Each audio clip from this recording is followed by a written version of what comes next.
The city sprawled before him, a futuristic metropolis of towering structures and sleek transport systems. The elevated transport systems weaved between the buildings. Lee Hansi-young reached out to the window. This place was a virtual reality game where magic, science abilities, and fantasies were combined. Inside the game, the end of the world. Lee Hansi-young stared at the computer screen. The status window showed his name and stats, but a notice declared you can't log out. Multiple error messages flashed on the screen, each repeating the same dire warning. You can't log out. He ran a hand through his hair. Frustration etched on his face. Damn it, and it seems like I'm stuck inside this game. Lee Hansi-young was live streaming. He wondered how he knew this game so well. 43,922 people were watching Lee Hansi-young, a game streamer who knows all the stories in this game, and someone who has 52 years of experience in game time. If he remembered correctly, there were big events that would be occurring soon. A monster wave that will be happening a year from now. An occurrence of a revolution 3 years from today. The game world teems with monstrous insects. 5 years later, a world war rages. He recalls being a top-ranked player in only one. A younger Lee Hansi-young poses confidently, holding a pool cue. He was once the championship's one player. He thinks to himself that he is confident about this game. Lee Hansi-young thinks that he can probably survive the monster wave, but there is no way he'll survive the revolution. He wonders what would happen if he dies inside the game. Would he also die in reality? Lee Hansi-young lies in bed, contemplating the stakes. Lee Hansi-young wonders if there is any good way. A scene from the game is shown. Lee Hansi-young notices a filming drone. Lee Hansi-young realizes that's right. He declares that he has 52 years of game experience. Even though the internet has stopped working, he can still see the uploaded data. Lee Hansi-young vows to survive no matter what. He lies in bed staring intently at the game interface. With only one thing left to do, he throws the dice based on his past experience. Luck is very important. He resolves to roll the dice until his luck stat is high. Again and again he throws the dice. A month later, the dice continue to fall. There's no end in sight. His eyes burn with determination. The status window displays Lee Hansi-young's stats, with his luck stat now at 99, and his potential at 190 out of 1000. Lee Hansi-young looks up, a mixture of disbelief and anticipation on his face. He throws his arms wide, overcome with joy. Ha ha. Lee Hanshin grins, his eyes sparkling with excitement. 99 luck, it's the limit. Although there are a few stats with only one digit, I can finally start the tutorial. He sits on his bed contemplating the tutorial. A system message appears. Would you like to start the tutorial? Lee Hansi-young looks at the system message. There is a starting money of 10 million won. Lee Hansi-young stares intently at a random box floating before him. I should open the random box if I want to test my luck. The random box glows brightly. A system message appears detailing the rewards. Treasure. The young soul's desire to escape from the sunfish. You have triggered an unusual luck jackpot. Jackpot. You have acquired the exclusive skill. Target Enlightenment F/SSS. You have acquired the special skill. You have acquired the characteristic magic rule. F/SSS. He smirks, a subtle curve playing on his lips, as he contemplates his overflowing luck. Lee Hansi-young clenches his fist, feeling the surge of power within him. My luck, he thinks. He stands, arms outstretched. The energy practically radiating from him is overflowing. He exclaims, feeling the immense power coursing through his veins. Lee Hansi-young pauses, a mischievous glint in his eye. He muses, if I had some effects here, I could have already used it as a tube thumbnail. What a waste, he smiles. A new idea forming in his mind. I should test my luck more. He thinks, a hint of excitement in his voice. A holographic screen appears before him, displaying the stakes. Make it to the top of the practical exam tomorrow. You will not be able to enter the academy if successful. 1 lower grade weapon random box if you fail. Inability to enter the Korean Hero Academy. He wonders, should I start preparing for the tutorial now? In the distance, a group of students stand before the imposing structure of the Korean Hero Academy, a world-class institution where geniuses from all over the world gather. Lee Hansi-young's expression hardens with determination. It is important to make a magnificent debut at such an academy, he thinks, knowing that the activities inside are what's important to achieve maximum efficiency. He sighs, a hint of self-deprecation in his voice. With my current abilities, I will lose no matter who I fight with. I'm a sunfish, he admits, a wry smile on his face. Standing outside the waiting room, Lee Hansi-young's thoughts turn to a more immediate concern. I should be careful as to not get expelled the moment I enter school. He worries, a bead of sweat forming on his brow. He stands at the podium, a slight nervousness evident in his posture. The academy is full of relevant characters. He thinks, resolving to pay close attention. They might get in his way if they become his enemy. Instead, he must make them his colleagues and clear this without dying. He sits down, a slight rustling of fabric accompanying the movement. This is making him tear up. Why does he have to worry about this? He greets someone with a polite hello. The classroom is filled with students, all facing the front. He thinks to himself, I will be the instructor for today's practical examination. A man introduces himself. I'm Honda Zoc, an S-class hero. I'm looking He yawns, trying to stifle the sound. So they're not just representing their country. They also keep their land safe from the monster's threat. He thought the lecture was already over. But it turns out it's not over yet. It's like a tutorial lecture, explaining the world to users. It sounds interesting if you hear it for the first time. But for a like Li Yonghyun, who already knows everything, it's boring. Well then, Li Yonghyun announces, let us now move to the practical examination site. I'd like all of you to pass the examination and see everyone again. Lee Han-se-young wonders if it's finally starting. The practical entrance examination of the Korean Hero Academy. This entrance and my flashy debut. Lee Han-se-young looks determined. Shall we get started? Lee Han-se-young wonders if the selection process is finally beginning. A disembodied voice addresses Lee Han-se-young, requesting that he choose one of the provided weapons before proceeding to the examination. This used to be just an ordinary game before, but now it has become so real. Lee Han-se-young is told to be careful when choosing. Lee Han-se-young recalls taking a wand before. He had focused on using magic. However, this time, Lee Han-se-young will choose a sword. After that, he plans to combine everything with his magic rule. It's just a plan he has in mind, and he doesn't know if it'll work. The practical entrance examination for Lee Han-se-young. The flairability examination will now start. He has to do it by all means in order to live. The sounds of battle echo through the arena. The practical entrance examination of the Korean Hero Academy shows. The current time passed is 3 minutes and 32 seconds. The current monster level is E-class, and the current total of monsters killed is 3. The body count and the time duration are being scored. Lee Han-se-young slashes at the monsters. The monsters fall before him. Monsters are easy to defeat, he thinks, but these damn E-classes are troublesome. There's no way he can hang on to his luck ability, but he prepares to use the potion. A surge of energy coursing through him. A grotesque goblin snarls, its eyes burning with malice. The potion takes effect, and Lee Han-se-young slashes at the goblin with his sword. It seems the potion's effects are holding. Preparing a few items was a good choice. A place where despair and happiness cross paths. The casino. A casino employee greets him. He hopes he has a lucky night. He also needs money to buy a few items before the test. An angry man shouts, wondering what Ghoul No. 13 is doing. The man wonders if the hidden piece is still in its place. He knows how much he spent on this bet. He needs to check if the hidden piece is still in its place. He realizes that the man is 100% back Raymond, a somewhat famous gambler, who owned the Bavarian's bracelet, an item which can help him raise and support his lack of physical strength. A man yells, I see so. Anyone who has a deformity on their head ends up like that, he thinks. Guess I need to figure out how to make all the same patterns come out. At the same time, he thinks also, I need to find out whether I can buy item using my luck in this place or not. The slot machine hits the jackpot. Items are dispensed from a machine. Lee Han-se-young smiles, thinking HMPH. So this is the power of 99 luck, he says, and with that, now I can take as many items as I bought. A status window appears, stating middle speed potion has been used. Speed ability has been increased temporarily. He defeats a goblin with his increased speed. The goblin lies defeated. Lee Han-se-young thinks, thanks to my items, I've cleared all of those E-class monsters, and the unused items that are left should be used. A summoning portal appears as he thinks, summoning D-class monster. Please get ready for the next stage. Lee Han-se-young looks surprised. A dark shadowy figure looms. Its form indistinct and menacing.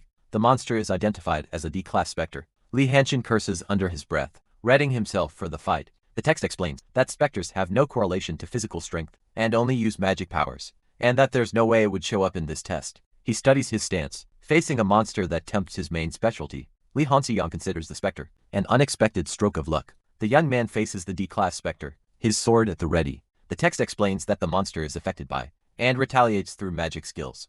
Lee Han-se-young activates his special ability, Magic Rule. He declares that he will end it. Confident in his success, a monstrous figure with glowing red eyes appears, its form radiating power. Lee Han-se-young's eyes widen in surprise at the sudden appearance of the new monster. He swings his blade, a surge of blue energy crackling along its edge. The blade slices through the monstrous spider, blue energy arcing through the air. Han-se-young pants, his breath coming in ragged bursts. He raises his sword once more, preparing for another strike. A flicker of surprise crosses Han-se-young's face. Han-se-young thinks to himself that, even though he did slay it, D-classes are surely worth a lot of effort, and that it surely drained most of his magic energy. Wondering if he can even hold up for more than this. Summoning a C-class monster, Han-se-young decides to see how long he can last. A voice commands someone to get ready for the next stage. Close up on Han-se-young's face, showing his determination. A barefoot stands on the grid floor. Han-se-young observes that they don't seem to have anything more that is similar to that specter from before. Two new monsters appear. A C-class twin-head troll stands menacingly. Jin-hoon stands between the twin-head troll, looking determined. He is both out of magic and items. Jin-hoon says, well, all I can do now is struggle. Am I right? The twin-head troll looms large. Jin-hoon grips his sword tightly.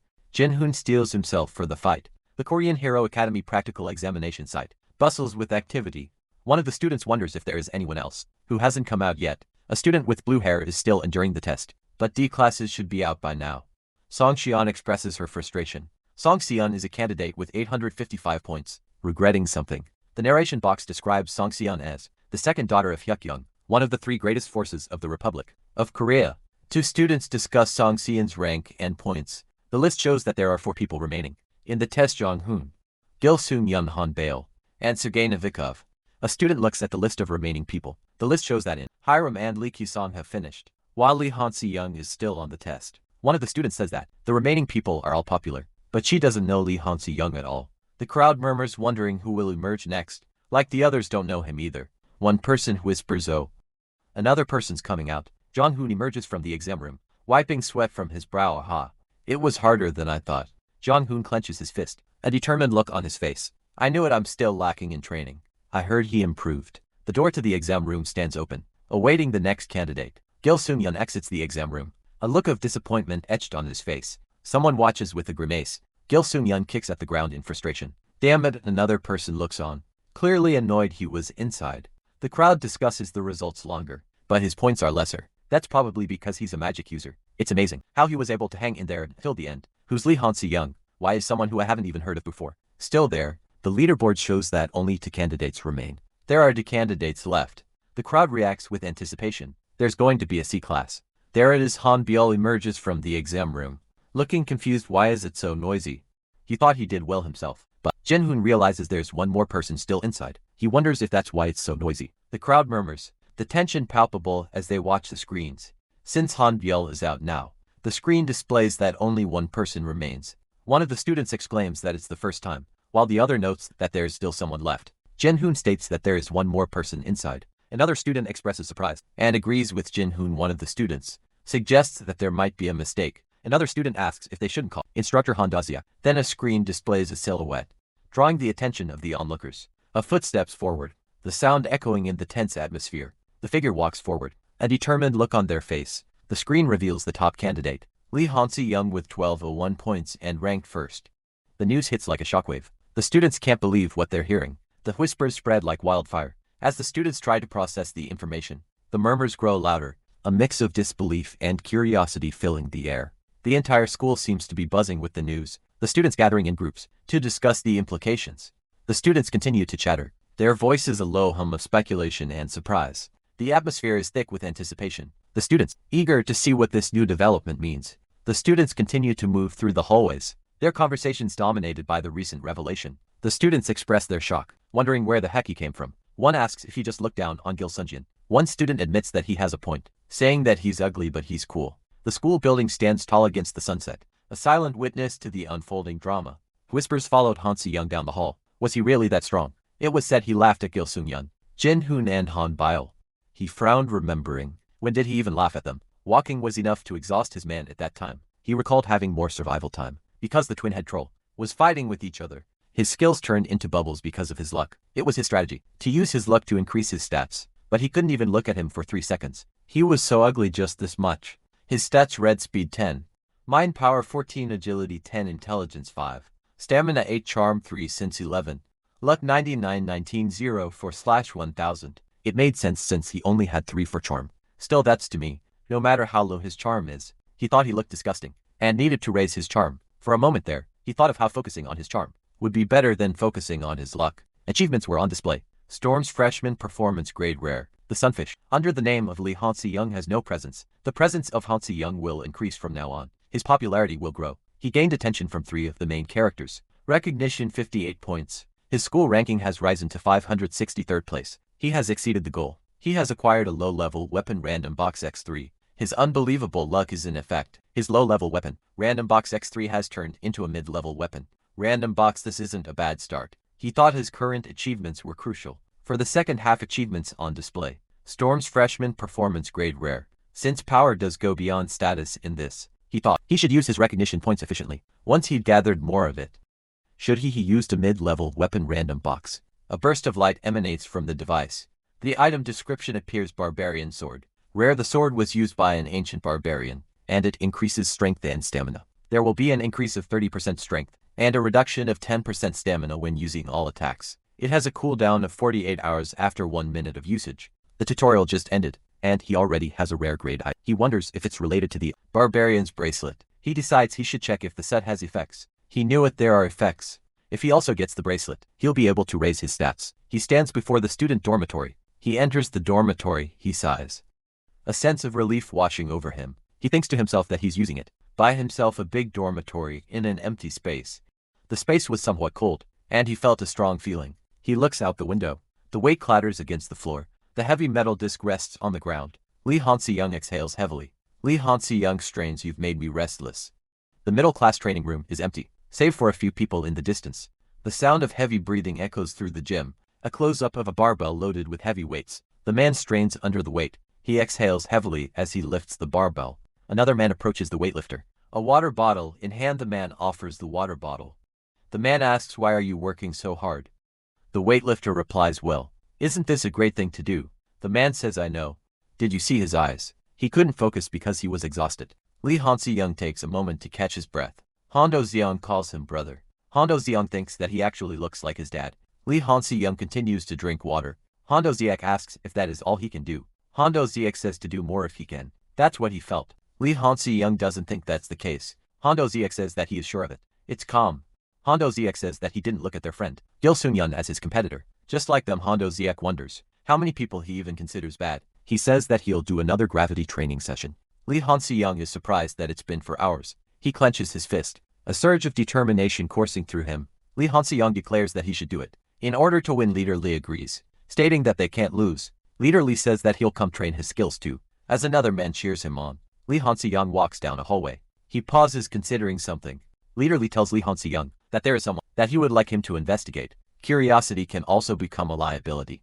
Lee Han-se-young says that he'll just do an investigation. Leader Lee says that he'll handle the rest, hoping that the person he wants investigated will hang around with someone who's like a blank sheet of paper and observe if he'll let himself be surrounded with filth. Leader Lee hopes that he's not that kind of person. Though, Lee Han-se-young thinks that he doesn't want to kill him himself. The first lecture begins in a large classroom. Whispers ripple through the classroom. As students notice Lee Han-se-young, one comments on his appearance, calling him ugly. A student wonders aloud how someone who plays 500th could garner so much attention. Lee Han-se-young looks apologetic, as if he's aware of the whispers and attention.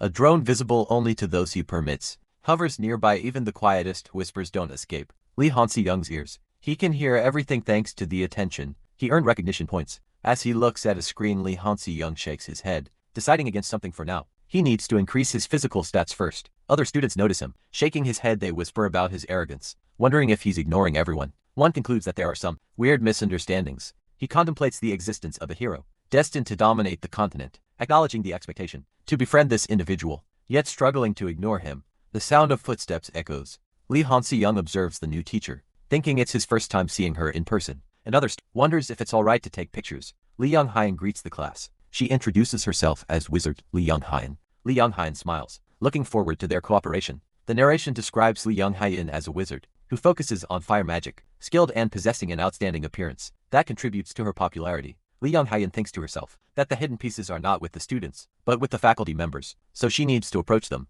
She plans to start the class with a brief introduction. Lee Young-hyun walks into the classroom. Lee Young-hyun stands at the front of the class teaching. Lee Han-se-young thinks Lee Han-se-young, with Han Byul beside him, thinks that magic is too hard. Lee Han-se-young thinks about it in a simpler way, as easy as putting a puzzle together in class. A student sweats nervously as he sits in his seat. Jin-hoon sits behind him looking unbothered. It's obvious that he knows wizards well, since he is from a family of them. A thought bubble appears, wondering if Zhang, who only focuses on physical abilities, and if that's why he doesn't have any knowledge in magic. He is suddenly curious on how much Jin-hoon will grow in the future. Jin-hoon looks at his status window with a surprised expression. The status window shows the name Jin-hoon, along with stats for strength, magic power, speed, mind power, agility, intelligence, stamina, charm sense, and luck. His potential is listed as 385/98. Exclusive skills include body strengthening and overload, while his special skill is vivid mind's eye. It's amazing that he's strong, even without the unconfirmed and exclusive skills, as expected from someone on the level of a main character. Jong-hoon looks thoughtful. That's Yen Charles. She's a character who didn't have any presence until the second half of the game. She's a character that most users didn't care about. Users were given achievements with party play, and just like that, Yen Charles exploded in terms of popularity among all the other extras. Jong-hoon thinks to himself that he doesn't need to go that far. The system prompts Jong-hoon to read information and check objects. The information view skill is in use, but the level of the skill is too low, so only information details are available. The status window shows the name Yin Charles, along with her stats: strength 22, magic power 25, speed 18, mind power 17, agility 18, intelligence 18, stamina 21, charm 27, sense 24, and luck 32. Her potential is to 0/4/8 to 2. Her exclusive skill is sudden summon C/A. Swiftness unconfirmed/B. Her special skill is owner of divine punishment unconfirmed/SS. And her characteristic is way of the king unconfirmed/SS. Jong-hoon thinks to himself that, as expected, he knew there would be something. Jong-hoon thinks that she's a late bloomer hero. A landscape tinged with red is shown, with demons and monsters appearing. A close-up of the demonic figures reveals their grotesque features. A blue light begins to coalesce. A beam of light shoots upwards, piercing the darkness.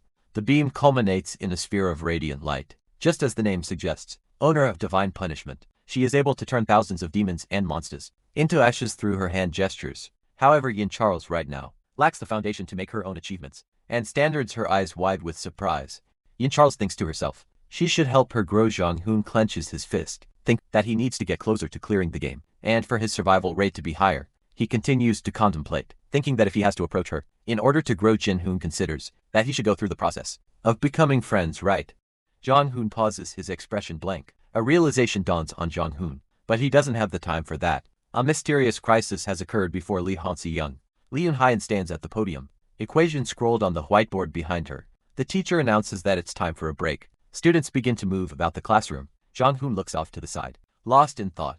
Yin Charles stands before a vending machine. She wonders if she should pay with her smartwatch. Yin Charles discovers that her smartwatch is out of battery. She realizes that she didn't bring coins either. The vending machine prompts her to choose a drink. Jong-hoon approaches, remarking that it looks like someone left it like this. Yin Charles and Jong-hoon look at each other surprised. She looks around confused. Haha. Lee Han-si-young, what's with that reaction? Lee Han-si-young appears behind her. Of course, every new student knows you. A hand places a can of drink into the vending machine. I see before I in. Charles is flustered. Oh no. I'm fine. She turns away embarrassed. She explains, I pressed it by mistake. Lee Han-si-young offers her the drink. Thank you. She accepts it. Still embarrassed. What? Oh, thank you. Lee Han-si-young says, when you see me, okay. Oh, eat, sure. I'll get going then. Han-si-young watches as Yin Charles holds a drink, her expression hidden behind it. He thinks to himself that she's the type to get flustered easily, wondering if his first impression is fine. Lee Han-si-young adjusts his hair, thinking he just has to slowly get close to her, and then help her cope with her inferiority complex. In class, the teacher lectures on the basic theory of magic, transformation formulas. Han-si-young rests his chin on his fist, thinking he won't learn anything from this class. The narration explains, to make to thin strands of magic from one's fingertips. The narration continues, explaining to twist it to make a single strand, and to pull out strands again and make them into one, and then combine the two strands of magic. It says to try to produce thin, but compressed strands of magic repeatedly, for tens or hundreds of times. The narration says that both the level of his magic power and his magic rule are low, so it keeps on disappearing. Every time he tries to build it up, system messages appear, indicating that his magic power has increased by multiple times. If he tries to twist 10 to thousands of magic strands, he'll be able to acquire the S-class passive exclusive skills, ultimate magic power concentration, and ultimate strength concentration. However, it's not an easy thing to do. His magic power has increased by 1. The magic rule has been upgraded to E-class, though for him it is possible within 2 weeks. Candidate Lee Han-si-young, yes. Looks like you're not concentrating on the lecture right now, then solve this problem. As you can see, these are the basic magic of light bead and fire bead formulas. If you are listening to my discussion, you should be able to infer the magic transformation formula. Since I only explained about 50%, it'd be alright if you get it wrong. So try converting it with the formula given. She explained 50% of it. What nonsense. It's something that an ordinary candidate can't do, unless they underwent magic training. He had been distracted by something else. Lee Han-shin considers that it might just be an example. He wonders if there's really a need for him to step up. Lee Han-shin hums, lost in thought. The light bead's magic will cancel the spell, and when the fire bead's magic is expressed, the magic power lost will enlarge, and time will be consumed. So in order to make up for the shortcomings, the way to convert magic without canceling it is by using a magic square, which can control the light bead's magic, its properties, and then change it. The magic power lost during the conversion and the initiation of the magic square causes the students to whisper amongst themselves, write down all the complicated procedures from the formula and make it easier to understand. The whiteboard is now covered in formulas. Lee Han-si-young stands next to Lee Young-hyeon, who is at the podium. He thinks He could have shown everyone that he couldn't solve it well, but he had to do otherwise, because Li Yonghaiyin is connected to a BS class. Hidden piece. He considers this a good opportunity. By any chance is magic his specialty? He recalls taking an aptitude test, acknowledging he has some knowledge in magic. He didn't. He knew it'd be at this level since he solved it. He may now go back to his seat. Someone notes that he ranked first with a sword, but he's also good. Whispers spread about his aptitude at magic. He thinks he's just knowledgeable. Someone else remarks on his speed, wondering if he looks like a pro magician. He overhears that he's perfect except for his face. Li Hansi-young realizes they're talking about his face. Again he received attention from the candidates, and the instructor. His reputation has increased, and he gained 12 recognition points. Even if they were to swear at him, it would still be advantageous, since he can get recognition points. The lecture ends. He reflects that his stamina and strength are weak, so he has to improve fast. Li Hansi-young lifts weights. He thinks he only sees wizards with weak stamina in the public gym, so he probably won't get involved with a guy like Jian-hoon here. Li Hansi-young hates physical training, wishing he could just do magic. He wonders why he has to do this. He overhears the blonde woman's sharp words. How noisy if you don't want to do it. Just leave Gil Sung-yeon and Julia. She's a magician too, he thinks. The woman identified as Julia Martin is the daughter of K. Martin, the chairman of a private, military business, Martin Corporation. Julia wonders if that isn't the guy who, Li Hansi-young thinks to himself, wrote the transformation formula. In such an amazing way. Julia tells Gil Sung-yeon that he looks like he needs to memorize the level formula. Beforehand she tells him not to mind Li Hansi-young and just exercise. Julia says that Gil Sung-yeon looks like he's paying more attention to him. Julia smiles. Then Julia thinks to herself that she should try to. Li Hansi-young is startled. Li Hansi-young thinks to himself, recruit.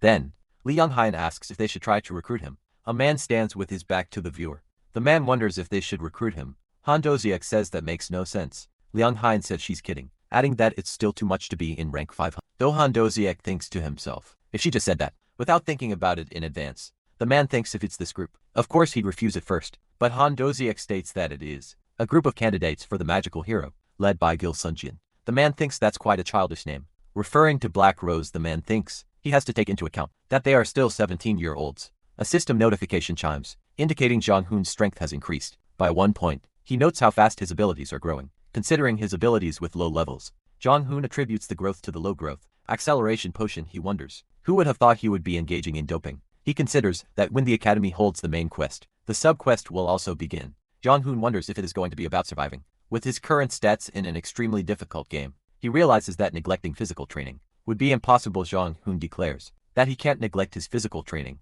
With renewed determination, he walks forward. He scans the opulent surroundings, muttering, where is he?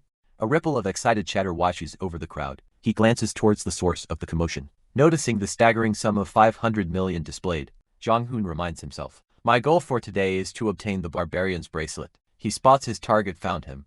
Fake Raymond. Jin-hoon observes, so he's here at the poker table, huh? An empty seat awaits. He steels himself. I should act naturally. I honestly feel sorry about this. Jong-hoon approaches the table. A screen displays his stats. My luck is stupendous. Intelligence 60. I'm a 10. CHARM 3 ins 11. Luck 99. 190/100. He notes, and I even have a drone that only users who I give permission to can see. Jong-hoon thinks, what a non-standard system this is. He slams his hand on the table, a confident smirk playing on his lips. There's no way he'll lose this game. He turns his head, a flicker of surprise in his eyes. Oh Song-xian sits across from him at the poker table, her expression unreadable. Jin-hoon's brow furrows, a bead of sweat trickling down his temple. Hello. Why are you here? Song-xian smirks, her eyes glinting with amusement. Well, isn't this Li Hansi-young? 8th ranker Song-xian.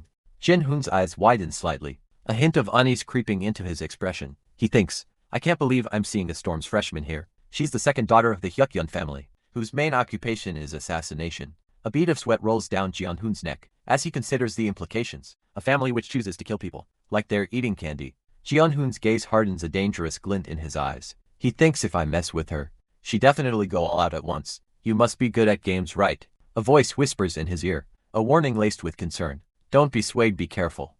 Jong-hoon narrows his eyes, a playful smirk returning to his face. You talk a lot, won't you be able to know once we play? Song-xian's expression shifts, a hint of challenge flickering in her eyes. Song-xian throws her head back and laughs, a chilling sound that echoes through the casino. Ha. Jin-hoon declares that they came here to play, so they must play. He sighs in relief, thinking that everything is going smoothly as expected. Song-xian wouldn't do any cheap tricks like cowardice, savagery and conspiracy, would she? Jin-hoon wonders if it isn't weird for an assassin to fight back while including that kind of stuff. Song Xian announces that it is time to deal. Song Xian states that the game will now be starting. She deals the cards declaring that here's the plan. Song Xian thinks that she earned money from the other players. It is also decided that fake Raymond will win. With that Raymond, who's a gambler to the bone, won't get out of his seat. Jong Hoon glances at the chips. He asks why she only has that much chips. Song Xin is surprised. She reflects on her bad day, having lost everything to that bald guy. But Song Xin vows to revive herself. Jong Hoon remains silent, a neutral expression on his face. Song Xin sits at the poker table with fake Raymond. He thinks to himself that there is no law that says an assassin has to be good at gambling. Jong Hoon wonders if he should help her out just a bit. He considers if he might be able to use her as an ally. Song Xin reacts with surprise to something. Jin Hoon laughs, taunting. Could it be that you lost? He adds that she is too bad at hiding her expressions. Jin Hoon's expression turns serious. The game's not the problem right now. He thinks Jin Hoon curses. Realizing he should have done more research, he wonders why that person is here. A figure walks down a hallway. A close-up of someone's face reveals a look of shock. A man with wavy gray hair stands in a dark suit, a green tie, adding a touch of color to his somber attire. The man is revealed to be a member of an evil group, known as Night Banquet. The name Vento echoes with ominous intent. Purple energy begins to surge around Vento, crackling with dark power. The energy intensifies, forming a swirling vortex that engulfs him. A system message appears, warning of the Night Banquet Festival at Fader Casino, and urging survival. A man stares in surprise at someone in the distance. He wonders why that person is here. A man walks down a hallway, his footsteps echoing in the empty space. A woman watches a man in the distance, her expression unreadable. A foot steps forward, the sound echoing in the silence. Vito smiles sinisterly. Vito walks forward, a purple aura surrounding him. A man looks up in fear. A subquest appears. Survive the festivities. The Night Banquet has chosen Fader Casino. Today is their festival. Get out of the way so that you won't become a victim. If successful, if unsuccessful, death. The man looks up in terror. Lee Hansi Young's eyes dart around, his expression a mask of desperation. He thinks to himself that he's really going to die. If he fails here, he turns his back to the viewer, resolving to get out of here one way or another. It's so dark he can't see anything. He thinks if he could just have access to the drone's camera. Suddenly he explains that he can see now. He knew that darkness inside the game doesn't restrict the drone's functions. He continues wondering if even the strong Song Xian can't see in this darkness.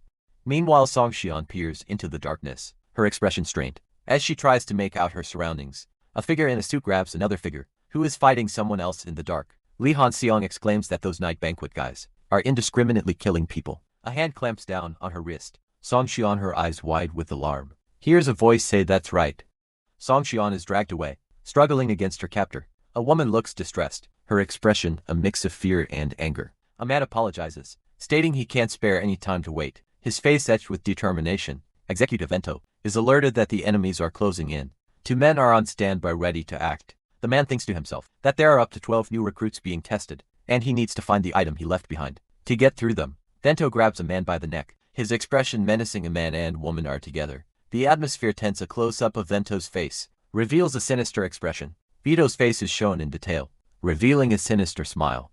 Jeon-hoon looks shocked, his eyes wide with surprise. Song Xian says that there's no way he'll let her go, and tells Jeon-hoon to hide until he can see. Song Xian states that when she can see again, she will surely be back in action. Jeon-hoon observes that Song Xian is being patient, which is the complete opposite of her usual behavior, of getting excited or losing her temper easily. He wonders if those are the basics of being an assassin. Meanwhile, a new figure levitates a glowing blue magic circle. The figure is identified as a magic user. The magic user casts a spell, conjuring orange and blue magical energy. Someone remarks that he's pretty good. The magic user is surrounded by a blue magical aura. However, the magic user declares that he will show them how to use real magic. Someone thinks that right at the moment, that guy lets his guard down for thinking he's weak. The magic user prepares to unleash a magic rule. Someone is surprised. The magic user unleashes a powerful magical attack. He weaves a complex pattern with his fingers, intercepting an unseen force with a shimmering blue barrier.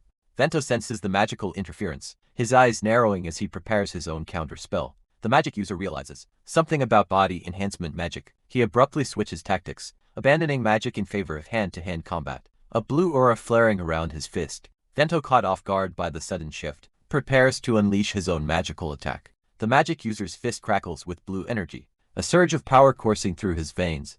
The enhanced fist connects, a devastating blow that sends Vento reeling. The force of the impact sends Vento hurtling backward through the air, his body a ragdoll against the ornate walls. Vento crashed to the ground, the remnants of his magical defenses flickering around him. The magic user stands over his fallen opponent, arms crossed, a silent victor. In the sudden exchange, a sudden cough racks his body, a sign that the battle took more out of him than he let on. Song Xian approaches her, expression unreadable. As she observes the aftermath of the fight, she asks if he is okay now that she can see. He states that he needs the item. The magic user looks at the bracelet in his hand, a puzzled expression on his face. A voice asks if he needs this right. Song Xian presents the bracelet, a knowing look on her face. The bracelet is identified as the barbarian's bracelet. The magic user demands to know how she got this, stating she didn't. Even Song Xian reveals that she knew. He was just looking at the bracelet, so she knew he was there. Song Xian states that it is the price of her life, adding that she could have won during the poker game. With that stare, the magic user says thanks anyway, and that once he gets the sword, he'll get that set effect. Song Xian reveals that she has one hidden, implying that she didn't leave an item somewhere. She had given the bracelet to the magic user, and now Li Hanxiang thinks to himself that he put his item in his inventory, so it should be in there somewhere.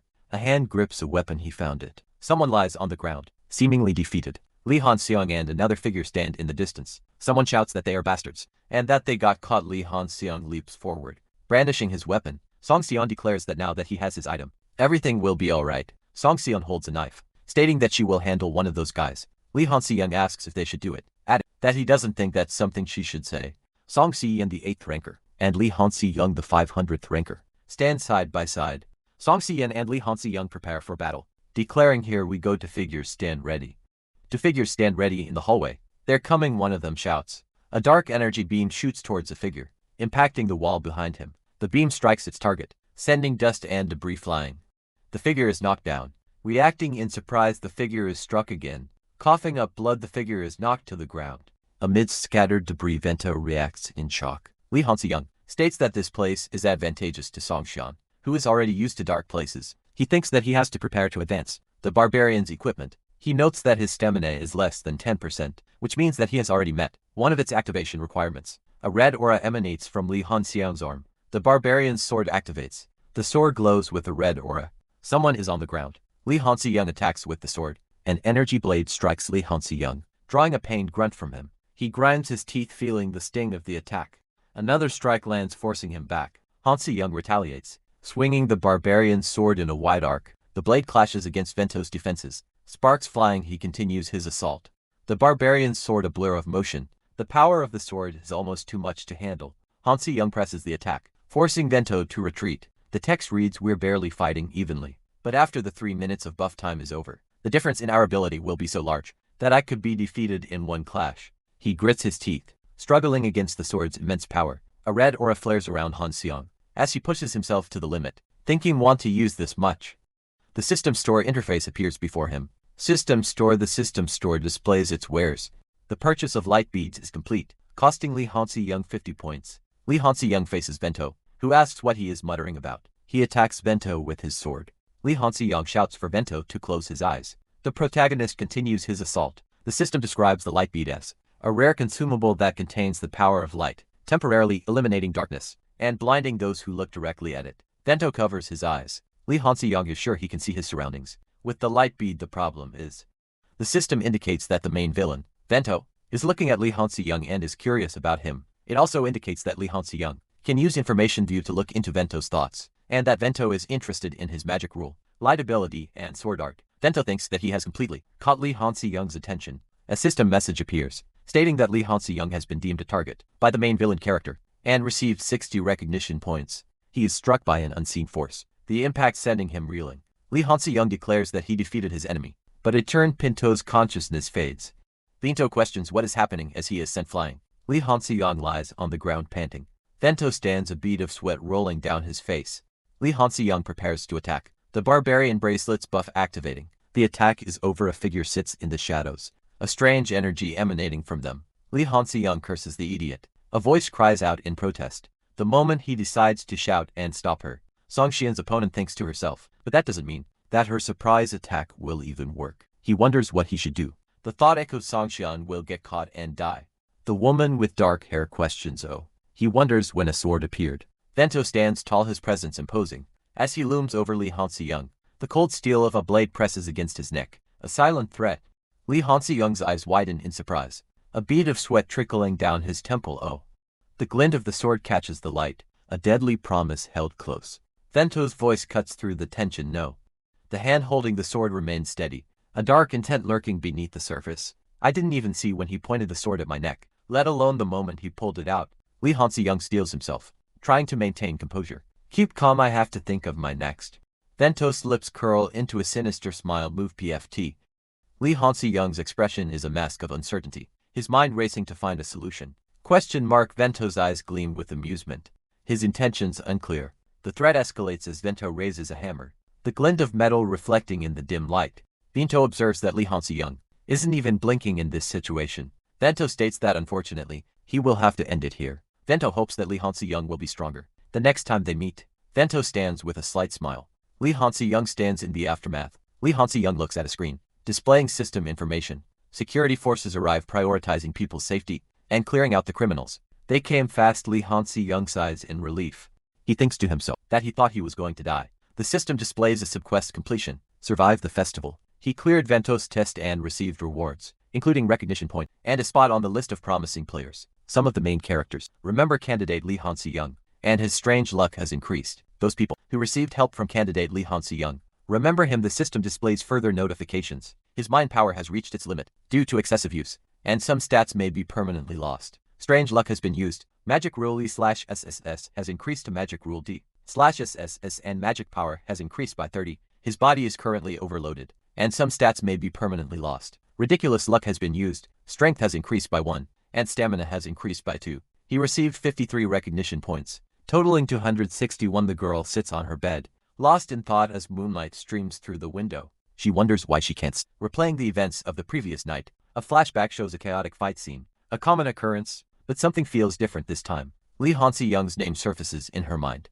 The image of Lee Hansi-young in his school uniform flashes in her mind. A voice echoes it as what it is. So why? She stares out the window, her thoughts swirling. Was it because he helped her during the day? Or because he completed the festival last night? Or is it because he didn't flinch when Vento attacked? Song Xian sits lost in thought. Song Xian is seen in a flashback, until you can see again hide here. Her brow furrows, her expression troubled. Why can't I? She wonders. Get it out of my mind, she thinks, hugging her knees to her chest. A sudden sound. Song Xian abruptly stands, her eyes widening. A hand grips a knife tightly. Maybe it's because I wanted to kill him, she thinks. Will this feeling disappear if I successfully assassinate someone? She wonders. Her expression hardens, a newfound resolve in her eyes. Song Xian runs forward, a determined glint in her eyes. Something shatters, the sound of breaking glass echoing in the air. She thinks to herself, affirming her decision. It's over if he's dead. Song Xian resolves, deciding she should kill him. But how should she do it? The question lingers in her mind. Although he's ranked 500th, considering his results of being first place during the practical examination, she knows he could beat her up. But what if it's an assassination? The thought crosses her mind. Song Xian is shrouded in shadow, her expression unreadable, but her resolve is palpable. That's right, she thinks, steeling herself from today on. Song Xian declares internally. Her target is Lee Hansi-young. Firstly, she mustn't lose sight of him. Song Xian thinks, her eyes narrowing. Her fist clenches, a silent promise of action. Few. Lee Hansi-young enters a building. He thinks he might not have any serious but he reflects that he received more rewards than he anticipated. Lee Hansi-young thinks his objective was to get the barbarian equipment, but his stats have also improved. A status window shows his name and stats. The status window shows that his total skill level increased by 30, and magic rule went up to D. He also got recognition points as a reward. A system store window shows that the purchase is complete, and 200 points were used to buy a low-grade random box. His total recognition points are 61. Lee Hansi-young wishes he would get another base. A system notification indicates that strange luck, ridiculous luck, and never again luck have activated. The system announces that he has received the assistant, artificial intelligence Halen Soul. Lee Hansi-young is confused. The system informs him that he has received the artificial intelligence Hailing Soul. He wonders why it is dropping out of here. A window shows the artificial intelligence grades. Lee Hansi-young thinks it's a top-notch item, but an unclassified one. So where did it come from? The building looms, its many windows reflecting the sky. A system notification appears, announcing the acquisition of the assistant, artificial intelligence Soul. The notification glows with a soft blue light. Jiang wonders why a soul-grade item dropped out of it. The soul grade signifies a soul that couldn't leave this world. For some unknown reason, these are the remnants. They have been highly aggregated and engineered by human technology, which is why it's not a part of the industrial or relic grade. It currently exists as the highest, unclassified artificial intelligence. Zhang, who knows it's good for him, but wonders how it can just drop here like this. It also has a function of growing with its owner, so it will be helpful if he raises it well from now on. A hand reaches out. A screen displays information about Helene, a magician who flourished in ancient times, during a war between continents. The text notes that she wandered for a long time before falling into this world and might be looking for someone. Her growth is at 1%, and her current grade is intermediate. Jong-hoon examines the screen intently. An alert flashes on the screen. The screen indicates that the information view has been used, but the target Helen is resisting. The level of information view is too low, and the target's information is inaccessible. Jong-hoon focuses a blue energy emanating from his hand as he tries to access the information he thinks working. He sighs, "It's a shame that I can't get access to the full information." The screen displays that Helen has been activated and requests to set up the AIS body. He decides, "I'll just go with the original one." Jin-hoon sets the system up to the drone. A surge of energy, the drone activates. Surrounded by a burst of blue energy, a voice emanates from the drone. "Hello. This is Helen." The drone continues, "Good. It's working normally. What features are currently available?" He reviews the asset and calendar management, automation and execution features of the AI. The AI offers basic personal assistant functions immediately, including a low effectiveness protection feature. A shield. Jong-hoon wonders if the shield will work as intended. He realizes it's a shield that works through magic. Through abilities. Jin-hoon requests that future plans be drawn up. Based on his schedule, he feels more relaxed with this, but still busy. Jin-hoon decides he has to go to the next location. Right away, Jin-hoon practices his swordsmanship, the wooden blade whistling through the air. Sweat beads on Sergei's brow as he pauses. Catching his breath, Sergei exhales, a soft fume escaping his lips. He grips the wooden sword tightly, preparing to resume his training. Sergei's expression is thoughtful, his brow furrowed in concentration. Jong-hoon approaches, calling out as expected, "Sergei." Sergei turns, a look of surprise on his face. "Lee Han-seong, you know about me?" A thought occurs to Jeon-hoon. Just like Jeon-hoon smiles. Explaining, "In the game, do I have to pretend to know him, even though we're not close?" "Ah no, it's because you're famous. Who wouldn't know?" A person who has been a narration box states, "Gifted in swordsmanship since they were little." Serge ponders Jong-hoon's words, thinking him dash. Jong-hoon smiles to himself, thinking, "I always feel happy that this is a game where all languages are automatically translated. How else would I understand Russian?" He looks at Jong-hoon, complimenting him. Serge asks if Jong-hoon is the one famous within the academy. Serge claims to be just a sparkling person, but admits he has room for improvement. Jong-hoon asks if Sergei prefers his swordsmanship. Sergei is complimented. Sergei asks if Jong-hoon is talking about his swordsmanship. Sergei admits he still has a lot of room for improvement. Jong-hoon explains that he wants to learn a move from Sergei. Sergei thinks about a move. Sergei says that he's the one who should be asking. Jin-hoon smiles, revealing that he knows Sergei's name. With this, he thinks he can build up a positive impression. "Then let's begin. The easiest way to get close to Sergei." Jin-hoon muses. First of all, Jin-hoon initiates his first strike. The wooden sword cuts through the air. Sergei perfectly blocked his first strike. Sergei causes Jong-hoon's stance to collapse. Overpower him using your own swordsmanship. Sergei thinks he perfectly blocked his first strike. "I even made his stance collapse, so he must be very shaken." Jong-hoon's stance is shaken as Sergei maintains his guard. A voice declares that they know everything about it from the game. Sergei states that he has seen all of its weaknesses and attack patterns. A voice commands someone to bow down and be their ally. The figure stands partially obscured. Leader Lee's brow furrows, his expression a mix of confusion and frustration. As he stands in the gymnasium, he wonders to himself, what is this? The memory of the match replays in his mind. Two figures facing off with wooden swords. Leader Lee reflects on his own physical ability, which he believes is clearly superior. But he thinks how come he didn't succeed even once. He recalls the swordsmanship of his opponent, which was really great. It was like facing an impenetrable wall. Leader Lee stands alone, silhouetted against the light. Pondering the match, he thinks to himself that he's never experienced such a difference in swordsmanship before. It doesn't make any sense. He mutters, "So how?" The green-haired man asks if Leader Lee was able to overwhelm him. Leader Lee smiles slightly. Leader Lee looks down, thinking about the match. He realizes the difference was experience. The green-haired man states that experience is the last step of swordsmanship. Leader Lee recalls Sergei saying the same thing in his previous playthrough. Leader Lee smirks, a glint in his eye. The green-haired man asks if Leader Lee means the difference is experience. The green-haired man says that just because they are similar in age doesn't mean they have similar experiences. He adds that he's had various experiences as well. Leader Lee wonders if those are just duels or subjugations at best. The green-haired man states that it's true. He has a good understanding of this game's mechanics through previous playthroughs. He adds that he has encountered all stages of Sergei's swordsmanship. Leader Lee thinks that, of course, in 2 years he won't even be able to compete. Leader Lee thinks that, but right now he can't tell Sergei this. Leader Lee agrees with the green-haired man. A voice echoes, stating that they have been on the battlefield for quite a long time. Jeon-hoon stands amidst a backdrop of fiery destruction, his expression unreadable. Leader Lee exclaims, "Battlefield." Leader Lee continues, "Then you're..." Leader Lee suggests let's spar sometimes. Leader Lee's expression is serious as he thinks about the battlefield. A hand grips a broken wooden stick. The sky is a clear blue. A building stands tall. Yan Charles is present. A dark aura emanates from the girl. She thinks to herself about Han Seon. Is he training his swordsmanship? Yan Charles peeks through the doorway. She wonders why she is interested in a guy like him. A tall nice guy would have been better, but someone like him few.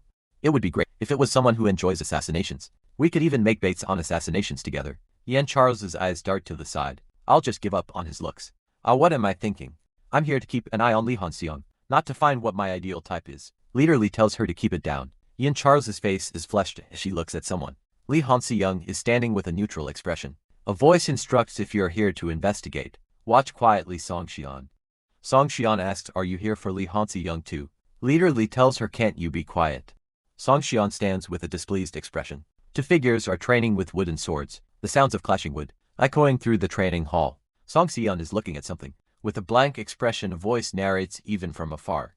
I can see Sergi panicking. One of the trainees is being pushed back, despite having the upper hand. Lee Han Seon thinks amazing. Song Xian asks, right, Lee Han Seon is stronger than expected. Lee Han Seon thinks he's beyond what I imagined. The wooden sword whistles through the air. As Leader Lee swings it down towards Jin Hoon, Leader Lee's eyes widen as the sword continues its arc. The wooden sword shatters, and Leader Lee cries out in pain. Jong Hoon glances to the side, a thoughtful expression on his face. A voice narrates that in the last moments of the duel, Jong Hoon got faster, and has become unconventionally stronger in the parts that are expected to contain magic. The voice continues, stating that Leader Lee chose to break Surge's sword to cover up his lack of physical abilities. Jong Hoon thinks that Leader Lee is a lot more dangerous than he thought. The broken wooden sword lies on the ground. A bat is swung. The bat wielder grunts in frustration. Lee Han Seon mumbles, observing that there's quite a big difference in skill compared to his physical abilities. His swordsmanship is extremely sophisticated. He thinks he realizes he's talking to himself again. The girl asks Lee Han Seon if he knows Lee Han Seon well. He replies that they've only met once. Song Xian wonders if Song Xian hasn't spoken more than a few times. At the academy, she thinks that she has a rough personality and starts a fight if she doesn't like something. If you've got a problem, then bring it on, she thinks. The student declares that he doesn't give a shit if anyone dies. The student asks if, by the way, were you always like this? Song Xian looks serious. Lee Han Seon wonders if she has really come to her senses or not. Lee Han Seon wonders if those are just duels or subjugations at best. He responds to his own question, saying at best, yeah. Someone comments that Lee Han Seon's past couldn't be traced, even with the team leader's connections. Wondering who he is to comment on the battlefield, the person continues mentioning Sergei's experiences and stating that he has been on the battlefield for quite a long time. Song Xian appears, looking thoughtful. Lee Han Seon thinks to himself that it's been a long time since the war between humans ended, stating that's right. The person from before states that humans are at war with monsters now, and that the African continent is now occupied by monsters. A vision of the Dark Land is shown. Song Xian is shocked, exclaiming, a child from the Dark Land, what? Li Hanqiang remains silent. Song Xian thinks that Li Hanqiang says whatever comes to his mind. She overhears that someone is a war orphan from the Dark Land, where fierce battles against monsters often occur, was also where her parents put her through all kinds of training and assassinations. The thought that her parent would never allow her to go to such a place crosses her mind. She wonders if he has been living in such a dangerous place for a long time. Song Xian thinks he's a little cool, but that doesn't mean he deserves compliments. The realization hits her. Song Xian cries out, wondering what she is thinking about again. Meanwhile, a modern building stands tall against the clear sky. Lee Han Seon holds a mug and looks at a screen.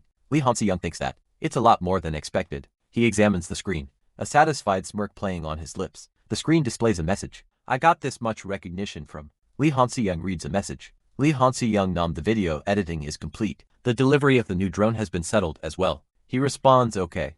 He continues filming, a determined glint in his eyes. I haven't stopped filming till now yet.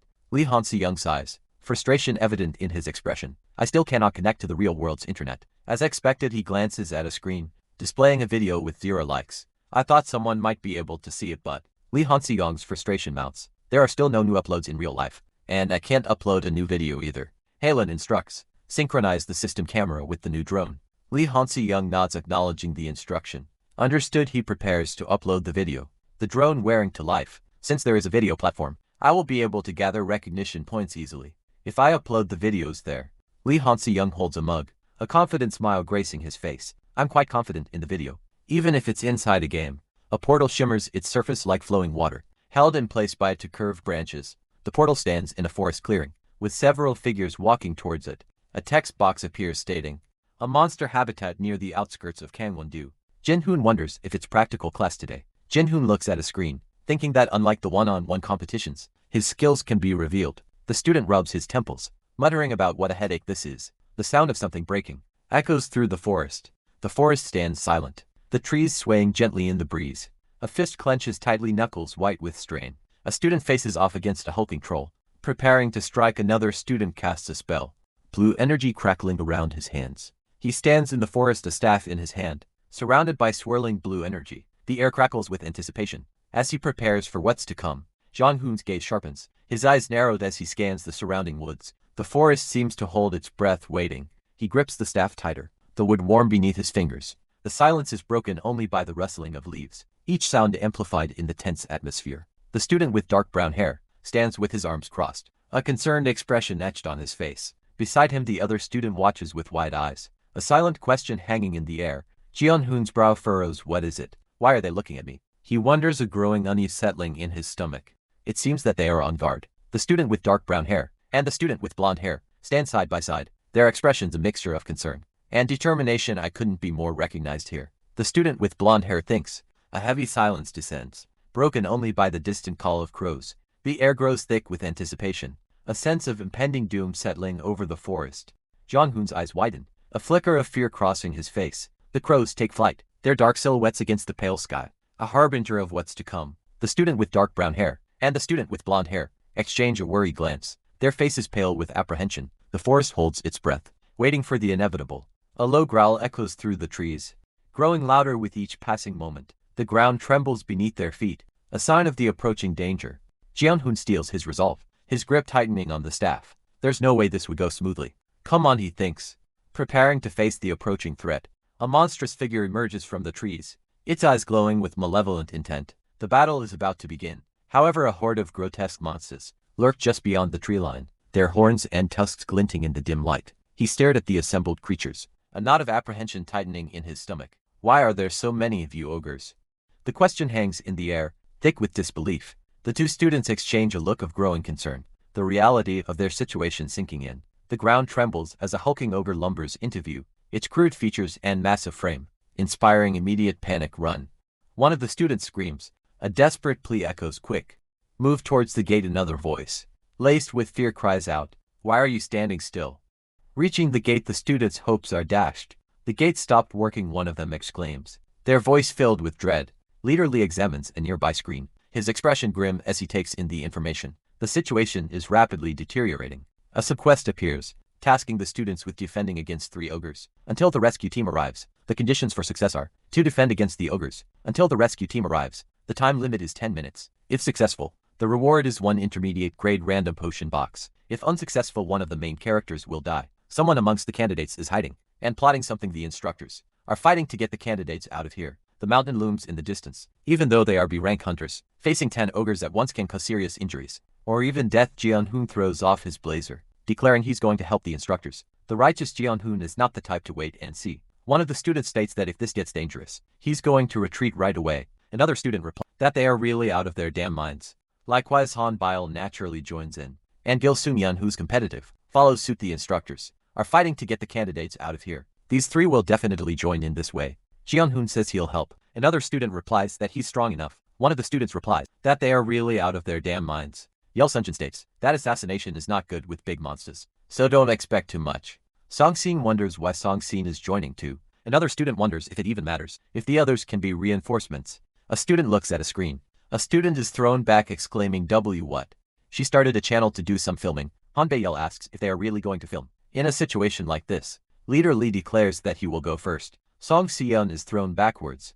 Jinhoon reacts to Song Si-yeon being thrown back. Song Si-yeon asks if she is being filmed too, and says that she can just add a mosaic. The ogre stands tall. The ogre wonders what is going on.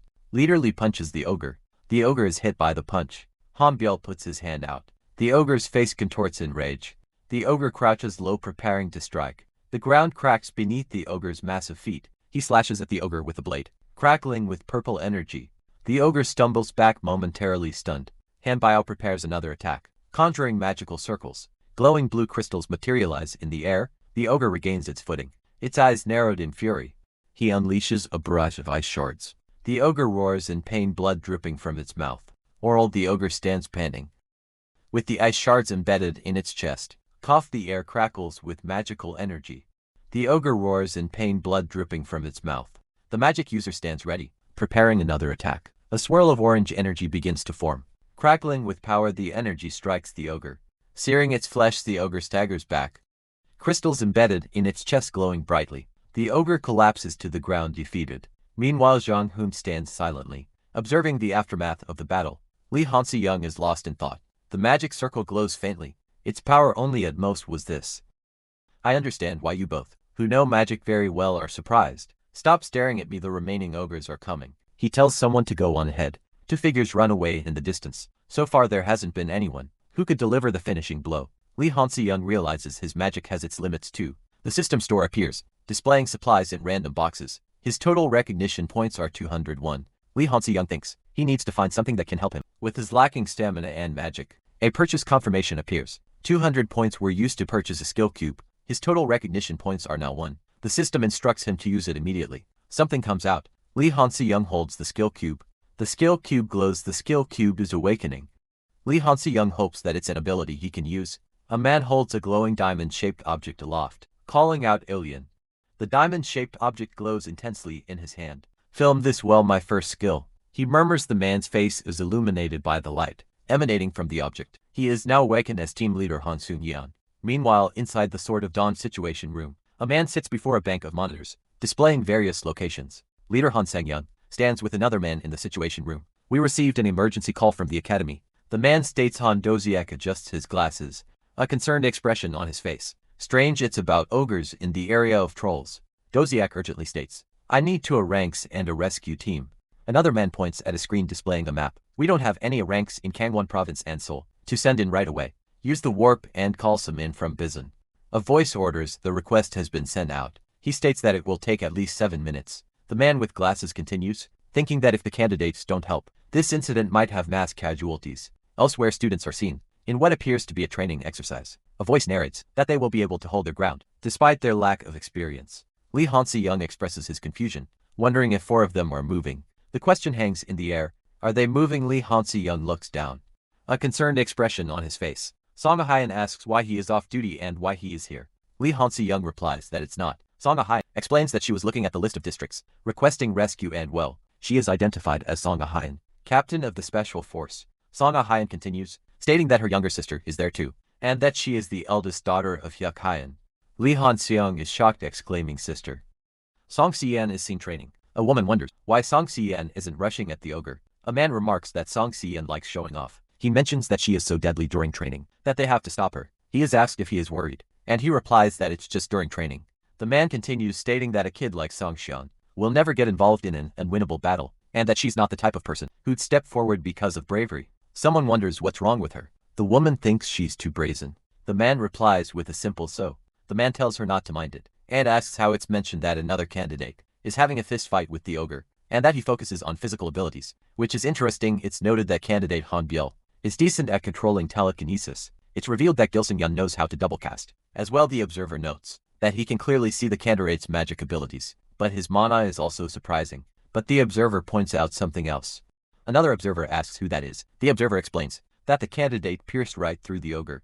Li Han-seong is being observed. The observer notes that it looks like the drone is filming too, adding that it's amazing. The observer laughs, stating that at this rate, they can hang in there until the rescue team arrives. The observer is surprised that a freshman can do quadcasting and wants to see the candidate. Li Han-seong ranked first place. The awakening of the first skill should match his talents and physical constitution.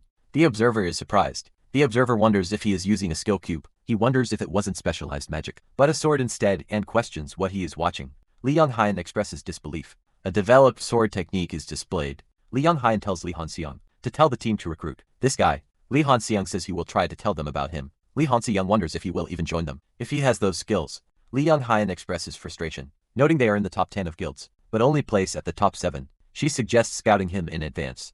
Li Young-hyun states that their rank doesn't. Jin-hoon is seen using a sword technique. Li Young-hyun wonders where that guy came from. The sword technique is shown again. Jin-hoon looks surprised. Jin-hoon exclaims that it was as expected from 99 luck, and that he got a skill that he can use immediately. He launches a kick, his leg a blur of motion. Then let's go.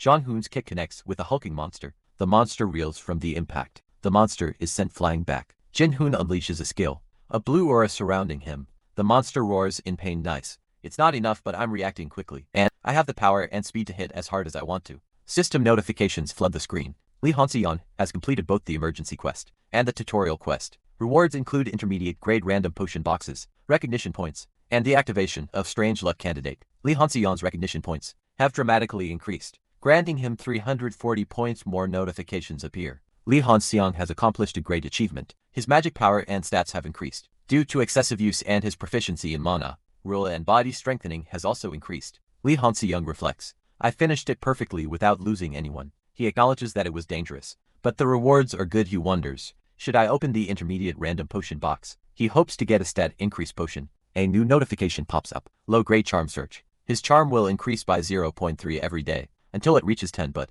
this is only eligible for players with charm under 20. He also receives a body development potion, which improves strength, stamina, agility, and speed. So Lee Han-seon prepares to use a potion. He thinks, will I finally stop hearing people say I'm ugly? Those sad days. His channel has grown. Lee Han-seon notes, staring at the small bottle in his hand. He wonders if it's really worth it. A social media post shows his video with Sergi had a good reception. The fact that he's a candidate, and that Sergi was featured on his channel, influenced them. Once he grows enough, he can gain recognition points through media. Opening a channel early on was a good decision. The start is better than he thought. Lee Han-seon uses a small smile playing on his lips. He grips the bottle tightly, determination hardening his features. He can do this. The sky turned gray in the black land that had lost its sun, the demon tower being at the center of it. There are battles between humans and monsters. Everywhere people had to become monsters. In order to kill the monsters, they gave up on being humans and gave up their souls. That's what Africa looks like in the present day. It is a well-known place for those who will be working as heroes. To whom did they give their souls to? To a god or something similar to that. A figure at a podium addresses an unseen audience. The question hangs in the air. Do they have to sign a contract with? In the future, a single word answers yes. The speaker elaborates, explaining that signing a contract is different from being dependent. You can only sign a contract with those beings. The lecture continues, stating that one must accomplish various feats and gain reputation from them. A close-up shows hands clasped tightly, perhaps in anticipation or anxiety. The lecture emphasizes that one cannot survive in that place by simply signing a contract. The speaker raises a finger, driving home the point elsewhere. A lone figure battles monstrous creatures amidst a desolate landscape, a red orb glowing ominously nearby. The fight intensifies, a surge of red energy emanating from the figure as they strike down their foes. A student gasps, covering her mouth in shock at the implications of the lecture. Another student reacts with a look of grim understanding, the weight of the situation settling upon him. The speaker concludes, stating that it is the reality of it. The speaker emphasizes the need to stay determined. Candidate Lee Han-seon. Someone observes that he looks calmer than the others. Lee Han-seon thinks to himself that everyone is just a student. A voice declares that they have experienced it many times, so they don't feel shocked. Someone speaks from a podium, though their words are not shown. Lee Han-seon wonders what the answer is. Realizing that everyone here aren't just students, he thinks that they are all heroes. A female student thinks that if you avoid it, you can't become a hero. Lee Han-seon looks surprised, wondering if the comment was directed at him. He thinks that he can't make eye contact is made. Someone thinks that they knew it and need to be wary of her. The scene shifts to a cafeteria. He took a sip of his coffee, the warm liquid a momentary comfort. Lee Han-seon leaned back in his chair, exhaling slowly. Physical training and video editing filled his thoughts. He needed to discover what his ability was too. Doing a lot of things at once was hectic. He mused. Lee Han-seon got up from his chair, a soft scraping sound accompanying his movement. Meanwhile, Yan Charles stood waiting her back to the entrance. She glanced around, a nervous energy radiating from her. Lee Han-seon waved, calling out, "Here." Yan Charles greeted him. "Hi." She thought to herself that she was still awkward, even though Charles kept greeting her. Lee Han-seon asked, "You want a drink?"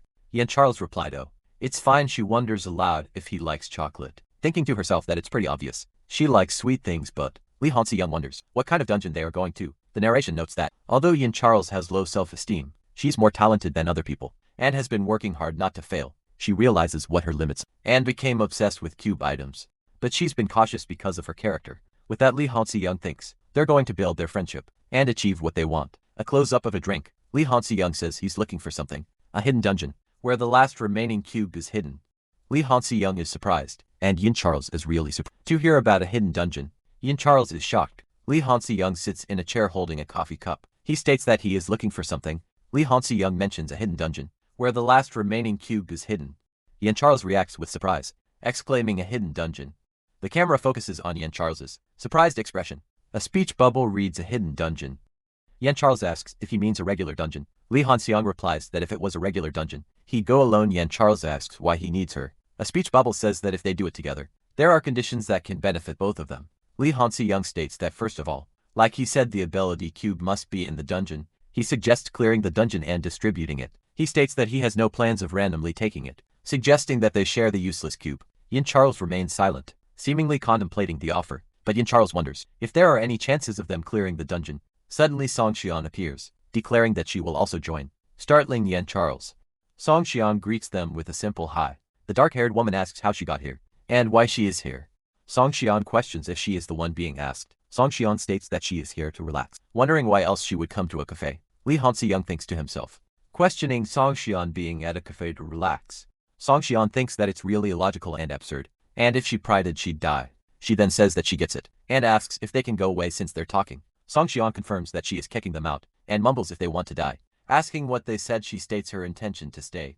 And Charles looks up at her. Listening intently, Lee Han-seong sits at the table, explaining that they also have the added benefit of getting a cube. Lee Han-seong continues saying, it depends on what type of cube it is. Let's get that sorted out when we're there. Yan Charles speaks up, mentioning something she couldn't ask earlier. Is the dungeon at a level we can clear on our own? Lee Han-seong reassures her, saying she doesn't have to worry about the difficulty level, a level where you can clear it alone, but it'll take a long time. Yan Charles suggests that they're just asking for cooperation to finish it quickly, adding that it'll be perfect if she joins too. Yan Charles looks up at Song Xian with a hopeful expression. Song Xian looks down at Lee Han-seong, asking if he's really doing it. Lee Han-seong rests his chin on his hand, lost in thought. He muses that it's good to have powerful reinforcements and get things done quickly. He wonders what if Xian becomes an ally because of this. Lee Han-seong continues to contemplate, thinking that the main story will be starting soon. He thinks there's only one ability cube that he's aiming to get. Anyway, Song Xian sits with her hands clasped, a serious expression on her face. Lee Han-seong states that they will do it together, but first and foremost, a hand gestures towards a glowing contract on the table. Yan Charles and Song Xian look on with surprise. Lee Han-seong smiles softly. Yan Charles asks to confirm it, wondering if this is for real. Song Xian says not to take out such a valuable thing all of a sudden, adding that it's scary. A magical contract called Oath of Secrecy is displayed. Someone asks if they really need to go this far. Lee Han-seong says that it's not that. He doesn't trust them too. A voice whispers, not wanting anyone to know what they're about to say. Two figures stand side by side, listening intently. A long hallway stretches into the distance. Someone wipes their face with a towel. Seemingly troubled, a voice declares, because we're hero candidates. The person with the towel thinks that cold-headedness. It's as if he knows. A voice reveals the information. There's a child from the Black Land. Amongst the new students, the voice continues. If you look at this from the side, you can definitely tell it's Lee Han-seong. Someone calls out by, you all leaving already? Lee Han-seong thinks. Each of I have something to think about. What about you? Lee Han-seong thinks. After watching Han-seong do it, he listens to the other person, who remarks that it looks fun and that he's a funny guy. He is wished good luck as he is told to go on ahead. A voice muses that, when one gets a grade for their achievement, they pretty much also need recognition. It's considered a good way to make yourself known. But if Lee Han-seong is a child from the Black Land, the children of those who are subordinates of evil in the Black Land can be turned into evil subordinates anytime, just by being blood-related to already existing subordinates. It's a dangerous existence. That's similar to a ticking time bomb, yet the possibility is unlikely, unless the subordinate returns to the Black Land, or the evil itself comes from the African continent. It doesn't matter what Lee Han-seong is like. What if he becomes the trigger? That wakes up Johan's sleeping memory. Before that happens, he thinks he should. A magic contract glows with an ethereal light. The text declares the contract's validity as absolute, forbidding disclosure to anyone. The contract warns that unintentional leaks will result in memory loss. It is revealed that the two of them signed the contract. Lee Han-seong assures Yan Charles that he will keep some of the contract's capabilities secret, learning from now on. The text explains that he is not going to tell them everything about its effectiveness on their ability as well, and in Charles's case, it's not immediate. Yan Charles asks if she can advance her exclusive skill through enough training. Surprised, Lee Han-seong states that he is not lying. Lee Han-seong tells Yan Charles that it's real and not to worry, and she asks how about her. Someone asks if there is anything for them. Lee Han-seong tells them to wait a minute. A status screen displays the name Song Xian, along with various stats including strength, magic power, speed, and mind power. The screen also lists exclusive and special skills, as well as a characteristic labeled killer. Lee Han-seong, standing beside Yan Charles, remarks that she also has one, but it needs some training. Yan Charles, looking at the screen, responds with a surprised really. Song Xian exclaims that this is amazing. Lee Han-seong thinks that Song Xian will like it, no matter what. On the other hand, he wonders what Charles has in Charles has a lot to think about. A voice notes that her skills are lower compared to Song Xian. It is thought that she must be worried if she can handle it. Yin Charles and Song Xian are told that this is a very good reward. They are asked what they need to do. Li Hanxiang is told that's right and asked what they should do. Yin Charles is told that she was so happy just now, but he has a favor to ask. Li Hanxiang exclaims that he needs help to stop the destruction of this world. He can't possibly say that even though he means it. Li Hanxiang wants her to join his management company that he's going to establish, knowing it won't be easy. Song Xian listens as he explains that it would be nice if she could join once she's stronger and with the information she is. On dungeons, the camera focuses on Song Xian's hands. Song Soon-haon asks if it's management. Li Hanxiang confirms that it will be a company that supports hero activities, and that's right, it will. He explains that it'll be in the same classification as those companies that assist with personal schedules and legal issues, and that it's better to be supported rather than doing it all alone. Song Xian thinks that it's already good that she learned she could advance her skill. Song Xian wonders what more there is to think about. Li Hanxiang wishes for them to be in his management, but it's okay if they don't want to join right away. It's more important to build trust. It's more important to build up trust rather than gain an ally right away. You don't have to decide right away. Song Xian feels like it's a take it or leave it situation, so she join. Song Xian declares that she also join in. Li Hanxiang states that he has to graduate first before he acts on it, so until then, you can think about your decision more. The dark-haired woman asks what, stating that she won't do that. More importantly, the dark-haired woman speaks. The dark-haired woman says that she's not, and that you can just think of it as helping a friend. Li Hanxiang thinks of it as a friend. The dark-haired woman asks if it'll be more effective if they feel touched right. She then thinks that she can't kill him. Li Hanxiang asks if she said something, but she denies it then. Li Hanxiang will tell them about the dungeon first. The clear blue sky stretches out above the building. The building stands tall, its architecture modern and imposing. A lone figure walks through the building's interior. Li Hanxiang, looking tired, thinks to himself that his life is on the line. He hears someone calling his name. Sergi waves, telling Hanxiang that he is training. Hanxiang notes that Sergi didn't feel demotivated after their last spar. The two stand facing each other. Hanxiang and Sergi stand in the gym. Sergi mentions that he watched the video Hanxiang uploaded around 30 times. Hanxiang replies that he saw the comments Sergi left. Hanxiang thinks it was nice to watch the video from an objective point of view. Sergi says that it might not be perfect, but he somewhat made up for his weaknesses. Hanxiang asks Sergei to fight him one last time. Sergei thinks that Hanxiang trusts him, which is a good sign. The two prepare to spar. A hand grips a stick, the sound of it snapping echoing in the air. A small robot looks on, seemingly confused. What is this, it wonders.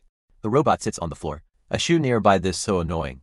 It grumbles. Two figures stand in what appears to be a gymnasium. One of them exclaims, "Ah, she really?" A question mark hangs in the air. One of the figures asks, "What have you done?" A woman stands tall holding a stick. She scoffs. One of the men questions what has been done. The name Nadia echoes in the air. Nadia stands tall, her expression unreadable. Her hand grips the shaft of a spear. Someone demands to know who allowed the use of such an annoying weapon. The spear-like weapon rests on the floor. Nadia observes a figure in the distance, her gaze intense. The figure is described as a world-class spearwoman and the daughter of Russia's largest PMC company's president. The daughter of a big shot, difficult to even face, is considered pretty. The question lingers. Should she be dealt with immediately? She jumps back, startled by the sudden appearance of a small camera drone hovering nearby. It surprised her. The drone continues to record. Her expression hardens. Nadia whirls around, demanding that whoever is controlling the drone put it away immediately. The sound of something scraping against the floor echoes. Nadia turns her head. Following the sound, a figure stands in the hallway, holding a tablet and a broom. The figure remarks that it has been years since they mastered the movements of their camera drone. Nadia shouts, asking if they're crazy. The figure stands their ground, holding the broom. The figure looks at Nadia, a serious expression on their face. The figure says, "Hey." Nadia's eyes widen slightly, a flicker of surprise crossing her face. Li Hanxiang tells her to be quiet, annoyed by the noise. Nadia's expression shifts to disbelief as she exclaims, "What?" Her brow furrows, a mixture of frustration and confusion evident in her eyes. It's explained that Nadia has an awful personality, being immature and rude, but she has good skills as a second-generation richer, yet she has one fatal flaw. The text explains that because of her characteristic submissiveness, she feels an increase in skills and a sense of stability whenever she is overwhelmed by someone. Nadia's face is flushed, sweat beading on her forehead as she tries to find stability in those who are trying to overwhelm her. In other words, she's a masochist. Nadia practices with wooden swords, her stance firm as she faces her opponent. It's explained that she can't simply shake off being a masochist because it's an effect of her characteristic. She is a mixture of anger and something else. The unfamiliar feelings wash over Nadia. The effects of her characteristic are felt for the first time. So she must be embarrassed, right? She must be angry because no one has ever been this rude to her, but she can't do anything about it because according to her characteristic, Someone else has the upper hand. I feel sorry for her, but she has to pull it together till the end. Nadia touches her forehead. A flicker of memory crossing her face. A flashback shows the magic user touching Nadia's forehead. He asks, "Who let you touch my camera so carelessly?"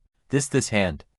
The memory overwhelms Nadia, sending her stumbling backward. She touches her forehead again. A look of distress on her face. You really? She struggles, the muscles in her arms straining. As she tries to move the spear, the spears clash, but Nadia can't seem to gain any ground. "I'll kill you," she grits out. A gasp escapes her lips as she continues to struggle. Her brow furrows in concentration. The spear remains stubbornly fixed in place, happening. "I can't move my spear." Anton watches Nadia struggle. "You're trying to swing a spear at close range," he observes. "You must really have terrible." Nadia's face flushes with frustration. Anton thinks to himself, "I've overwhelmed her in both skills and spirit. I think I have to wrap it up now." Anton calls out Vladimir. Nadia. Anton continues. "How's Vladimir?" Anton. Anton and Nadia stand facing each other, spears in hand. Another man looks on, surprised. She fumes, thinking how she's been ignored by her own father, in favor of work as expected. The word catches in her throat. A voice asks what she's talking about. The voice tells Nadia to tell Anton. She mutters about the black ground. Anton and Sergei stand nearby. Sergei asks if she understood. Sergei apologizes, saying he has to go now. Anton responds with a surprised "Oh, okay, bye." Anton glances over, a flicker of concern in his eyes. The two figures stand apart. Nadia slumps to the floor, defeated. She stares wide-eyed, a gasp escaping her lips, as if witnessing something unbelievable. A figure stands silently, their presence marked only by a faint aura, and a cryptic ellipsis hanging in the air. A woman with dark red hair looks on with wide, fearful eyes. A dark figure stands silhouetted against a hazy, brown background. The figure groans, the sound echoing in the darkness. A figure moves quickly, leaving a trail of dust in their wake. A figure in a dark jacket stands amidst the chaos. Purple energy crackles around a figure's legs.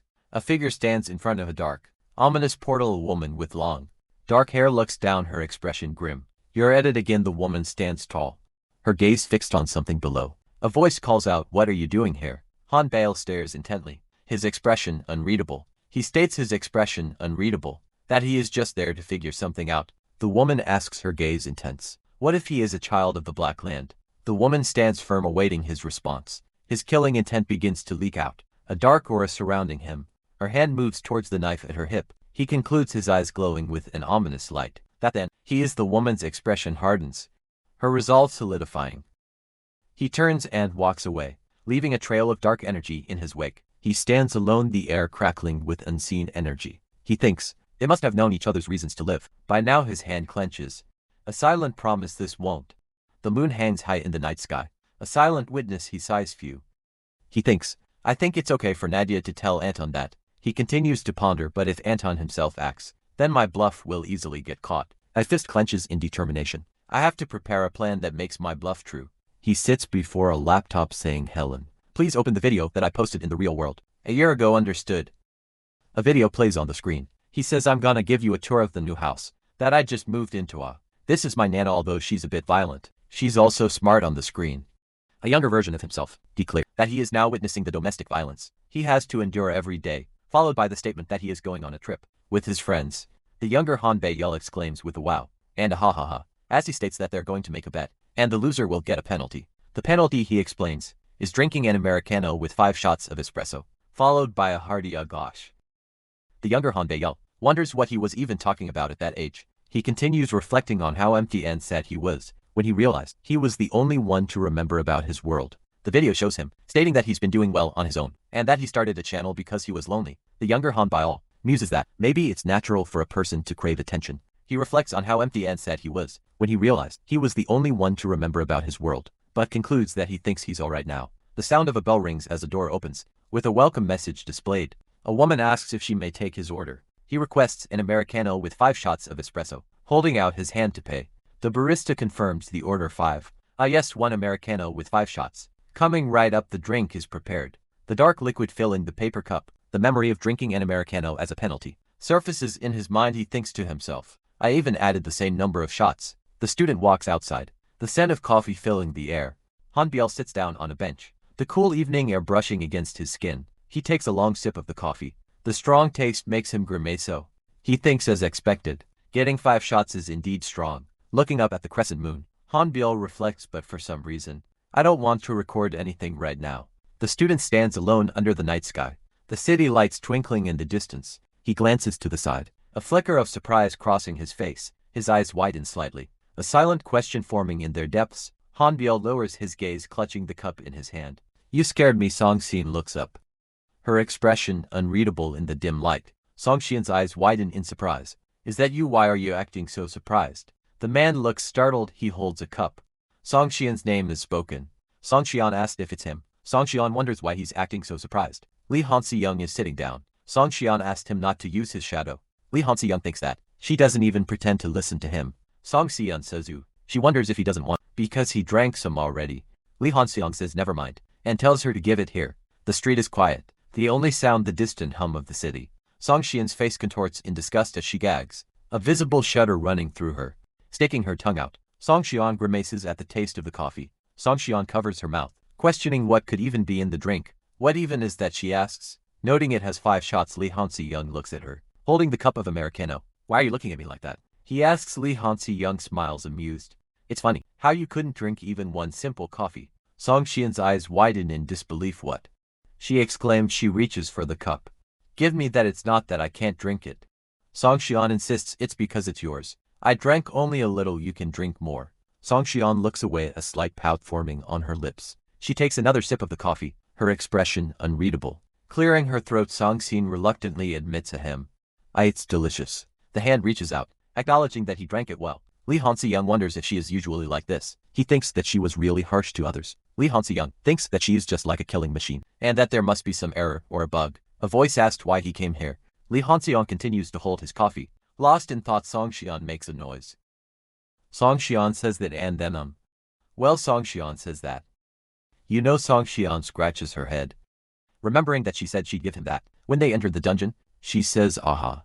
Li Hansi-young asks if she has something else she wants to say to him. Songxian asks if he would maybe like to try and do a few assassination missions, if he's ever bored. She states that there's an easy target nearby right now. The magic user looks concerned. Hanbiel is asked if she is crazy, and if she has any common sense. The magic user wonders if the easy target is a bad idea, and Hanbiel thinks it's good to try something bigger. At this time of night, the magic user says it's scary to even kill a monster, let alone assassinate someone. Hanbiel's mindset has become completely different after she recognized the boundary between game and reality. Hanbiel gives a death stare. Hanbiel thinks she is sure he thought about killing Li Hansi-young, even if it wouldn't be anytime soon. Learn more about assassination and prepare yourself. Don't let Hanbiel kill you when there's someone else who wants to kill you. Hanbiel states assassination is fun, and you can earn money too. Hyo states flatly that she doesn't have time for that. Leader Lee recalls Hyo's promise to train him, but she suggests teaching him about assassination. Instead, Hyo's expression is unreadable. Leader Lee wonders what's with her sweating. Leader Lee questions why she is being so desperate. Hyo's face is slightly reddened, as she mentions an assassination invitation, suggesting they do what she likes. Leader Lee nervously wonders if she is asking him out on a date, admitting he doesn't have the courage to check his favorability. Leader Lee is speechless. Leader Lee explains that it's not a bad idea to learn about it. Hyo reacts with a really. Hyo smiles brightly, suggesting they tried to train and practice together too. Leader Lee finds her innocent smile creepy. Looking up, Leader Lee notes that an assassination commission is coming up in a few days, asking how about they do it together then. Leader Lee looks down, a bead of sweat trickling down his cheek. If he tries it once, his mind might change too. Someone says that he made a really good choice. Under the crescent moon, a voice notes that if he feels nervous about it, there's also an easier one. Hanbiel tells Leader Lee that it's okay if he wants to try that. Leader Lee thinks that he wants to sleep and pretend this never happened. Magic is created by carving or engraving into the circuit, with the summons, traps, and barriers assigned to it. It becomes a dungeon. Most dungeons appear naturally around pieces of spore. However, that doesn't mean that there are no artificial dungeons. The Big Ten Guild's main building can be seen as the peak of artificial dungeons, as it consists of hundreds of circuits. But the circuits are only specialized in defense, and can easily be neutralized if the magician can dismantle the circuits themselves. Jin Hoon thinks to himself, I always drew circuits for buildings like that. For video content, there's nothing more to listen to in this lecture. Then let's try and draw a simple blueprint. The exercise reads, while exploring an unknown land, you find a small cave. You have to spend and endure with an injured person. There for 1 week, choose 5 spells, and draw a blueprint that's most suitable to withstand 1 intermediate grade magic stone. Jong Hoon wonders is it a practical exercise? Another student says, oh, it's wrong again, this is hard. That should be connected with this. Jong Hoon looks frustrated. A hand draws a circuit. The student thinks, I want to do a more difficult circuit though. Jean Charles sits at her desk, observing something with a curious expression. Jong Hoon stands with another student, looking surprised. The student wonders if even Sergei is involved. Lee Han-si-young is addressed by name. Someone pokes Lee Han-si-young with a sheaf. A voice asks to be taught as well, while Han-si-young wonders why he's being poked, and thinks it would be embarrassing to ask openly. A voice instructs to choose 5 spells, and draw a blueprint, suitable to withstand an intermediate-grade magic stone. It's important to divide this magic into 1:1:1 if you set them up apart. It would naturally connect. Students wonder if they shared it amongst themselves, and express a desire to know too. One student thinks Lee Han-si-young looks uglier, or at least a little different. Jian wonders if he could gather more recognition points with the magic stoning. Make a simple magic cohesion circuit. It's also possible to slowly gather processed magic. You can assemble it together one by one. If you complete the circuit like this, a glowing blue bird hovers above a circular diagram, emitting a soft light. Yan Charles looks up at the glowing bird, a mixture of surprise and curiosity on her face. Lee Han-si-young thinks to himself, it's a circuit that only cares more about visuals, rather than function. Lee Han-si-young muses, isn't that what a veteran player is? A notification screen displays you received attention. From the lecturer you received attention. From the candidates you received 30 recognition points. He thinks it's not that useful, but it's proven its worth. The glowing blue bird is shown in more detail. Its light shimmering. Ian Charles gasps, staring intently at the bird. Ian Charles thinks, but it would be nice if I had the skill to support this magic. Lee Han-si-young reflects, if I could combine this with the skill, I'd be able to input the creature with artificial magic. The location of the dungeon will be pretty important. This time the text reads, my luck is max level. Sergi approaches, greeting someone. Sergi, as expected, you're here today. To Nadia stands nearby, her expression thoughtful. It's because it was too bad to just leave it like that yesterday. Sergi turns to Nadia, offering a simple greeting. Hey. Nadia looks up, a hint of surprise in her eyes. Nadia, why you? Sergei's expression hardens slightly. Don't disturb us. Nadia's face is partially obscured. And get lost. Nadia's face is flushed, her eyes wide with a mix of emotions. Nadia's face is flushed, her eyes wide with a mix of emotions. Nadia thinks to herself, I need to keep responding like this, until she recognized it as a characteristic right. Sergi watches Nadia, his expression unreadable. Nadia thinks to herself, since Mount Liang of the Black Land is not a place that Anton could easily mention, it'll be okay for now. Let's go, Sergi. Nadia says. Sergi nods and says, oh, okay. The scene shifts to what appears to be a training ground. A voice echoes, it's better for you to be careful this time, because I've improved a lot. It's already scary enough. The training ground is empty, save for the rows of seats.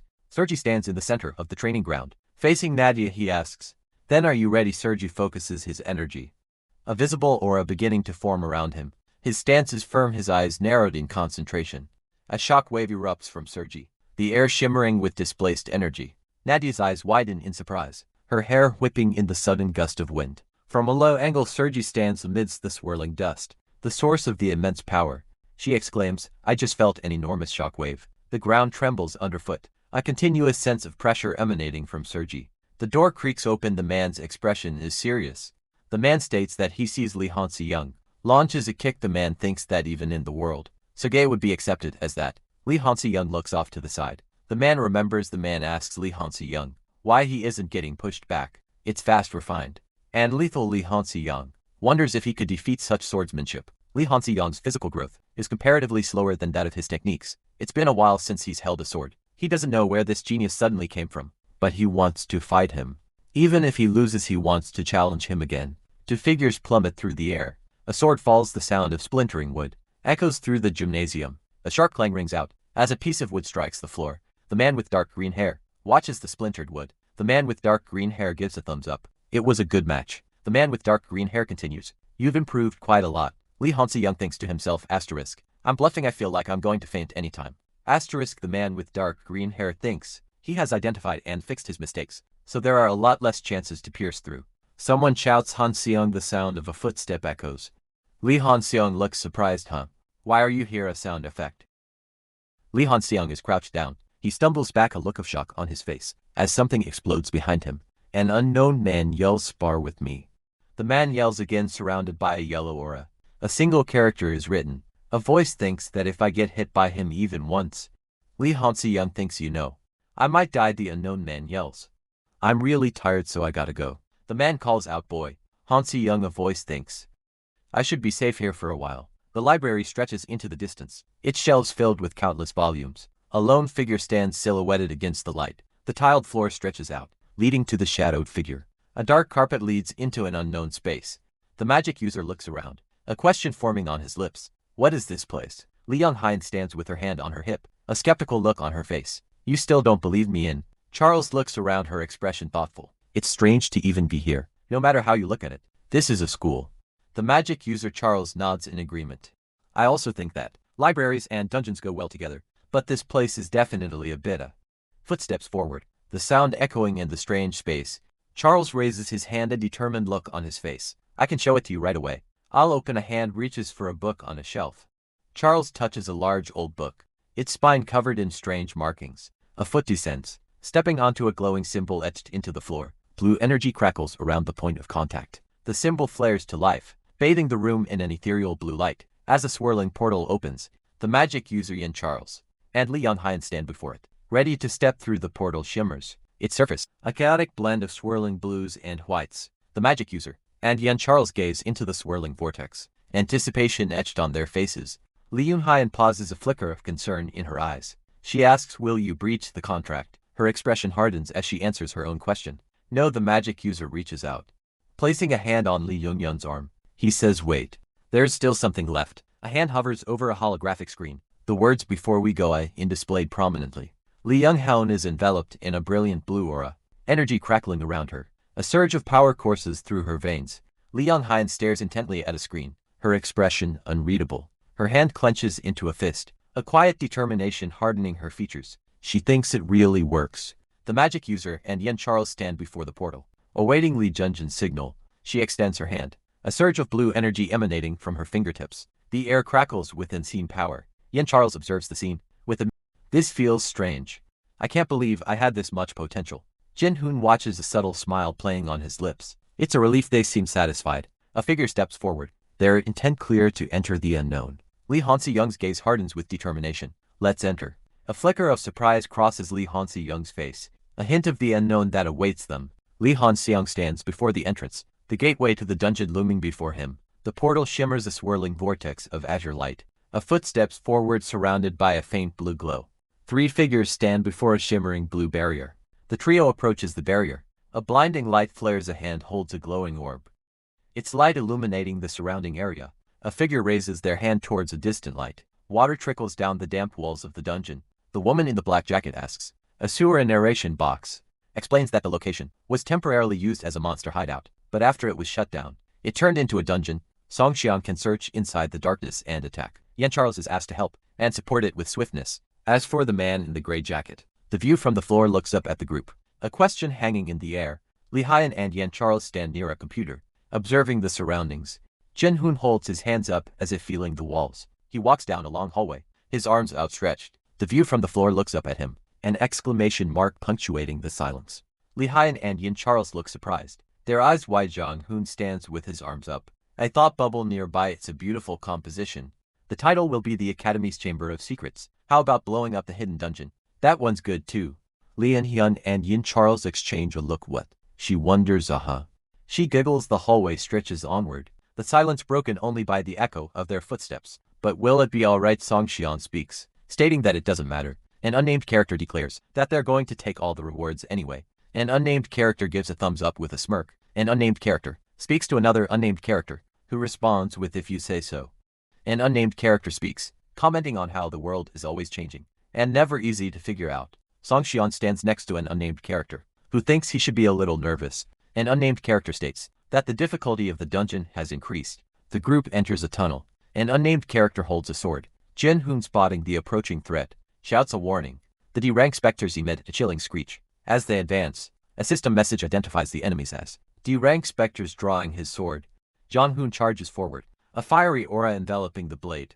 Song Xian, bracing herself, prepares a counterattack. Blue lightning crackling around her hands. Yes, she exclaims. A beam of pure blue energy erupts from her hands, streaking towards the specters. She conjures a shimmering blue barrier, ready to defend against any incoming attacks. A blast of blue energy erupts, filling the air with a crackling sound. Yan Charles, hands outstretched, declares that her power isn't magic. She adds that specters have no means of fighting back. Up close, and then Song Xian is struck. A figure descends, blade flashing, ready to strike again. Okay, they shout. Jong Hoon observes that specters stop using long-range attacks. When they get close, he urges Charles to use swiftness. Yan Charles focuses, blue energy crackling around her hands, as she prepares to unleash her power. This swiftness ability activates the air, shimmering with blue energy. The blue energy intensifies, a visible manifestation of the speed and power, now at her command. The swiftness ability propels her forward, a blur of motion against the encroaching darkness. The force of her attack sends the specters reeling, their forms flickering, in the face of her enhanced speed. The blue energy intensifies as she closes in, a whirlwind of motion and power. With a final piercing shriek, the specters shatter, their forms dissolving into nothingness. As expected, close-range combat would be advantageous. Jong Hoon calls out guys. He shouts one specter. Jong Hoon orders keep one specter alive. Jong Hoon and Yan Charles look surprised. Multiple specters appear. A close-up reveals the menacing figures of the specters. Jong Hoon and Yan Charles stand ready, facing the horde of voice questions. One alive as expected. Now that it's close-range combat, it's advantageous. Jong Hoon looks serious. One specter. Jong Hoon looks surprised. Keep one specter alive. Song Seon unleashes her powers in. Charles looks surprised. Jong Hoon thinks, there's something I have to do. Not here is told. You still find something else to do. After seeing these numbers, aren't you a bit too relaxed? Nadia is shown. Jong Hoon grips his sword tightly. Ready for a fight, he looks around. A bead of sweat trickling down his temple. A voice echoes, stating that taking on the specters one at a time isn't a big deal. The specters lurk, their glowing eyes piercing the darkness. Jong Hoon thinks to himself that he needs to reduce their numbers. Mana crackles in the air. The energy intensifies, the air thick with magical potential.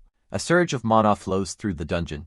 Nadia stands amidst the dungeon's depths. She exclaims in awe at the sight of so many mana stones. A heavy boot comes down, grinding something beneath it. A woman with dark purple hair states that it's a drive hunt, and they just have to share the rewards now.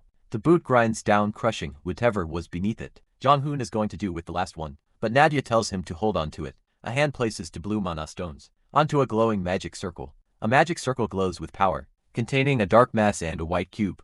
A barrier crackles with dark energy. Jong Hoon and Nadia watch the process with anticipation. The magic circle intensifies its glow. The cube pulses with a bright violet light.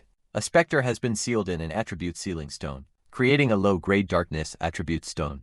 Song Xian looks at the glowing cube in Jong Hoon's hand, wondering what it is. Jin Hoon awkwardly admits that it's still early in the game, so they don't have the skills to extract attributes yet. A specter with the darkness attribute is visible inside the cube. Song Xian is surprised that this is an attribute stone, which extracted the darkness attribute, forgetting being theoretical. Jong Hoon asks if Nadia can lend him her dagger. Holding the dagger, Jong Hoon says he'll show her something interesting. The dagger is a well-forged birdshot dagger, rare and increases agility by 3. Nadia and Song Xian watch as Jong Hoon prepares to imbue the dagger. Dark energy emanates from the cube.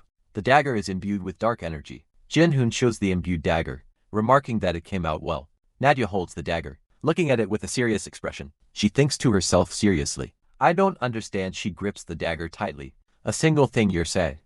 Nadia pauses, looking at the dagger with a confused expression. The dagger is plunged into the ground, emitting a dark purple aura. Nadia swings the dagger, leaving a trail of dark purple energy in its wake. She continues to swing the dagger, the dark energy swirling around her. Nadia looks at the dagger, surprised it's gotten this good. This is crazy, she mumbles.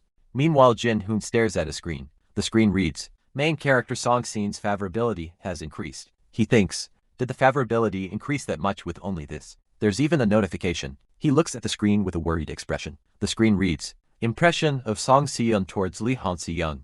Reliability 65, favorability 76. Affection 70 for Jong Hoon's brow furrows. Affection has crossed over 70. He is sweating. That doesn't make any sense. I remember hearing I can't even look at you for. Jin Hoon continues to stare at the screen, looking increasingly worried. 3 seconds at barely for charm. A normal person wouldn't be attracted. He glances over thinking. He needs to check the favorability of Yan Charles. To the screen displays the information. The screen shows Yan Charles's impression of Lee Han-seyoung. Reliability 68, favorability 31. Affection 22. Jong Hoon clenches his fist, realizing that 22 is a bit too little for Yan Charles. Yan Charles wonders where it all went wrong. Yan Charles thinks that this is the typical woman's perspective. She says she doesn't know. A pained expression contorts a face. Lee Han-seyoung stands, a sword held loosely in his hand. The dungeon attack went smoothly. He muses, glancing at his phone. He even got a lot of videos for his channel. As expected, a streamer has to stream. Han-seyoung thinks, clenching his fist. Song Xian asks, how did you do this? It looks like she really enjoyed it. Song Xian smiles, thinking to herself, this is nice seeing her smile. Lee Han-seyoung thinks it's so unusual. Lee Han-seyoung waves, saying yeah.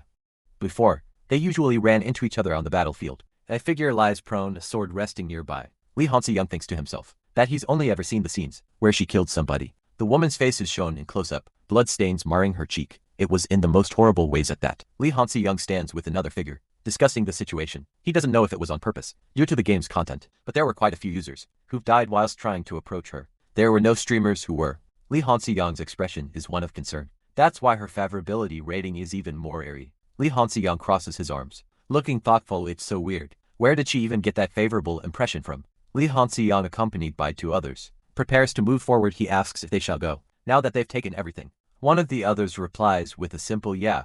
Lee Han-seong tells the blonde-haired woman to get ready. Since this is the boss room, Lee Han-seong stands before a barred gate firm. Then Lee Young-hyun suggests taking a break before entering the boss room. Noting that it's been several hours already, she adds that they're also running low on recovery items and she can serve them. Lee Han-seong agrees with her assessment. He observes that the difficulty level is higher than expected. He then suggests that they recover and proceed. Song Xian asks Lee Hyun if she's running a business, questioning why there are so many recovery items. Lee Han-seong prepares the recovery items, stating that he prepared them just in case. He thinks to himself that they should first recover stamina, magic power and mental strength, and use the buff potion before entering. Song Xian remarks that it's the same as with the contract last time, then asks if Lee Yoon-hyun originally had loads of money. Lee Yoon-hyun mutters that she just ended up using up everything she earned, and wonders how she even earned hundreds of millions. Lee Han-seong sulks, thinking that he really can't get used to Song Xian acting like that. He reveals that the boss is a ghoul called Pashal.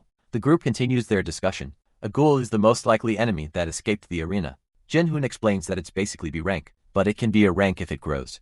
Yan Charles warns that it can be dangerous, so they should follow her instructions well. Song Xian agrees. Now use the buff potion and let's enter the boss room. Jong-hoon pushes open the doors to the boss room. He steps inside the room, stretches before him. Jong-hoon continues into the darkness. A grotesque ghoul stands waiting. Jong-hoon grips his sword, preparing for battle. The ghoul twitches, ready to strike. He glances to his left, a subtle shift in his gaze betraying a growing unease, as a faint echoing tremor vibrates through the air. His eyes widen in alarm, a silent scream frozen on his lips, as the air crackles with an unseen energy. The world distorts around him, lines blurring into streaks of light, as the very fabric of space seems to unravel. Reality shatters the familiar world, dissolving into a vortex of swirling chaos. He lands heavily, the impact jarring his bones, as dust and debris swirl around him. Lee Han-seong and Yan Charles stare in stunned silence, their faces etched with disbelief and mounting fear. Their feet remain planted, frozen in place, as they try to comprehend the impossible. Above, a gaping hole pierces the ceiling, a dark void, measuring approximately 3 meters in diameter. Jeon-hoon's eyes dart around, his expression a mask of bewilderment, as he struggles to process the sudden shift in his surroundings. The activation speed was so fast that even Charles couldn't react to it. It's a ghoul with an ability even amongst. One of the top abilities is called space manipulation. The air crackles with displaced energy, as a vortex of debris swirls into existence. Song Xian's voice cuts through the chaos, a sharp warning: be careful. Her expression is tight with concern, a bead of sweat trickling down her temple. A raspy voice echoes, revealing the nature of the vortex. That ability, space manipulation, has the potential of being S-grade. The voice continues, identifying the source of the disturbance. It's definitely an rank ghoul. A lone figure stands in the distance, bathed in an eerie purple glow, her dark hair streaming behind her. The woman sprints through the cavernous space. Gasping for breath, she glances back, her eyes wide with fear. A bald man with a ring watches her from afar. Her boots pound against the stone floor, each step echoing in the oppressive silence. She stops abruptly, her expression shifting to one of shock and disbelief. Driven by a primal instinct, she resumes her desperate flight. A surge of water erupts before her, a wall of liquid force. The impact sends her sprawling, the hard ground rushing up to meet her. In the distance, a man watches. Even Song Xian can only dodge. The plan to approach with shadowing failed too. Charles, who can't even react, is at the very back, since she has no choice but to retreat out of the range. Activating his magic power, Lee Han-seong explodes it at his feet, barely managing to avoid the attack. With that rebound, there is a limit to avoiding it, though fortunately, the range is constant, and it seems like he can't use it simultaneously. But I can't win if we're just having a war of attrition like this, since it's a ghoul that rose to a rank just by its ability to engage with space. It has such terrible stats that we might have a chance of winning with just one successful attack. Helen, are you filming properly? Lee Han-seong asks. Yes, I'm certainly filming it. Could the ability called Shield, that I told you about in the beginning, perhaps be able to stop an attack like that? At least once, yes. Once is possible as expected of a skill-type shield, but still there's only one chance. System store. I'll buy 3 intermediate grade magic power ives, and 1 intermediate stamina 4. He purchases 3 intermediate-grade magic power ives, the blue liquid glowing as it flows into his system. Lee Han-seong then purchases 1 intermediate-grade stamina for the red liquid pulsing with energy. Raising a finger, he calls out, "Alright, Halen."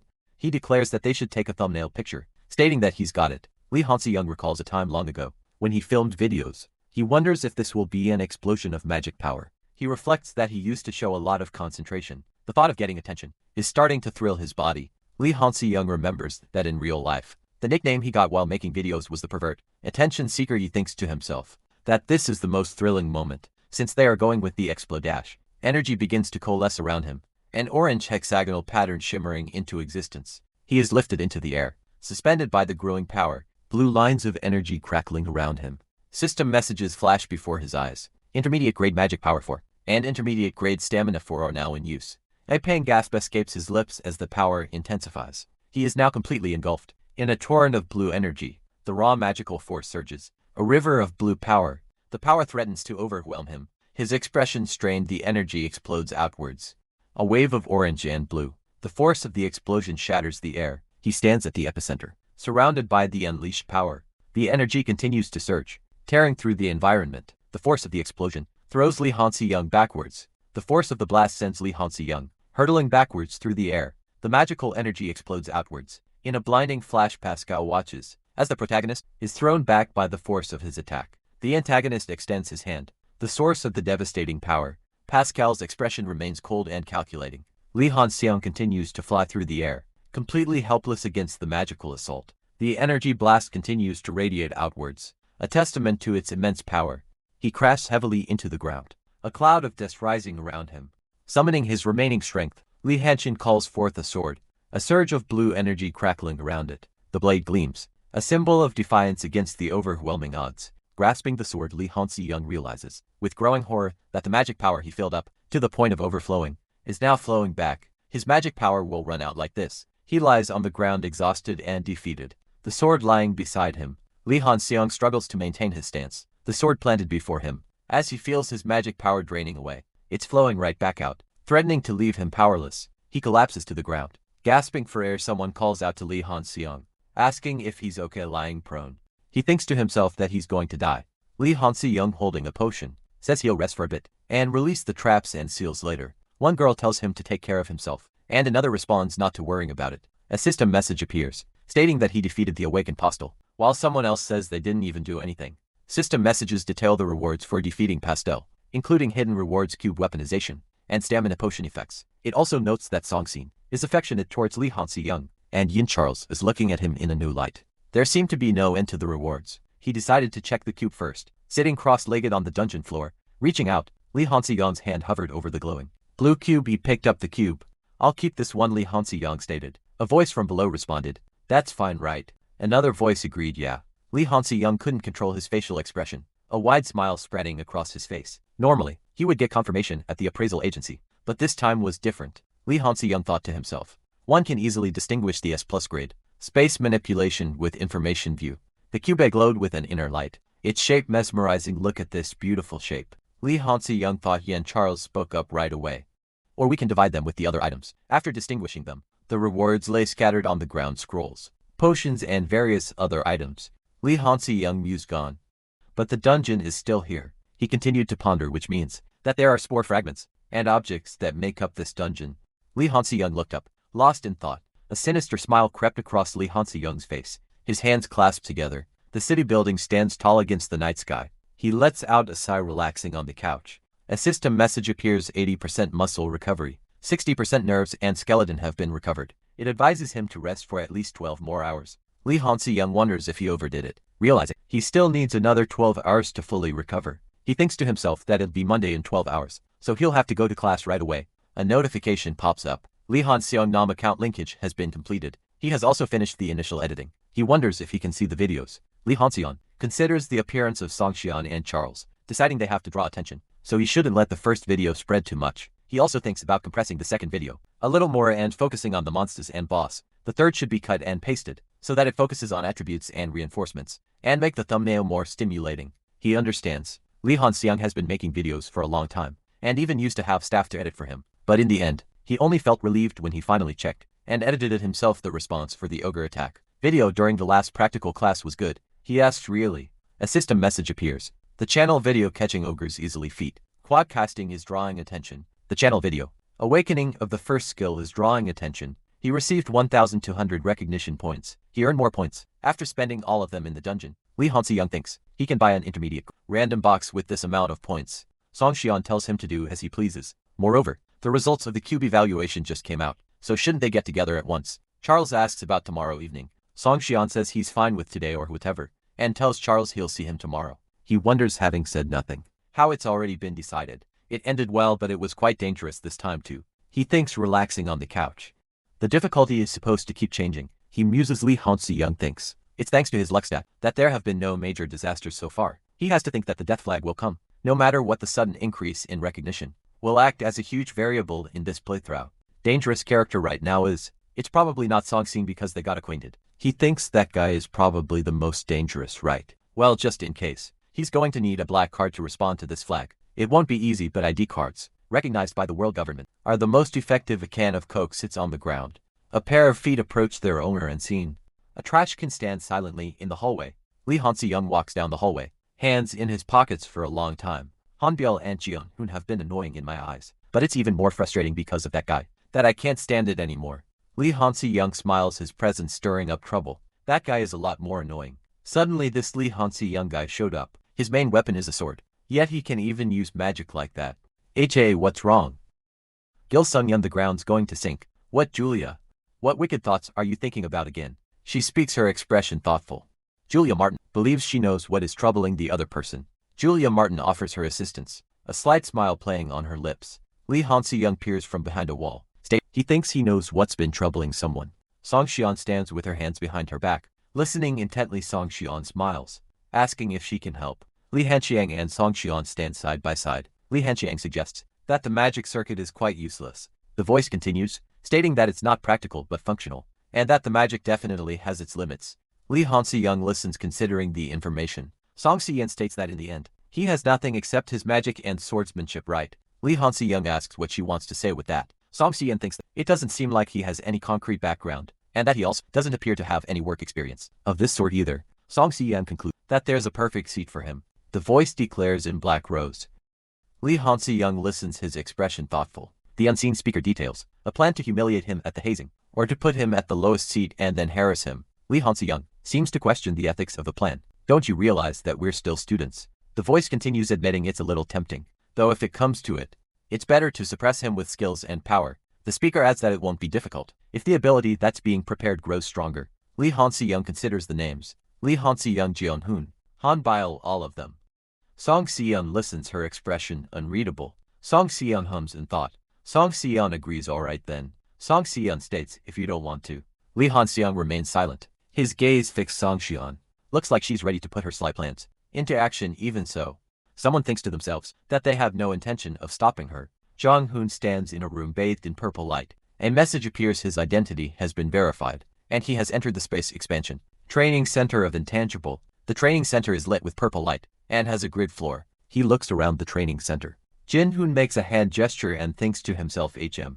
A status window displays Lee Hansi-young's name, along with his stats: strength 16, magic power 28, speed 12, mental strength 22, agility 12, intelligence 5, stamina 16, CHARM for sense 11, and luck 99. His potential is listed as 220 out of 1000. His exclusive skill is target enlightenment, body strengthening. His special skills are information, view, and space manipulation. His characteristic is magic rule. Lee Hanshin can't believe he's learning such a high potential ability, even before the start of the main story. For space-related abilities, imagination and spatial perception are the most important. If he can use it exactly where he needs it, then it can become quite a deceitful ability. He needs to quickly increase his proficiency, so he can use it perfectly. A drone informs Lee Hansi-young that he has something scheduled for 5 p.m. today. He acknowledges that it's a meeting. There is also the schedule. Lee Hansi-young thinks to himself that he is busy. There is also the schedule to re-enter Pastel's hideout dungeon, to clean up. He tells himself to hold on, that he's got it, and to let him know when there's time. Lee Hansi-young looks tired and sighs. In addition to the upcoming start of the main story and the black card preparations, there are a lot of things to take care of, but he decides to focus on this first. A blue aura surrounds him. Visual effects fill the panel. More visual effects are displayed. The panel is filled with visual effects. The space around him warps and shimmers, but the effect is fleeting and unstable. Li Hanxiang watches the dissipating energy, a frustrated expression on his face. He resolves to keep practicing until his proficiency increases. The attempt doesn't work as well as he'd hoped. His proficiency is still too low. Even when he tries to touch the space, manipulating it like mud, it slips through his fingers. It's not consistent, the range is a mess. Is this the limit in that case? He'll keep repeating it until his proficiency increases. The space around him continues to distort erratically. There's a reason why he raised it in a hurry, and why he is here in this training center. Li Hanxiang stands in the training center, determined to improve. Ahem. Li Hanxiang prepares for another attempt, focusing his energy. He declares that he can go up to maximum range. The space around him warps and shimmers. The spatial distortion intensifies. The space manipulation continues, the purple energy crackling. The spatial chunk pulsates with contained energy. He holds as much space as possible in this state. Li Hanxiang wonders, what would happen if he stored this chunk as it is now? He thinks it's generally impossible, and even if it is possible, it's like a bug. He realizes that's why he has an empty potion bottle. Li Hanxiang thinks that from now on, it won't be a bug but a feature. He realizes it's a loophole that is close to one. An empty potion bottle, easily breakable and containing nothing, is shown there as isolation magic cast inside. A blue orb pulsates with energy. Li Hanxiang's expression hardens, with determination from now on. It won't be a bug but a loophole that is close to one. The blue orb floats suspended in the air. The orb is placed inside the potion bottle. Li Hanxiang focuses intently, his brow furrowed in concentration. His grip tightens on the bottle. A system message appears. A potion bottle with space of rare grade has been created. You have achieved great success. A rare grade item creator. A rare grade item has been created in a new way that previously didn't exist in the world. Achievement classification. Rating history. He exhales in relief. Li Hanxiang raises the potion bottle triumphantly. Alright, the production was successful, and he even got an achievement for it. He considered the possibilities. It could be used as a tool to increase his reputation as a creator. But Li Hanxiang held the potion bottle, his expression thoughtful. The value of this bottle depends on how he chooses to use it. When the bottle is broken, the isolation magic inside is released, and the space returns to its original size. If fire magic is incorporated into it, it becomes a fire bomb, and if revitalization magic is incorporated into it, it becomes an area-wide recovery tool, because it's prepared in advance. Sometimes, it can be more efficient than using direct magic. Even if it's used as it is now, it can be very powerful. Li Hanxiang mused. He thought to himself several at once. I should go to rob the dungeon next. Li Hanxiang sighed, the sound echoing slightly against the building. Lying on a bench, Li Hanxiang considered the dungeon. As expected, it's not easy to steal from every corner of the dungeon. Simple, repetitive labor is the hardest, he thought, and I don't even have enough energy for it. What kind of suffering is this? Song Xian approaches her, expression determined. Li Hanxiang is greeted by Song Xian. She asks what's up with him. Song Xian asks when they will go on their assassination mission. Li Hanxiang, looking flustered, thinks that tomorrow evening should be fine. He regrets saying he'd do it. Li Hanxiang insists that they need to train first. Li Hanxiang thinks that the effect of target enlightenment is wearing off. Song Xian seems surprised, but agrees. Li Hanxiang looks relieved. Li Hanxiang suggests they distract her with this. He then asks where they're going to train tomorrow. Song Xian asks if he means downtown. Li Hanxiang asks why they would go downtown to train, explaining that they need to go to a location with.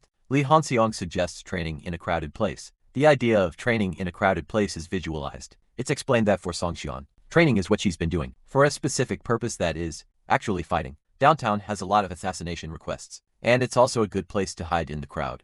Li Hanxiang is surprised that Song Xian's mind works differently than he expected. Song Xian suggests that their training should be at the training center, specifically in the long-distance evasion area. Song Xian responds to Li Hanxiang in a cute way, saying that's a shame.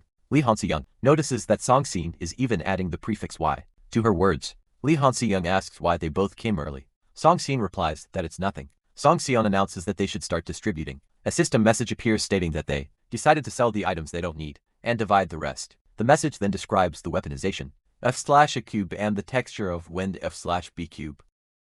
A system message indicates that it's time to distribute the skill cubes, which are most needed, and that the respective owners have already been decided. Just by looking at them, two hands are shown, one holding a golden cube, and the other a blue diamond-shaped object. Looking at their expressions, it seems that it was properly divided based on what each of them wanted. Song Xian and Li Hanxiang stand side by side. I'm glad there's no adverse reaction to it. Song Xian asks, her eyes bright with anticipation. Can I check it out? Charles replies. You don't need to ask for permission. Do as you please, he thinks to himself. That Song Xian is already excited and flying around. Song Xian, her hands outstretched, declares okay. I'll give it a shot. Blue lightning crackles between her hands. The energy intensifies. Charles exclaims in surprise. Amongst all the weapons, She conjures a spear of pure lightning. Although it's a little different from the spear that other users developed at the end. Charles, who just started growing, made a spear without hesitation. She considers the lightning spear. Think it definitely has a good chance of becoming Odin's. Gunnier Songxian begins to charge the lightning spear. Blue energy crackling around her hand. The energy intensifies, forming a circular field of blue lightning around her. The lightning spear is unleashed, streaking forward with incredible speed. The spear slams into the ground, the impact sending tremors through the training area. Songxian is taken aback by the force of her own creation. The lightning energy spreads across the ground, leaving a trail of destruction in its wake. She thinks that it could be dangerous if not handled carefully, but the combination of swiftness and weaponization is promising. Songxian assesses the aftermath, concluding that it's really powerful. A blue aura surrounds Yan Charles' hand. The blue aura now protects Yan Charles' legs. Yan Charles exclaims. The blue aura continues to protect Yan Charles' legs. Yan Charles is surprised. Li Hansi-young stands behind her. The system message reads that Yan Charles' reliability and dependency towards Li Hansi-young has increased. She thinks that so. Affection won't increase even if she dies. Li Hansi-young thinks that it hurts his pride. But this is normal. Songxian is seen from afar. Songxian is almost able to fly around in the dark. She has good compatibility with texture of wind.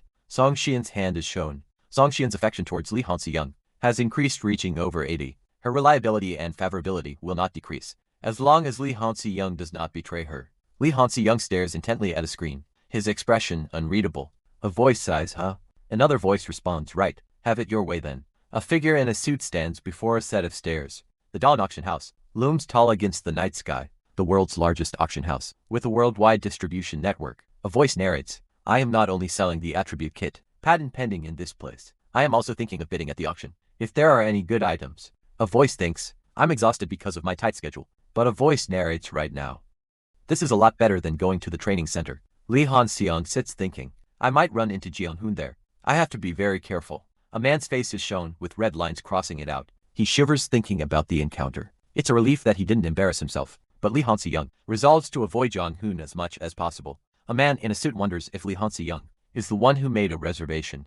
The man introduces himself as Li Zhonghu, the appraisal team's leader, handing Li Hanxiang his business card. In an auction house, where many expensive items come and go, there are also many hospitable and sophisticated employees. Li Hanxiang holds the embossed business card. Top experts of this field, that neither respectable corporate figures nor guild executives can do anything about. They may not be superior to his skill, information view, but in order to get access to the auction, the value must be verified through appraisal. Li Zhang, who asks if Li Hanxiang could show him what he brought, requesting an accurate appraisal.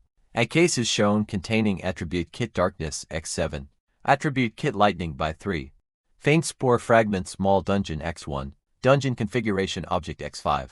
Li Zhonghu reacts with surprise. Li Zhonghu asks if he may have a look. A close-up of goggles is shown. Li Jinhu is amazed by the size of the items, wondering where in the world Li Hanxiang got them. He sits casually, having made it to the location. Li Jinhu seems surprised. A device scans a purple cube, confirming that the tests are normal. Li Zhang, who states that there aren't any particular dangers, but the more he looks at it, the more he can't believe it. He asks if he could also analyze it. Li Hanxiang thinks to himself about the magic square and circuits. He says that won't be necessary, as he's already applied for a patent, so he can view them soon. Li Hanxiang asks viewers to please like and subscribe, and make sure to click the notification bell too. Li Jin, who seems to agree with what Li Hanxiang is saying. Li Jin, who says that in any case, this is amazing. Normally, these kits are to be developed after 3 years of in-game time, but now it's an item that suddenly emerged, without even a recipe, so it's bound to look amazing. Li Hanxiang thinks this kit will be the star of today's auction. Li Jin, who thinks so too, and it seems like it's going to be a very pleasant auction. There's a special item coming out today. Someone got an urgent call from team leader Li, who said that it's today's highlight. Well, there weren't a lot of impressive items today that were above treasure grade. It was introduced in a hurry. That kid's technical value stands out more than any grade, so it should be preempted. That's fine. You did form a team, right? Yes, it's all set. We formed 5 teams for each role. Using teams as dummy bidders will cost a lot of money, yet it can't be helped. It's going to be as expensive as employing a team, but it's worth it. You must make sure you secure it. Gil Yin Yan's exhaustion creeping in again. To see if the VIP meeting room is empty. No. I came in a hurry, so it cannot be avoided. It's not like they can create one if it's not available. First of all, the meeting. Gil Yin yawns again, then sneezes loudly. Another yawn escapes Gil Yihun's lips. Should we check? A security guard suggests. Gil Yihun looks startled, a bead of sweat forming on her brow. A man in a suit yawns widely, his face contorted in exhaustion. Behind him, another man stands silently observing. Meanwhile, a security guard with a coiled earpiece looks concerned. A woman stands behind him, her expression unreadable. The camera focuses on the crisp lines of a tailored suit. A woman's lips purse slightly, a hint of tension in her jaw. The woman winces, a sharp intake of breath escaping her lips. My day really isn't, she mutters. A man in a school uniform gasps, eyes wide with surprise. This is an announcement from Dayan. Auction sign. The woman scrolls through her tablet, her expression weary. The main auction will begin in 10 minutes. Bolting upright, the man's eyes snap open, his face etched with confusion. In the end, I couldn't even finish the meeting. Two figures stride purposely down a hallway, their footsteps echoing in the sterile environment. He blinks, disoriented, as he looks up at the woman standing beside the couch. I was so exhausted that I dozed off. The woman's gaze hardens, a flicker of determination in her eyes. A question hangs in the air as three figures walk down a brightly lit hallway. The sounds of hushed murmurs fill the air. Within the auction hall, the hall buzzes with anticipation. A man adjusts his tie, the tension palpable. A voice booms, welcome. Ladies and gentlemen, the voice continues. We will now begin the main auction. A lone figure stands on the stage, ready to present the first item. The announcer declares, the first item is today's highlight. A hand dramatically unveils the item. Beneath a blue cloth, the cloth is pulled away, revealing the mysterious object. The announcer presents its attribute kit. Darkness, the audience murmurs with anticipation. As the auction is about to begin, a system message appears describing the item as a very innovative technological integration that is years ahead. The system informs the attendees that detailed information has been sent to them. A woman announces that there are 10 items in total, and they will start with the first 3. The system message states that, at the very end of the auction, they will bid for the remaining 7 items. The starting price is announced as 100 million. One Gil Yihayan thinks to himself that the bidding starts now. The bid increases to 130 million. The bidding rises to 220 million. Then 250 million. Executive Director Gil Yian of Jihayan Group is identified as one of the group's top influential figures after the eldest son, Gil Jiang Hyan. The bidding reaches for 100 million. It's revealed that the woman is Gil Sung Hyan's big sister. He considers the intensity at the start of the auction. Gil Sung Yun's sister believes there are huge benefits if she approaches someone and has a cooperative relationship. She thinks they have 500 to 600 million. She thinks they have at least 700 million. Li Hansi-young wonders if the information is leaking, but he figures they're probably thinking. He can't hear it. Li Hansi-young considers the intensity at the start, thinking that they might even see up to 1.8 billion. The screen shows a 2 billion limit. Unfortunately for them all, the information can be heard from the drone that was hidden in advance. Jianhun thinks his item will be sold at a high price, and that he'll have some funds to use later. He feels a sense of relief. Li Hanxiang thinks he'll be able to enter the bidding competition, no matter what item appears. They have 900 million. The item is sold. Gil Yihan announces the next item. Li Hanxiang is surprised. He hums, considering the auction. Li Hanxiang reflects that nothing has stood out to him since his own item was presented. He thinks that it's not bad to just make money and leave a total of 5.4 billion. Including the 500 million he had, has become available for spending. The next item is presented. This time it's an item that even an rank appraiser could not evaluate. There's only one available to be auctioned off. It's an unknown hard egg. Li Hanxiang uses that. It's an item that an rank appraiser couldn't evaluate. It costs tens of millions of won for an appraisal of a grade alone, and the appraisal for an S grade can cost hundreds of millions. If it turns out to be a useless item upon re-evaluation, the damage is severe, so the unappraised items like these often come out. However, seeing as it was brought out in the main auction, the way to obtain it must have been dangerous. Or was it because of its rare shape? Li Hanxiang wonders if he should take a look at it. With Information View, he activates Information View. Li Hanxiang studies the screen, his expression thoughtful. His eyes widen in shock at what he sees. His hand clenches into a fist, gripping the fabric tightly. He thinks he must buy that. Li Hanxiang shouts, everyone, get out of my way. Information on an unknown hard egg is displayed. A hand grips a cloth tightly. A voice declares a burning desire. He must buy that. Li Hanxiang, eyes wide with determination, shouts for everyone to get out of his way. A dragonian egg is revealed. Li Hanshin considers the challenges of obtaining and taming dragon eggs, but notes that a dragonian is different. It's beneath a dragon, therefore it's possible to tame and raise. He must definitely buy it. That egg. The bidding starts now. Li Hanshin wonders if he should start from 110 million. The bids continue to climb, reaching 200 million. Li Hanxiang, with his hand to his chin, thinks to himself that the item is really a main auction item. He is surprised that it was stuck as unpraised. Like this, the bid reaches 210 million. The bid increases to 230 million. In that case, a notification sounds. Li Hanxiang, with a confident smirk, shouts, how about this? As he bids 500 million, he thinks to himself that he won an unappraised item for 500 million won. He wonders if he should double it. Li Hanxiang thinks to himself all of a sudden, you guys will have to spend money on my kit. That's coming out at the end. Just get away from this. The auctioneer asks if there will be any more bids. Someone in the audience pleads. Lee Han-si-young stands near the item. The bid at 500 million, the item is sold. Lee Han-si-young is surprised. Someone clenches their fist. He thinks to himself, nice. Lee Han-si-young sits back in his chair, reflecting on his recent purchase. He mutters, I barely bought it. He clutches his head, a worried expression on his face. I was so nervous that I wouldn't be able to buy it. But fortunately it worked out well with the money I had. Lee Han-si-young continues to think to himself. I didn't even bring in the kit. Sale proceeds, but to think. It's an SS grade item. If it was an item with all its information revealed, that I wouldn't have bought it. It would have, the narration explains. A Dragonian egg that hatches from magic, power and blood. The narration continues. It's relatively easy to tame because when it hatches, it recognizes the first being it sees as its parent. Lee Han-si-young's expression is pensive. He thinks I was going to approach Gil Yihayan after sitting through the auction until the end. But he changes his mind. But I changed my mind after winning the bid. I need to settle this quickly and head back to the dorm. Lee Han-si-young walks past a woman. Someone clears their throat to him. Lee Han-si-young looks back surprised. He raises a hand signaling for someone to stop. A figure approaches. The woman states that she has something to say. Unless he has an appointment. Lee Han-si-young says he needs a moment. He asks what business she has with him. The woman stands before him. Gil Yihayan is a rank hero. So if she doesn't care about reputation, she's not really a person who needs bodyguards. But her expression doesn't look so good. It's not because of business, but she looks like she's about to hit him. If he says something weird, his charm level is low, which means the possibility that she fell in love with his face and is just acting chic is out of the question. Oh, my, a person who does this. Damn, that's a first. Out of the question. A man in a suit stands, with his feet planted firmly on the ground. His expression unreadable. The focus shifts to a desk. The details obscured. Gil Yian gestures, trying to make a point. Lee Han-si-young looks back at her, listening. Lee Han-si-young's expression hardens, a hint of displeasure flickering across his face. Gil Yian stands before Lee Han-si-young, her posture suggesting a plea. A voice echoes, questioning the believability of something. A man, presumably. Gil Yian offers his contact information with a smile.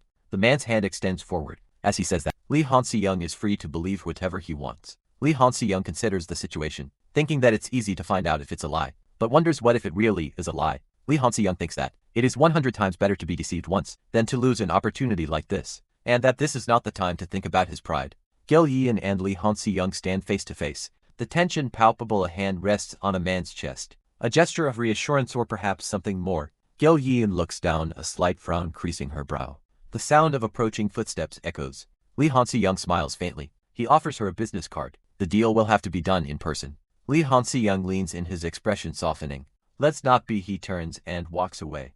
Gil Yian watches him leave. The sound of a door closing echoes.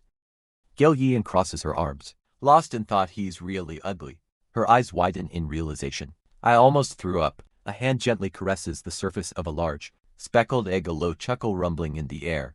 Lee Han-chin cradles the egg, a sinister smile playing on his lips, as he whispers endearments to it. A small drone hovers nearby, observing the scene with silent curiosity. He pierces his own skin, drawing blood with a syringe. Sitting cross-legged on his bed, Lee Han-si-young prepares to feed the egg, surrounded by vials and alchemical equipment. Blood drips from the syringe, splattering against the egg's surface. The egg greedily absorbs the blood, a visible pulse of energy rippling through its shell. A warning flashes. If Lee Han-si-young draws any more blood and magic power, it will exceed the recovery speed of the potions. It's dangerous, a voice warns. He should stop for today. Lee Han-si-young simply hums in response. He thinks to himself that he will just do it one more time. The egg of a young Dragonian has absorbed the magic power. Lee Han-chin smiles as he quickly feeds the egg. Lee Han-chin's face is shown. Lee Han-si-young's face is shown again. Lee Han-si-young says all right. Lee Han-si-young sits cross-legged on the floor, holding the egg. He says, well, the text says in SS grade Dragonian. Lee Han-si-young lies on his bed, looking at the egg. He thinks, the problem is that he doesn't know how much blood and magic power it needs to absorb in order to hatch. Lee Han-si-young is shown looking at a computer screen. Lee Han-si-young's finger presses the play button. On the computer screen, a sound effect is shown. A palpable energy crackles in the air. The very atmosphere, charged with unseen power, rumbling thunder, heralds the arrival of a colossal shape. A dark silhouette cutting through the stormy sky. Crimson eyes gleam in the darkness. The malevolent gaze of a monstrous dragon, piercing the gloom. A deafening roar tears through the air. A primal scream that echoes with ancient fury. The dragon descends, a terrifying spectacle of scales and shadow, its wings blotting out the light. The dragon who reached divinity by evil means. The evil dragon Hedgemord. And a figure stands ready, prepared to meet the looming threat. His fist clenches, knuckles white with determination. Jianhun stands firm, energy coalescing around him as he prepares for battle. Jianhun, his gaze hardens, resolve etched upon his face. As he steels himself for the coming conflict, Hijimord looms in the distance, a dark god of destruction, ready to unleash its fury. Hijimord lashes out with its claws, aiming to tear through Zhang Hun. The dragon's maw opens, revealing rows of razor-sharp teeth. With blinding speed, Zhang Hun dodges the incoming attack. Hijimord roars in fury, the sound echoing through the air. A golden aura flares around Zhang Hun. As he prepares to strike back, Zhang Hun's fist flies forward. A blur of motion, the punch connects, sending Hijimord reeling back from the force of the blow. Meanwhile, Lee Hansi-young watches the fight unfold on his screen, his eyes wide with shock. Bang. Hue mirth? The streamer continues to watch, a look of deep concern etched on his face. Shocking scenes that you might see as you get closer to the finale of End of the World. A voice comments, if you're not even a bit afraid of Jiang Hun, after seeing him beat that dragon, something's wrong with you. Lee Han-seong showed something that's bad for prenatal care, apologizing that you shouldn't see this. He must train it. That guy's carrying something weird again. Is he raising something strange? Seeing how he has a channel, he must be a total attention seeker. No, but something's wrong. I think his face is getting better. If you call that good, then I'm a celebrity. Their assessment of me has improved a little, but it's far from enough. Even though my charm level is rising, thanks to charm surge. I can't believe that it takes a month. I'm going to somehow get a potion and raise my charm level. Oh my. Look at his expression, this humiliation. I will not forget you all. He greets everyone, a small smile grazing his lips. Zhang Hun greets the room. Han Daziak announces his presence, the sound of his shoes echoing slightly in the large room. Han Dozak looks forward to working with everyone. Jin Hun reflects on the appearance of an S-rank hero. After so long, it's a long way to go. Jin Hun thinks that is, if he's going to hang in there, in the face of the crisis ahead. For the first 2 weeks, regardless of your main weapons, you must have studied the general courses with the weapon you chose during the entrance exam. Specialized main weapon courses are added, therefore you will receive the training accordingly. Please form a line amongst the weapons you see here. Choose the main weapon you want to specialize in. From this week on, in addition to the normal courses specialize. The training area is vast and well lit. The sound of training echoes through the hall. Please come forward. Common choice is the sword. I choose the sword. Next up is spears and bows, and a few of the other non-mainstream weapons are in order. On the other hand, most of the candidates majoring in abilities and magic would choose a wand. Wands are at an advantage when supporting magic, power and mental strength. He refuses to choose anything. Jin Hun stands with his back to the viewer. Jin Hun thinks to himself that there are no normal people anywhere, since it's a world where evil and disasters are considered natural. Most of the main characters have abilities to survive. Jin Hun thinks to himself that he is stuck in a place like this. Jin Hun stammers, unsure of what to do. Han Biel chooses the bow, a glowing light emanating from it. The bow glows with a soft blue light. Han Biel looks on her, expression unreadable. A disembodied voice states that it's best to make her a colleague. As Han Biel walks away, an information view has been activated, displaying a status window for Han Hiram. The voice states that it's very good, and that thought, concentration and storm have already awakened. The voice concludes that the unawakened on Hiram's characteristic is important. She holds her bow and arrows, a caption noting her multiple personalities. With that characteristic, when her personality changes, her stats change to the current.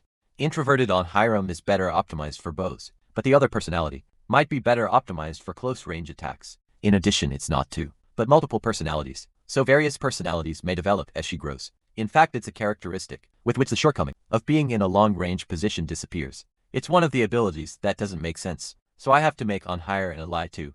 Next please. A surge of power emanates from Zhang, who it's going to be a little difficult, but I'll have to do just as I planned from the start. Right, I was thinking of using swordsmanship and magic. With a sword, the system displays the choices sword and wand. He considers his options a sword and a wand. Zhang Hu affirms that he can't give up on either. Lee Hansi-young is praised as a candidate who will make the country shine in the future. He responds with a simple okay. The mindset of creating his own style with a sword and magic is great. Zhang Hu thinks, but the atmosphere is kind of weird. That's only possible if you're talented now. Just like candidate Lee Hansi-young, who thinks not everyone can choose to main weapons. A voice says, even if you are a genius who enrolled into this academy, there are possibilities and there are limitations. The pressure mounts with thoughts of discrimination and impudence swirling around him. My low charm stat Zhang, who thinks, the few colleagues that I have will cut me off too. It's gonna be even worse to live after antagonizing them like this. Let's increase my charm first.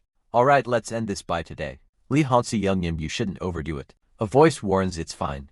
I think I'm almost done. He sets the large egg on the table, surrounded by an array of colorful potions. Li Jinhu states that he is thoroughly prepared. Even though he used up a lot of recognition points to buy these potions, it doesn't feel like a waste at all. He leans in close to the egg, wondering if he should get started. Li Zhonghu thinks the video this time should have a title that highlights the rarity of the item, like how to hatch an SS Grey Dragon.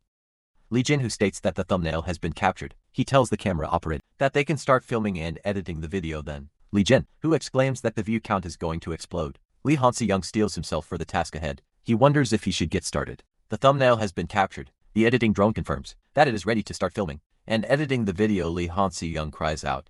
The view count is going to explode later. Lee Han-se-young cradles the egg, feeling dizzy as it glows with power. His back throbs and his head spins. But compared to the reward of hatching, this pain is nothing. Lee Han-se-young reflects that he used all his potions and knives. But Lee Han-se-young looks on with a surprised expression. The dragon egg cracks open. Fissures, spider webbing across its surface with explosive force. Lee Han-se-young cradles the egg, a bead of sweat trickling down his brow. It may have looked easy to hatch, but tens of liters of blood were used just for this. It wasn't easy, since he had to pour in enough magic power to exhaust and a rank hero. The cracks widen, revealing a glimpse of something within. Lee Han-se-young's eyes widen with anticipation. Yeah, that's good, he exclaims. A system message appears. Great.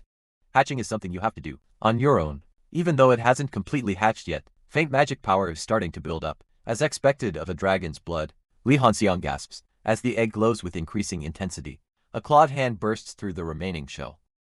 The Dragonian hatches with a mighty roar. A system message appears. Egg of a young Dragonian. SS has hatched. Lee Han-se-young stares in awe at the newly hatched Dragonian. Lee Han-se-young's expression softens. Even the yawn is cute, he thinks. The small Dragonian tilts its head, a soft quang escaping its lips. Lee Han-se-young beams, holding the Dragonian close. That's right, I'm the dad, he declares, as the Dragonian responds with a happy quang. The corners of Lee Han-se-young's eyes crinkle, as he thinks so cute. Lee Han-se-young cradles the small Draconian in his hands, the creature making a soft quack sound. The Draconian's paw is shown in detail. Any attacks there also soft and smooth. A thought bubble reads. Lee Han-se-young, with a flourish, declares, right. Your name from now on is the Dragonian is presented. Its name emblazoned above it, Lion. A status window appears displaying the Dragonian's name. Lion stats are listed: strength 30, magic power 72 and more. Text explains that its stats are this high, even in its newly born state, and that a Dragonian can't even be considered human. The SS's great characteristic, which is equivalent to infinite magic power, is highlighted. A glowing red heart is shown, labeled Dragon Heart. The exclusive skill and special skill are empty, but like a player regardless of nature, it can learn any skills. Chuckling softly, Lee Han-se-young cradles the small Dragonian in his arms. He thinks to himself that this is the biggest game changer in this playthrough. The small Dragonian Lee Han-se-young sleeps peacefully in his arms. He wakes with a start, clutching Lee Han-se-young close. He yawns widely, still holding the sleeping Dragonian. It was so warm that he fell asleep. He thinks to himself. He kneels gently, placing Lee Han-se-young down. Before checking the videos on Tube, he notes that there is already a Guild Scout offer coming, and the response is also good this time. He thinks to himself that he accumulated quite a bit of recognition points, so he'll buy 4 intermediate grade random boxes. The small creature stirs its eyes, blinking open. Quan, you're up, it asks. Lee Han-se-young pets the creature gently. Han, what should dad choose, he asks, a soft smile grazing his lips. The creature responds with a questioning. Kwang Han is being showered with affection. Oh my god, so adorable. So this is what they mean by absolute cuteness. Lee Han-se-young's expression shifts, a hint of worry clouding his features. Though I'm a little worried, he thinks. He glances at his computer screen. I should buy those 4 random boxes of intermediate grade potions. A sleek, futuristic looking box hovers into view. Lee Han-se-young sits at his computer, contemplating his options. It does seem like a good choice, he muses. Whatever potion you will get will be worth using, but the best outcome would be to get a charm potion, particularly in the video making market. Appearance is considered to have great influence. The box rotates slowly, its design hinting at the treasures within, especially if they are an attention seeker. On top of that, it's a blessed gem. Lee Han-se-young's eyes widen slightly, a flicker of surprise crossing his face. Attention seeker, look at that word choice. The box displays the word out spell, an abbreviation that seems to intrigue Lee Han-se-young. Your vocabulary has improved. You're adapting very quickly. Lee Han-se-young ponders the implications of Han-se's rapid learning. To say, but I want words. Han looks up at Lee Han-se-young, a hint of concern in its eyes. Why? You shouldn't learn those kinds of things. A Dragonian absorbs knowledge quickly, so I have to be careful, because it might learn the wrong language. Lee Han-se-young decides to open all the boxes at once, finding it a pain to do otherwise. He declares that he will open the intermediate grade random potion boxes. The system activates ordinary luck. Lee Han-se-young expresses surprise. Luck reacts to the user's wish. Lee Han-se-young, sitting on his bed, seems confused. Lee Han-se-young finds it nice. The system informs him that he has acquired a low-grade charm search, a low-grade charm skin lotion set, a low-grade charm gypsum pack, and a low-grade charm Botox pack. Lee Han-se-young thinks that the 4-piece set will finally increase his charm standing on a rooftop overlooking the city. A woman studies a tablet Han Bile's clan. John Yan is moving behind the scenes little by little. In any case, even John Yan won't be able to get involved directly within the academy this easily. Besides, Han Biel seems to be more focused on training with Jin Hoon, according to new information. What's bothering me more is Julia Martin. Though she's not more than John Yan, she's still a quite tough nut to crack. Lee Han-si Young in their group and whatnot. It seems like she's already started scheming. Behind the scenes it can already be clearly seen. Within the information network of Hyukyong, Julia Martin, that girl, is also quite slow-witted. If she doesn't need her eyes to see, should I just get rid of them? She plummets through the air, the ground rushing up to meet her. Still moving around recklessly, might interfere with Lee Han-si Young's enjoyment more, so she should be careful for now. Lee Han-si Young will have to wait and see. He needs to focus on today's mission. The more he sees of him, the more strange he thinks he is. Magic, swordsmanship, and even skills. He has unbelievable talents. He certainly must be talented in assassination too. There's no way a child from the Black Land wouldn't have done it before. But then why did he refuse the offer to do it together? I'm also starting to get sick of it. So I understand. A foot lands softly on the ground. The wind whips past her as she continues to fall. The ground gets closer. She continues her descent. The city rushes up to meet her falling. A figure shrouded in dark purple energy descends upon their target. Landing silently, the dark-haired assailant crouches low. The air crackles with residual energy. A man in a suit walks down the hallway, unaware of the danger lurking nearby. Blurring into motion, the figure strikes again, leaving only a trail of violet energy in their wake. The man in the suit's eyes widen in shock. An attack from above catches another man in a suit. Completely off guard, blood splatters against the wall. A man lies bleeding on the floor, defeated. The cold tile is stained crimson. The hallway is littered with bodies, a testament to the assassin's efficiency. The dark-haired figure's eyes gleam from behind a mask. Their mission complete. The man in the office turns from the window, a puzzled expression on his face. Why did the electricity go out? He wonders aloud. A swift, unseen attack leaves streaks of dark energy, or blood, across the wall. The man from the office stands frozen, staring at someone just out of view. Who are you? How did you get in here? He demands, his voice laced with fear. A bloody blade gleams ominously, the crimson liquid dripping from its edge. The lifeless body of the guard lies sprawled on the floor, a testament to the assassin's efficiency. The guard of the active hero. The narration box reads, another unseen attack leaves streaks of dark energy, or blood, across the wall.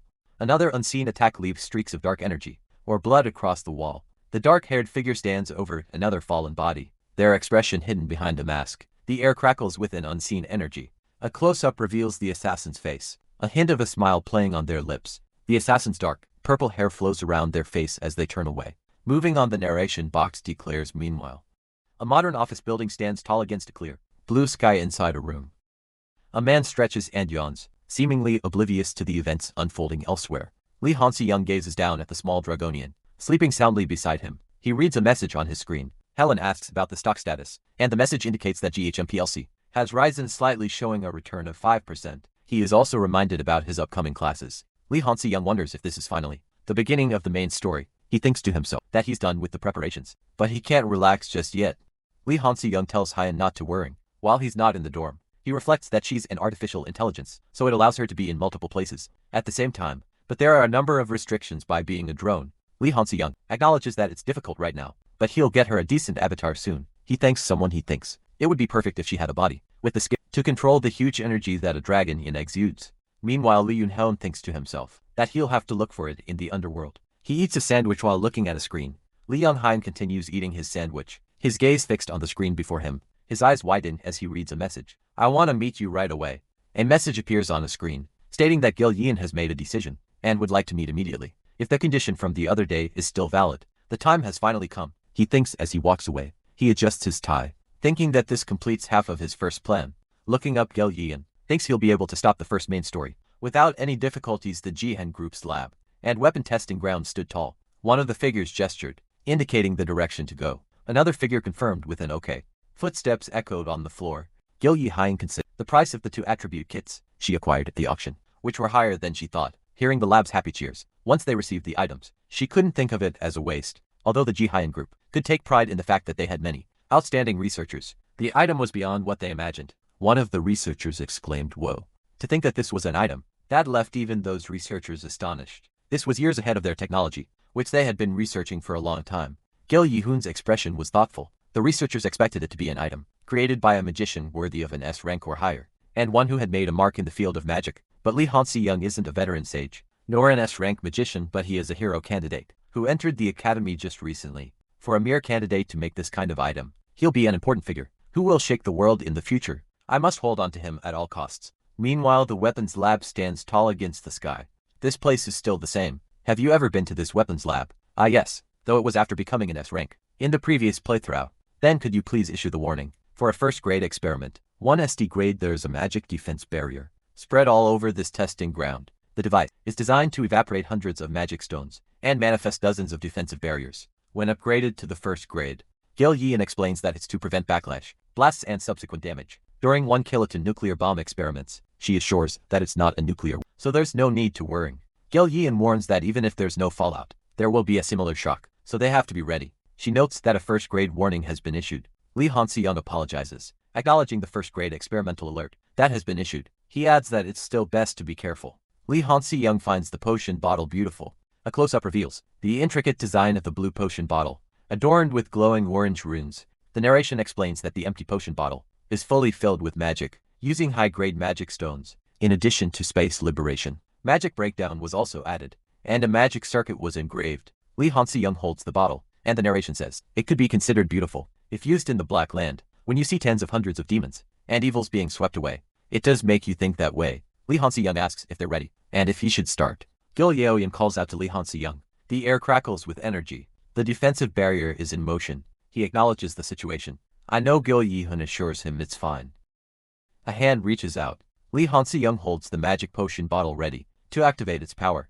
Energy begins to surge from the ground. The energy rises, enveloping Li Hansi-young. A sphere of swirling energy materializes. The energy continues its ascent. A golden light now joining the blue.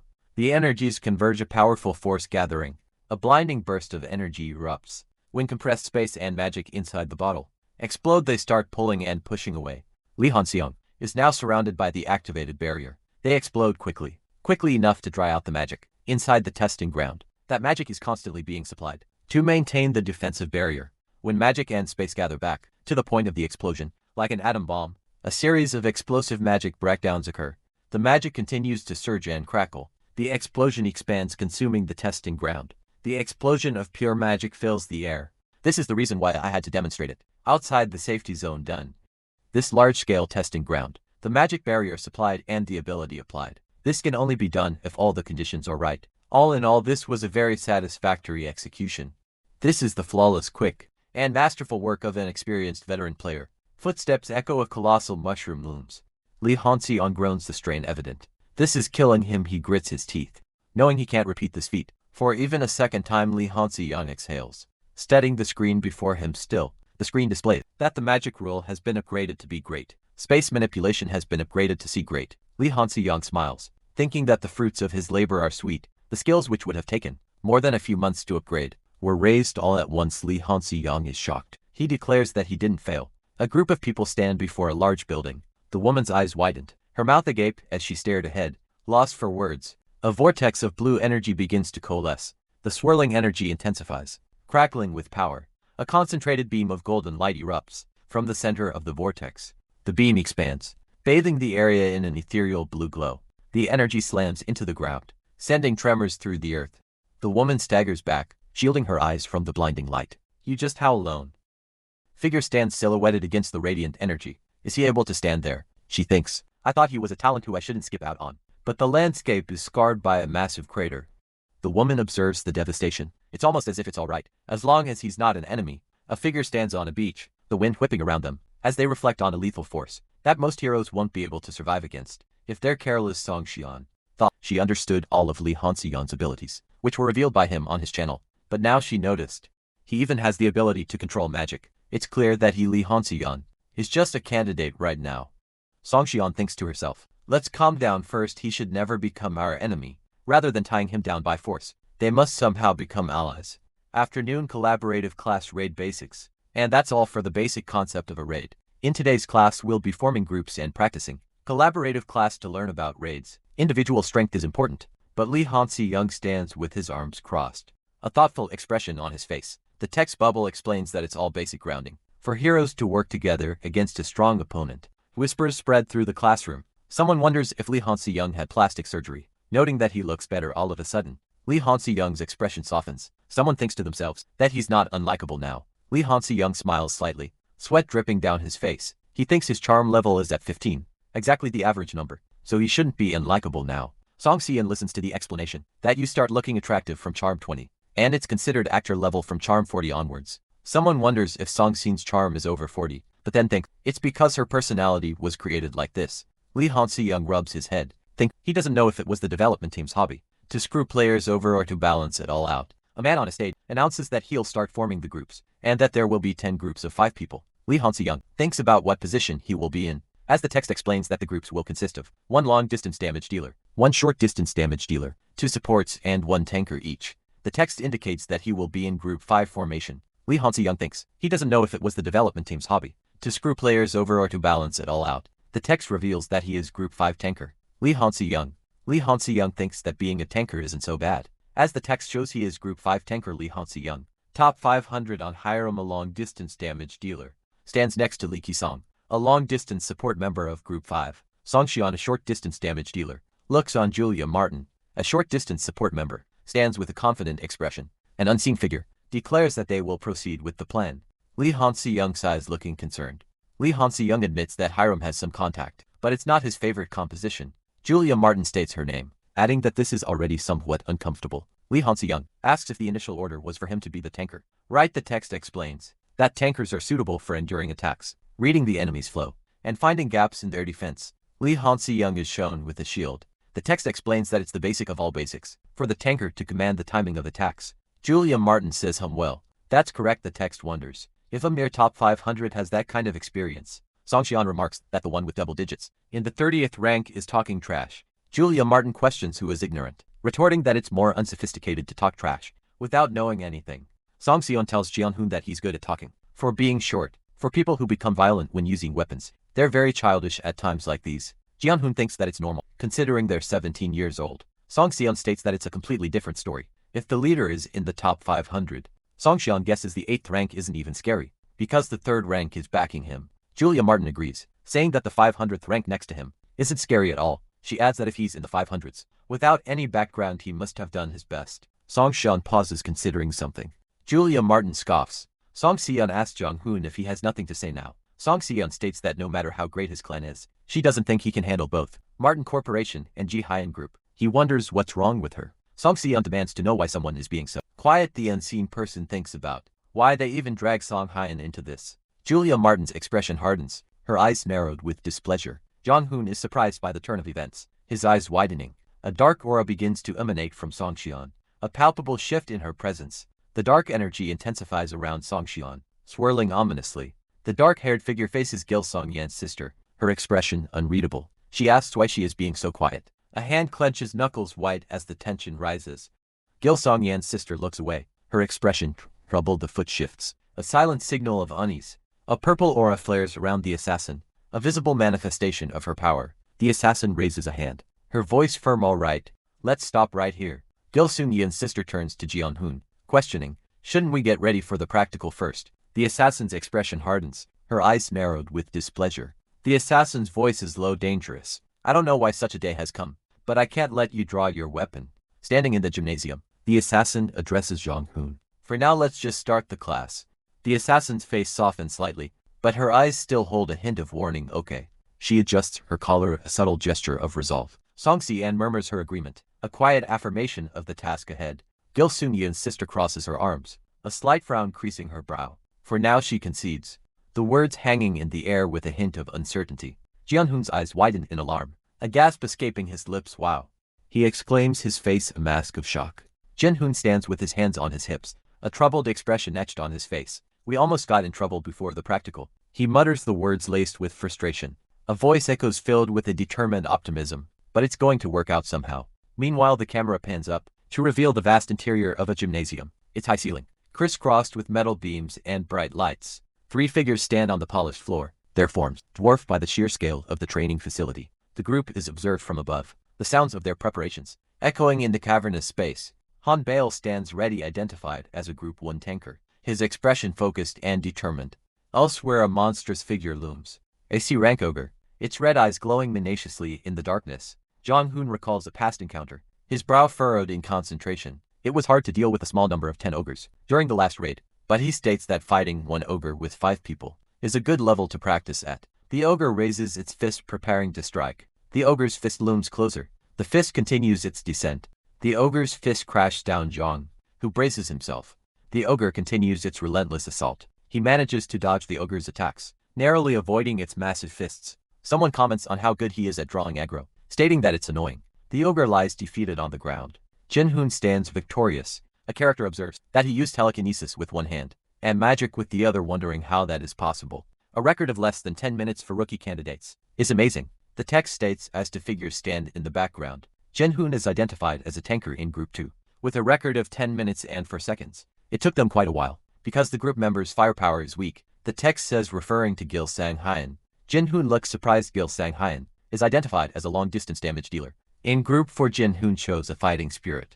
He's a character which is very popular. But Jinhoon walks away, thinking that people are screaming too much. The background shows a scene with debris and motion. A giant hand approaches Gil Sang-hyun. Gil Sang-hyun runs away from the giant hand. Gil Sang-hyun and Jinhoon are seen together. Gil Sang-hyun smiles. A hand holds a wand-like object, surrounded by swirling orange energy. Below, a figure gazes upward to glowing orange circles, emblazoned with arcane symbols hovering above. Gil Sunjin's eyes widen in surprise. He realizes Lee Han-se-young has acquired a magic specialized skill. Magic replication, the ability to replicate and elevate the activated magic, all at the same time, is described.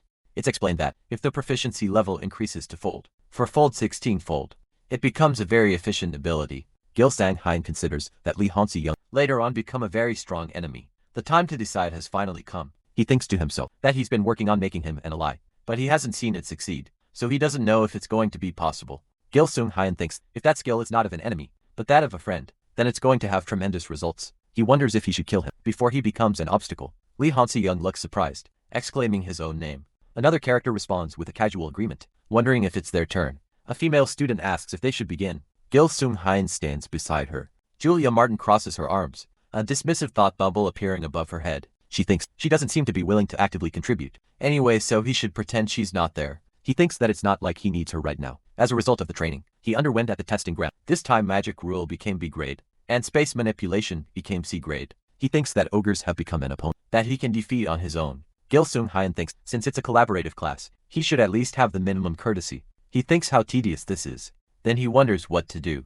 He thinks that for them, so a 7-minute cut should be okay, right? Gil Sang-hyun is surprised. A man in a suit stands in a room, commenting that a 7-minute cut should be okay. An exclamation of surprise echoes. A woman with dark hair asks about 7 minutes, while another wonders what he is saying. Now that he has space manipulation, he can finish this even faster. The man thinks as he runs. A demon-like creature with glowing red eyes appears. A giant foot looms over a person, with a narration box, explaining the ability to crush space, and separate and defend it. The giant foot is shown again, with a narration box, stating that he is not lacking in anything, even as a tanker. A person is on the ground with an exclamation point. Above them, a foot steps down. A fist is shown. The monster's massive hand comes crashing down, but Jinhoon manages to raise a barrier just in time. The force of the blow sends a jolt through Jinhoon. The monster roars in frustration, the sound echoing through the chamber. The monster fumes, realizing its attack was blocked, its rage beginning to boil over. The monster hates having its attacks blocked, and Jinhoon has definitely managed to draw its aggro. The monster prepares another strike, its eyes burning with fury. The monster brings its foot down, with earth-shattering force, attempting to crush Jinhoon. As expected, the monster's strength is incredible. To think that Jinhoon wrestled with a guy like this. He is trying to refrain from directly attacking it as much as he can, but Jinhoon realizes he doesn't think he can hold out for long if he only defends, and he needs to attack with space manipulation. When he gets the chance, the hulking monster thinks to himself that he must avoid fatal blows and aim for the shoulder. Jinhoon, with a determined shout, prepares to strike. The monster's shoulder tenses, ready to receive the blow. A hand moves swiftly. The monster cries out, having dodged the attack it dodged. Jinhoon realizes that the monster instinctively sensed the attack and moved to avoid it. He missed by only a bit. Jinhoon clenches his fist, determined enough. The monster is suddenly struck by multiple projectiles. The monster cries out in pain. A figure's legs are visible as they prepare to strike. A dark energy surges as the assassin attacks. The monster is surprised by the sudden attack. Song Xian observes the ongoing battle, noting that even though they have the upper hand, it seems difficult to pierce through the ogre's hard skin. She also notes that she has grown and become stronger, and the rest of the team is adapting sufficiently. The ogre stands tall, seemingly unfazed by the attacks, as Song Xian observes that there will be no end at this rate. A voice calls out.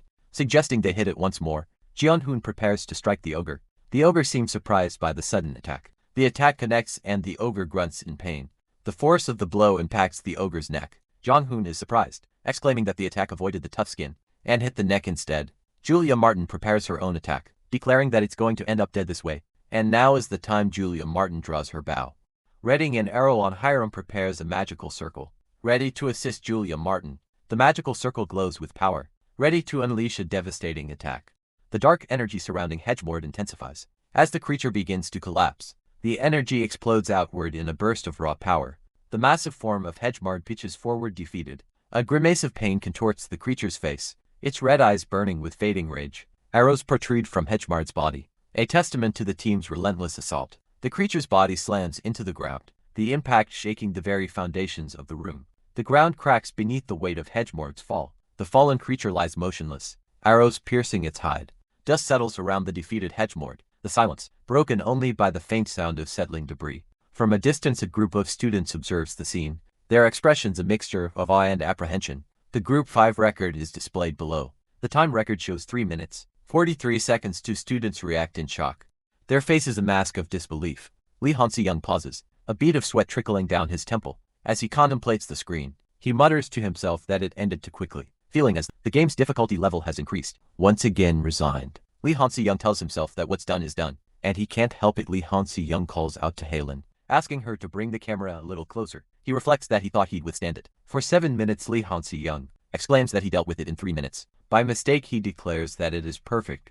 Lee Han-seyoung decides that he should at least make a thumbnail for the channel. Later the man addressed the group, summarizing the records of each group. Although it turned out a little different from what he had planned, the class ended well. The deal this morning wasn't so bad either. For 3 years, the exclusive right to use the attribute kit patent was handed over, on the condition that he received 3% of the sales. These magic breakdown bombs were also sold for 65 billion. The Ji-Hyun group shouldn't have much money left. However, rather than simply leaving the financial game behind for something more than that, Gil Soon-hyun couldn't have given up on this deal. Gil Yi-hyun is much more ambiguous than she looks. On the outside, she looks like she's satisfied with just one PMC, but ever since she was young, she planned on devouring the entire Ji-Hyun group. In order to get ahead, she wants to maintain their relationship with this deal. The most important thing now is establishing a lasting relationship with Gil Yi-hyun.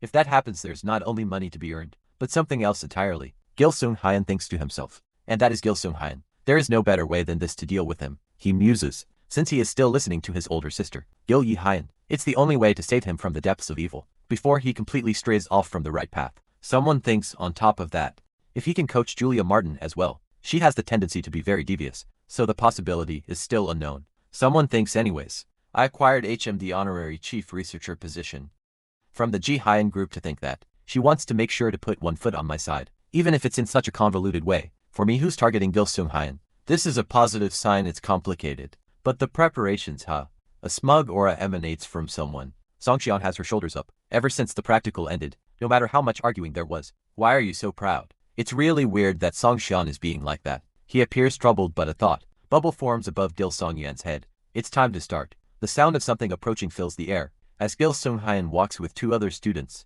Gil Soon-hyun's eyes widen in shock. As the sounds grow louder, students begin to run in panic. A deafening explosion rocks the academy, followed by a scream. Buildings erupt in flames as the chaos intensifies, and another scream echoes through the air. Gil Sang-hyun stares at the destruction. There it is, the academy burns. The sound of explosions echoing through the air. He thinks to himself that the main quest is difficult, but it's going as planned. He states that because there are a few variables, experience is a big help here. Jeonhoon calls out to Han Bile. Lee Han-seyoung runs towards the people inside. Jeonhoon and Han Bile stand side by side, a sense of urgency in the air. Gil Soon-hyun's expression is serious. Gil Soon-hyun asks Suge, Yen Charles and Soon-seon if they will help. Yen Charles responds of course. Gil Soon-hyun considers what comes after. Gil Soon-hyun is with Julia Martin. Yen Charles says that they need their strength too. Someone pleads for help while a narration box states that Gil Soon-hyun's magic replication is very useful, but this is also a good opportunity to increase his impression. He stands with another student, the silence hanging heavy between them. Another student remarks that he expected as much. He then tells someone to wait before they go. Addressing the group, Gil Soon-hyun asks everyone to hear him out for a moment. Gil Soon-hyun is shocked to learn that the academy is isolated. Another student looks on in surprise. Yen Charles states that it's impossible to go outside, and that they can't reach anyone either. Gil Soon-hyun declares that they have no choice but to suppress everyone inside, and resolve this. Gil Sungjin hands over a map and tells someone to take it and then go. Gil Sungjin looks at the map, noting the occupied spots and people, as well as their placements. Another student asks how he knows all this. Gil Sung explains that they don't have time right now, so he'll move out right away, but once this is all over, he'll have to explain in more detail. Another student agrees, stating, as you wish. The intensity in Lee Han-si-young's eyes is palpable. Song Xian observes a hint of concern in her expression. I thought there wouldn't be any suspicions yet, but it's already happening. Yan Charles stands beside her, the holographic map displaying the academy's layout. You guys take care of the headquarters. He instructs. Song Xian's gaze is unwavering. A hint of determination in her eyes. A disembodied voice explains. He figured out the purpose of the attack perfectly, right from the scale to the purpose. Information that even Lee Han-si-young states this. His expression is serious, as he studies the holographic display. He urges first just go. He adds, turning away. I'll explain later. Song Xian looks on. A hint of worrying edged on her face. Okay. A voice narrates. Serge and Charles also have built up trust in me, so I'm glad they acted straight away. Gil Sun-hyun says, in case you guys need it. The map. The light-haired man interjects. Forget it, I've got a rough idea. He thought to himself that the other person was a rude jerk. Lee Han-si-young exhales, then lastly. He continues walking. Someone calls out asking for help. Lee Han-si-young wonders if they are talking to him, and thinks that they really need his help. Him calls out to Lee Han-si-young. She asks if he is talking to her. Lee Han-si-young walks down the street, a determined look on his face. He thinks to himself, help me. Lee Han-si-young stops in his tracks. Surprised, oh huh? Me. Hiram says, yeah. I really need your help. Hiram is surprised. And me. Lee Han-si-young and Hiram stand together. Lee Han-si-young thinks, it's a spot which I can't handle alone, so I'd really like it if a marksman were to help me. Hiram thinks. Hiram, an ordinary candidate, who has no experience in an actual fight. She also thinks she has a timid personality, so she's probably not going to actively come forward. Lee Han-si-young thinks, but this situation is a good opportunity to awaken her ability and improve her opinion of me. He says, I beg of you. He also thinks it should be fine, as long as I don't come across too strongly, but instead ask her like it's a favor. Hiram is nervous. Hiram thinks, I don't have much experience. Lee Han-si-young says, provide cover. Please help me. Hiram gulps. If it's only covering. She glances nervously over her shoulder, her ponytail swaying with emotion. Hiram's eyes widen, as a hand reaches out and grabs her wrist. Great. That's more than enough, she exclaims. A hint of panic in her voice. She is pulled back, stumbling slightly as the pursuer gains ground. The male student shouts, follow me. His expression urgent. Meanwhile, inside a classroom, students mill about. A student looks at a tablet with a concerned expression. A glowing blue barrier shimmers into existence. A man asks, Ms. Young-hyun, can you remove this barrier? Another student says, Mr. Doziak. The student touches the barrier. She explains that the barrier is impassable, preventing anyone from entering or exiting, and even blocking radio waves and sounds. The advanced barrier, activated during the academy instructors meeting, serves only one purpose. Doziak appears concerned. Him mentions a candidate. Even if they start right away, Him thinks it will take 12 hours. Under these circumstances, Doziak suggests they find another way, stating it would be for the best on Hiram's size. Asking if he has any other way, she explains that tearing it down from the outside, with an S-rank, circuit specializing magician constantly working on it, would take about 3 hours. Doziak clenches his fist, realizing that she's saying it's impossible. The air crackles with tension.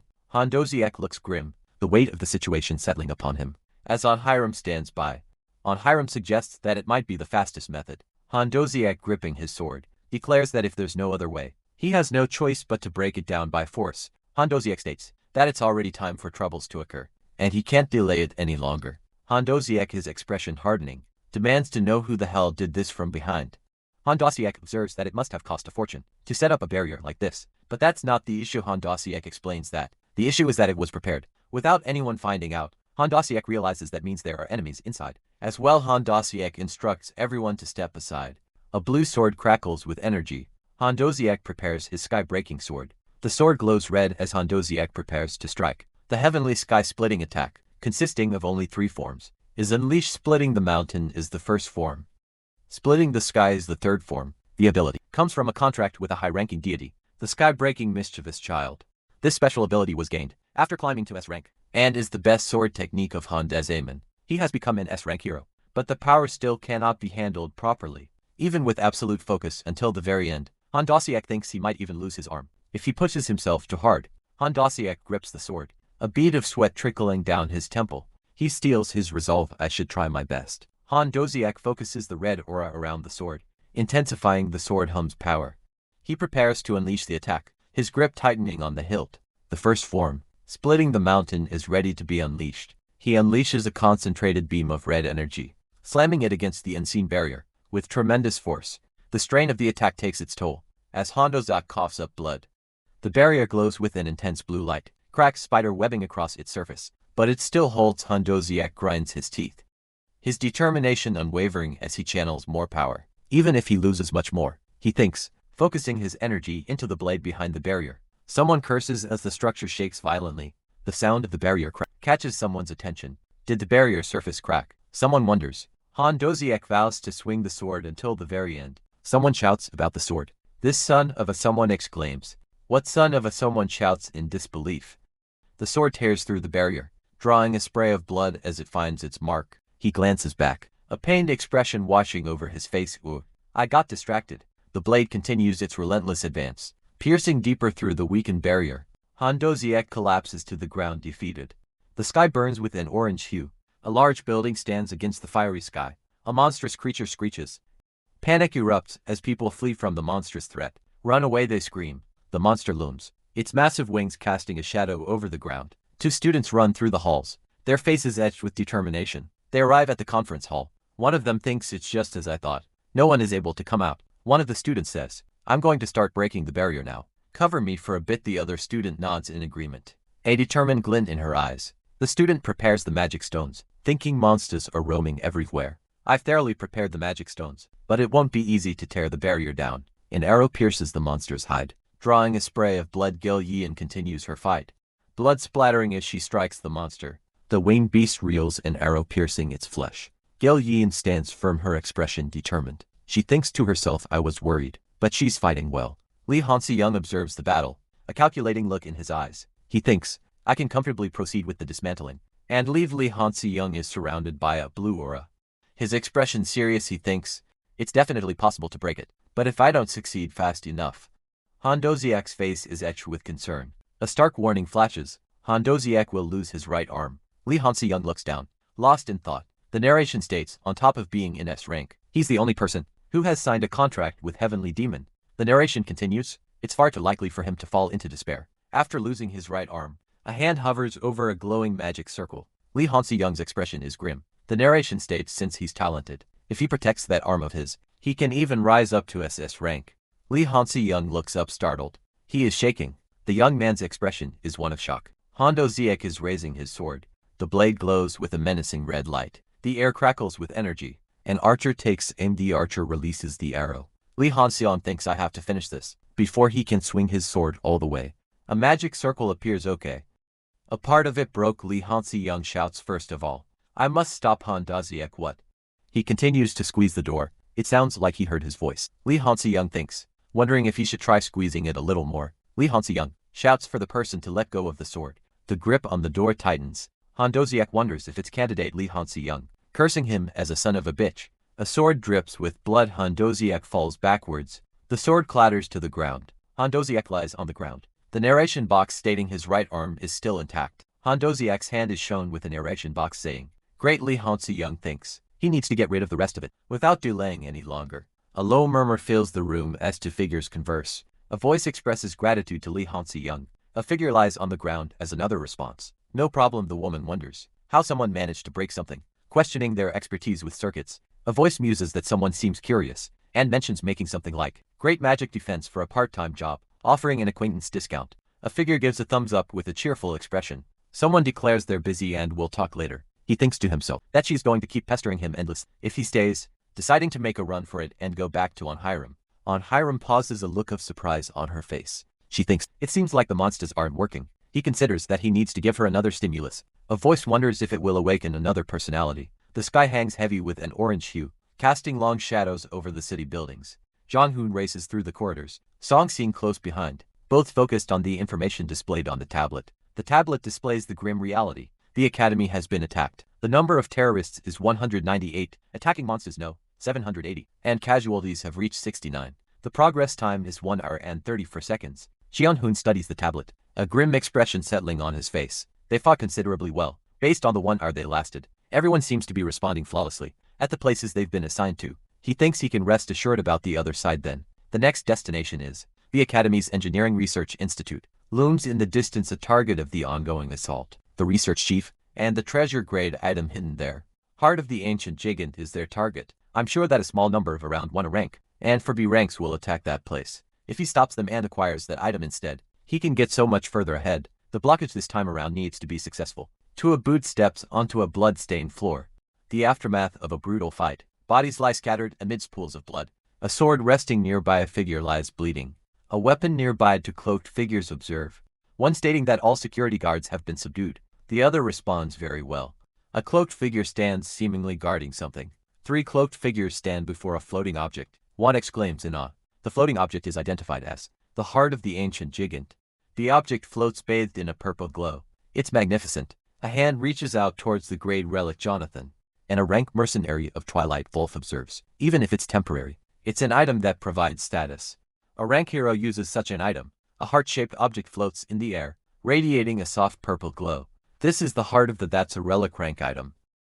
Jonathan muses that it's a temporary thing, but also an item with value. It is her. That kind of item is used by a class heroes attain. If it's not an accomplishment, you can also become a S-class hero, but it's not more precious than life. No matter how much you want it, you still have to move according to plan. We'll start breaking the security quickly. Jonathan and his team prepare to move, their footsteps echoing in the sterile environment. Yes. One of them exclaims. Jonathan reveals that he has already figured out the security system, since he can't come here without that much preparation. The cloaked figure commands, both of you break the security, the rest of you scatter around, and find the head of the research center.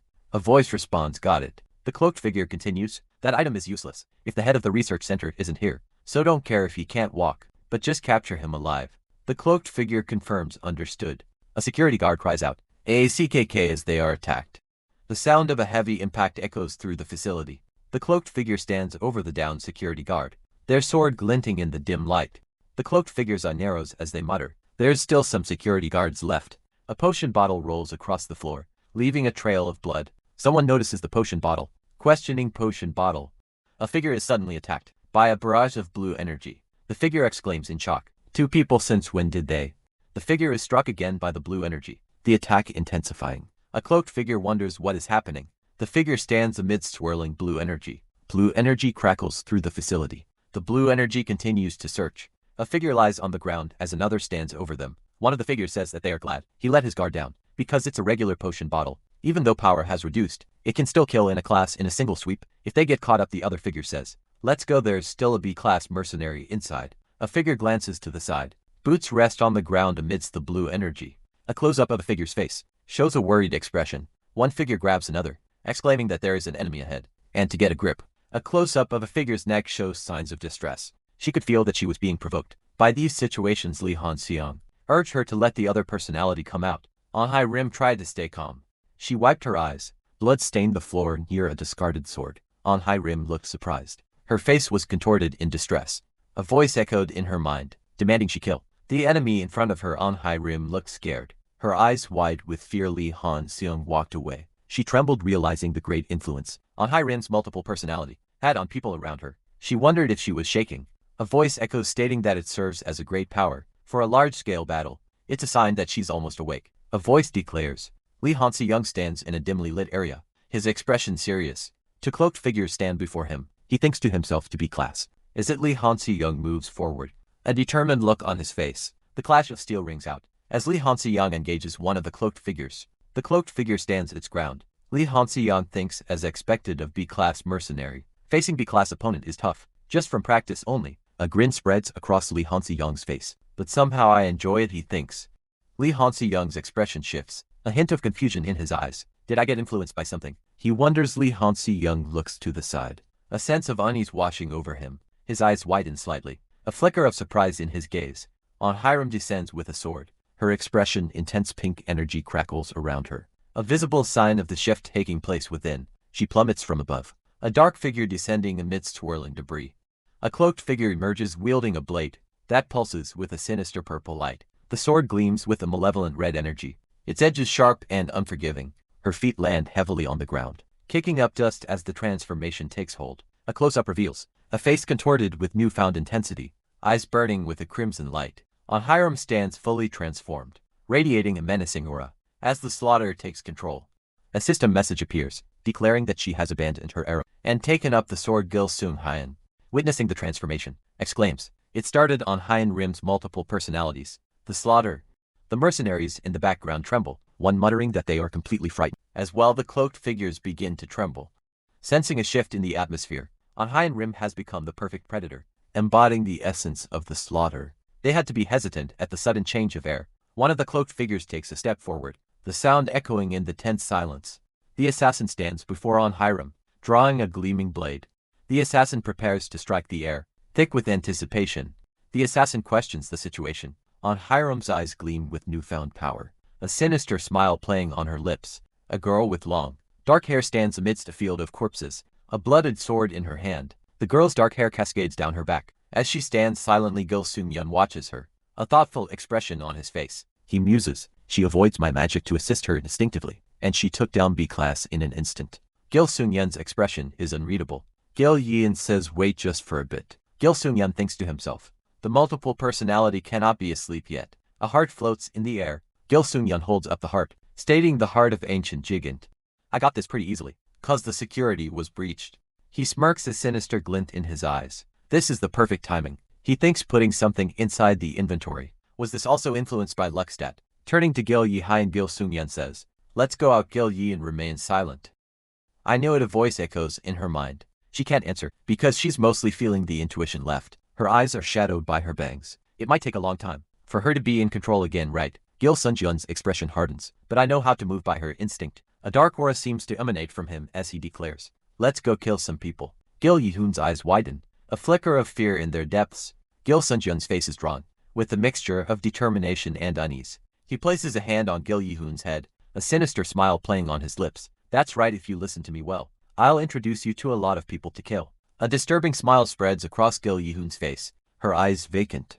Gil Sung-yeon's expression is one of manic glee. Turning away, Gil Sung-yeon says, "So follow after me." He looks up, a strange expression on his face. Gil Sung-yeon grabs Gil Yi-hyun's arm. Gil Yi-hyun stares ahead, her expression unreadable. Gil Sung-yeon's grip tightens on her arm. Gil Sung-yeon thinks to himself, "I can become comrades with any of her personality, if I increase her trust with me." As they walk, Gil Sung-yeon thinks, "With this there's almost no danger in the academy." He continues thinking, "Han Byul is capable of dealing with them, and I think only Gil Sung-yeon and Julia Matin are left." Gil Sung-yeon and Gil Yi-hyun continue to walk down the hallway. A group of cloaked figures stand in the distance, their intentions unknown. Gil Sung-yeon and Gil Yi-hyun pause, their expression serious. Gil Sung-yeon says, "That's right. Take down everyone." Gil Yi-hyun's eyes widen, a sinister smile spreading across her face. The two men stand in a room, a screen between them, displaying a complex map of some kind. Gil Sung-yeon exclaims, "Amazing." "That's right, it's precise." "It's suspicious because it's too accurate." She replies, "It's hard to believe, but do you think he'll give this up if he's an enemy?" "I don't see any particular motive behind it. That's why it's more suspicious." Gil Yi-hyun continues, "I'm embarrassed by this much accurate information, but only when Yoon goes all out." A narration box states, "It's only possible to form such a plan if you sense the surprise attack beforehand, 'cause you got lucky. You'll get attacked unknowingly if you're unlucky." The narration continues, "This level of information is hard to get, even for Sung-seon's darkness." Gil Sung-yeon clenches his fist, stating, "Still, it's nice. A lot of people were safe thanks to this." Gil Yi-hyun responds, "Well, it's more nice of you to think of it in a good light. As expected of Lee Han's son." Gil Sung-yeon thinks, "That's right. As expected of his sword teacher. He's also great in magic. If he's also good in assassination, no." Gil Sung-yeon thinks that actually, Lee Han-sung is already amazing. Assassination what? Yeah, he's amazing. Gil Sung-yeon wonders where Lee Han-sung and On Hiram went. Gil Yi-hyun wonders if they wouldn't have gone to the most important place. Gil Sung-yeon wonders why only two of them are present. On Hiram states that everyone looks like they're all done with the assigned places. He asks if they dealt with it without much damage. On Hiram reflects that there were times where they were almost in danger, but they were lucky enough to win. On Hiram states that they're also the same. Gil Yi-hyun and Gil Sung-yeon react with surprise. A character notices this enormous vibration. A character asks if everyone is okay. On Hiram states that everyone's fine. He asks if they can help him, if they're capable of dealing with the enemies. Characters react with concern. A voice requests that someone explain the situation briefly if they are in a rush. Gil Sung-yeon states that they need to know what this is all about. The vibration is coming from the Engineering Research Center. The man with short brown hair confirms that the vibration is coming from the Engineering Research Center. Gil Sung-yeon realizes that it must be. The man with short brown hair says the enemy's goal is to steal the heart of the ancient gigant. By taking advantage of this whole chaos, The man with short brown hair finds that totally unexpected. The man with short brown hair tells those who won't follow them to just go and hide. Dust particles fill the orange sky. Buildings stand against the orange sky, filled with dust particles. The man with short brown hair and Gil Yihan run through the dust-filled streets. More dust particles fill the orange sky. The man looks on with a surprised expression. Beside him the other person seems equally concerned. A sword lies on the ground. Surrounded by blood, a body lies motionless. A sword piercing through it. I can't believe they took down hundreds of A class and B class mercenaries. Magic circles surround Jianhun. Crackling with energy, a figure stands with a sword. Ready for battle. Two figures stand amidst the carnage. One uttering "That's a just by." Jianhun fights alongside another figure. Their movements a blur of action.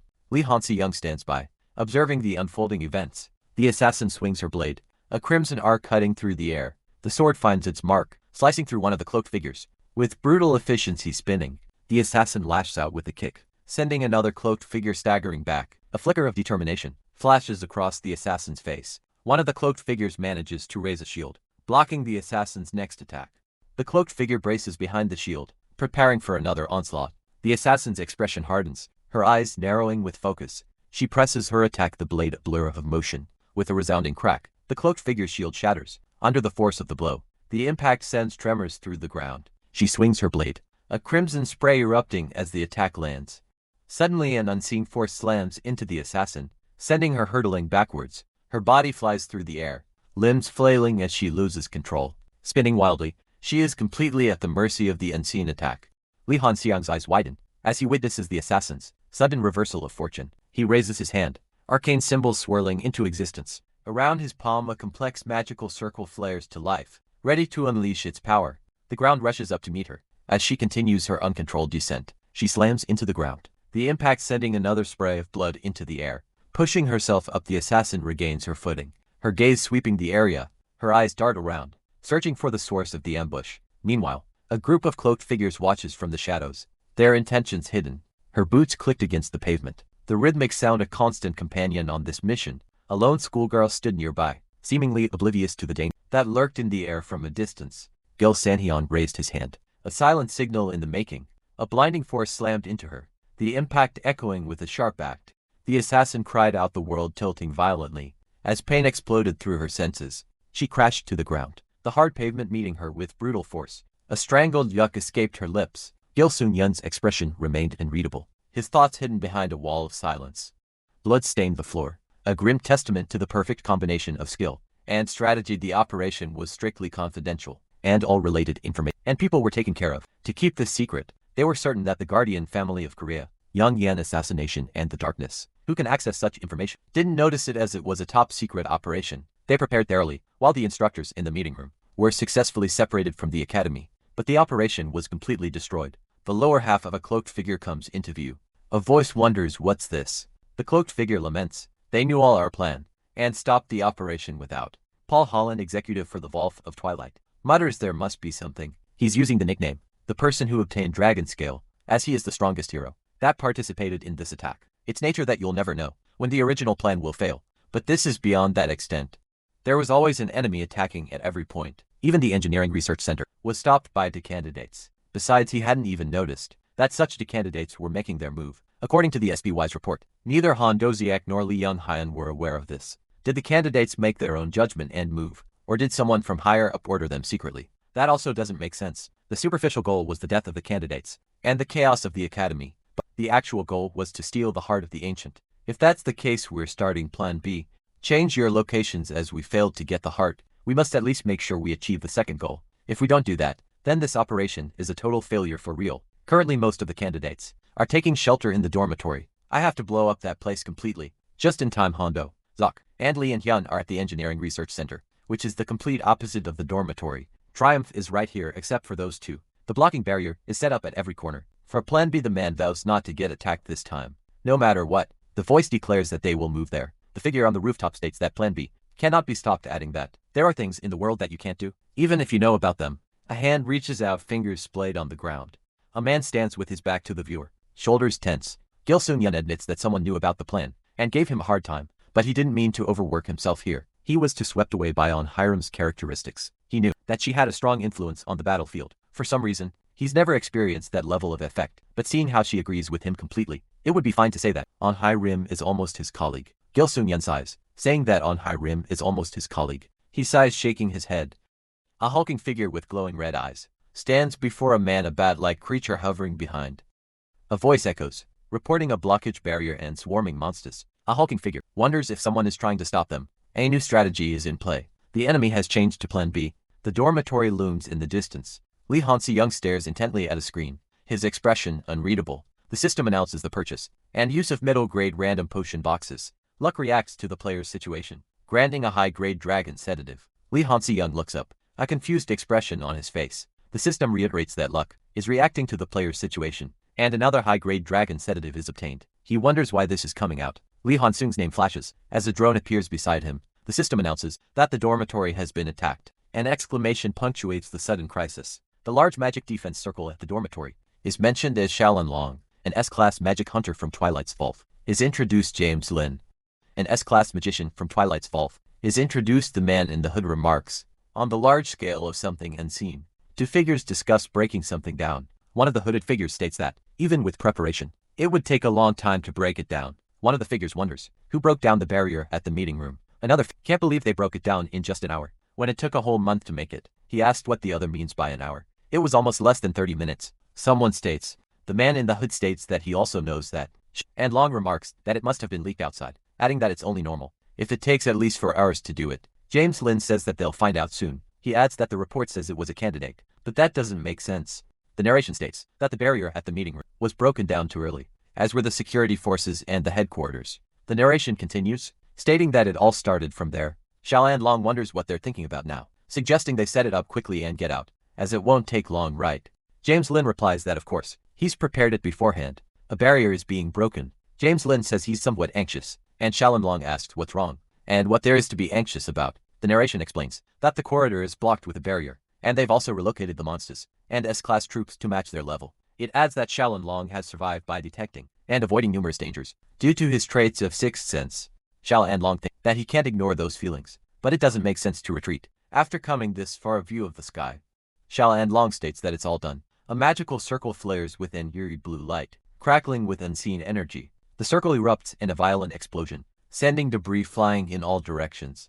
The force of the blast slams into a nearby building, shattering windows and scarring the structure. A figure observes the destruction, a cold satisfaction in his voice. It's perfect. Another man, cloaked in grim, raises his arm, signaling the next phase. We'll start the operation now. A massive figure shrouded in identical brown cloaks stand ready to carry out their orders. Take over the dormitory and explode it. Shalin Long smirks, his eyes glinting with malice. Oh, these novices, I'll kill you guys one by one. The dormitory looms in the distance, a silent target awaiting its fate. Shalin Long's expression shifts to surprise. What's that? Are they already bombing the dormitory from above? The dormitory is engulfed in flames, the explosion ripping through its structure. A cacophony of screams echoes through the air.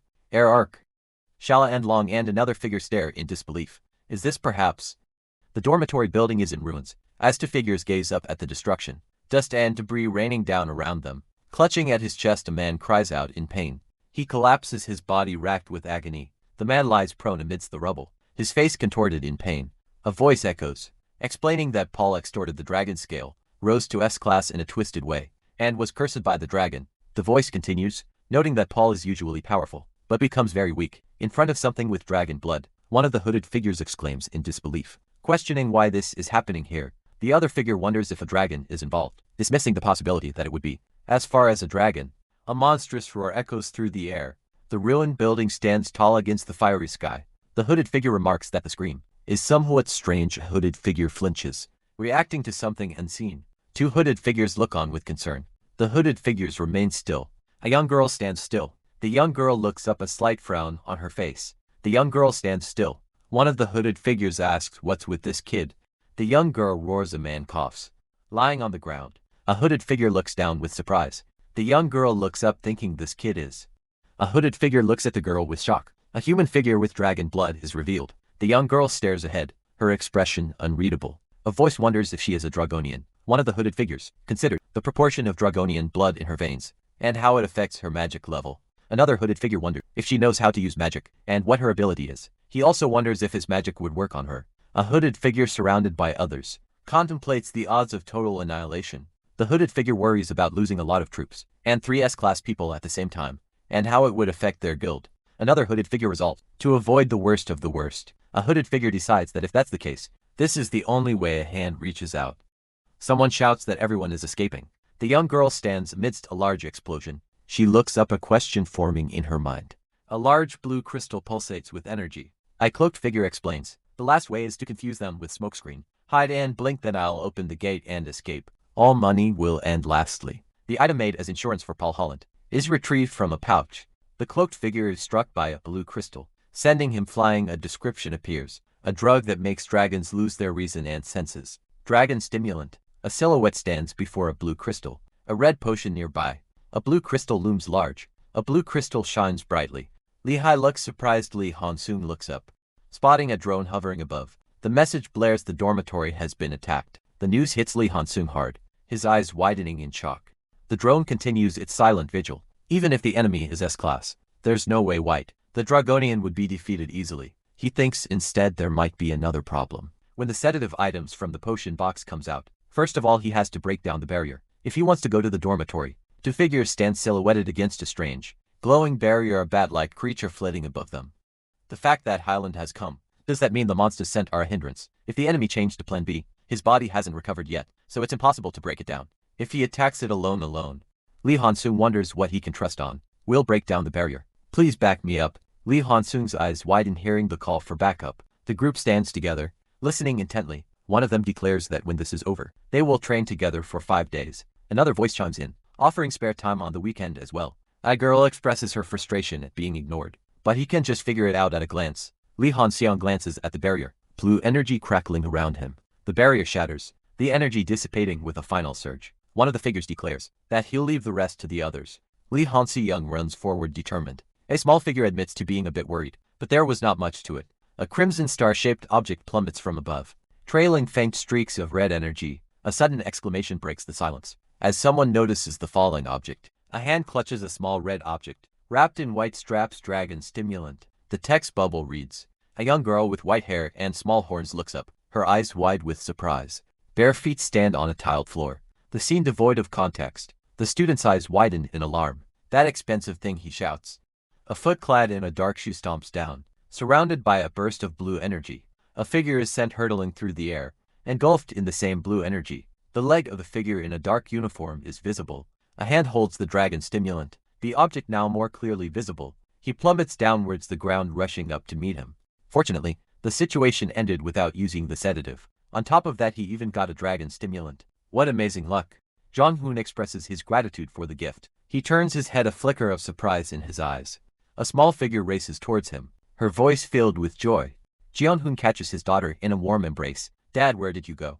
She asks. A monstrous maw opens wide, revealing rows of sharp teeth. Have you been well? He thinks to himself. She could already change appearance to mix with humans. I went to work, my daughter. Jong-hoon replies. Jong-hoon smiles, thinking, have I already become a fool for my daughter?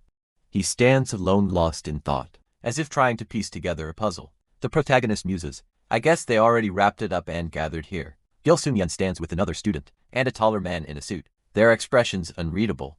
Jeon-hoon's expression is one of contemplation, his eyes narrowed slightly. A curved blade rests on the floor, its purpose unknown.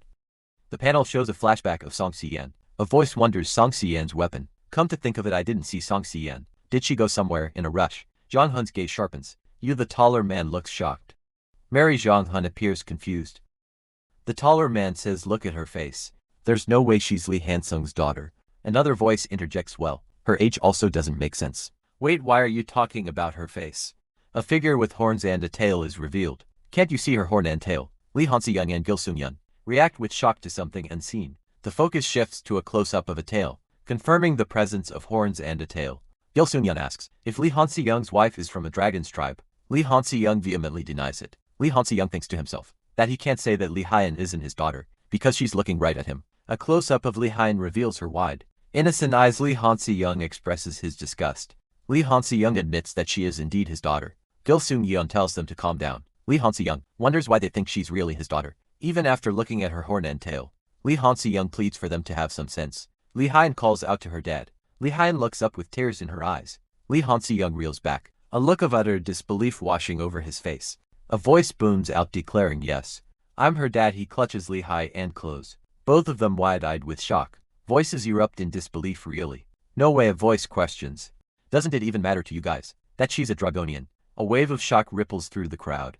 The city looms silent and watchful. On Hiram's eyes widen. A silent scream trapped in her throat. Lee Han-soo reflects on his day, thinking that he was the best today. Especially the battle in front of the research center. He eliminates the enemies with just a single strike. His indifferent expression without showing any emotions. A body lies broken on the ground. Blood pooling around it. A voice thinks. He looked exactly what I wanted. On Hiram covered in blood. Wields a knife thinking. On Hiram shouldn't have been. But me. On Hiram's expression shifts to shock as she thinks. What's even more shocking, enough to make me forget his best image, was the fact that he's a father of a child. Would she be 5 years old? On Hiram looks up, a wave of nausea washing over her. I don't know why, but I feel sick. I feel. She frowns. A sense of unfamiliarity washing over her. She thinks to herself, I don't know what this feeling is. Drawn by the promise of warmth and comfort, On Hiram approaches a cafe. She steps inside. The aroma of roasted beans filling her senses. Her hand reaches out, fingers brushing against the smooth cardboard of a coffee cup. On Hiram grasps the cup, the warmth seeping into her palm. She brings the coffee closer, the memory of a recent order surfacing in her mind. 5-shot Americano that Lee Han-soo drank. The rim of the cup touches her lips. Anticipation building. On Hiram recoils, her face contorting in distaste. It's bitter. A sigh escapes her lips as she gazes into the distance. I miss him. On Hiram gasps, her eyes widening in shock. Oh no, what did I just say? She continues to sip the coffee, a whirlwind of thoughts swirling in her mind. What are you saying so disgustingly? Besides, Lee Han-soo already has a spouse. On Hiram's expression softens, a hint of uncertainty in her eyes. No. He might be raising her alone. I can't be certain. There's a girl. A voice declares that even if there is a problem, they can resolve it with lethal force. A woman considers how to message and ask him. Naturally, the woman wonders what she should write. The woman looks surprised as Lee Han-soo approaches. The woman exclaims, "Oh, Lee Han-soo, why are you here?" She thinks that's what she wants to ask. Though Lee Han-soo wonders about that kid.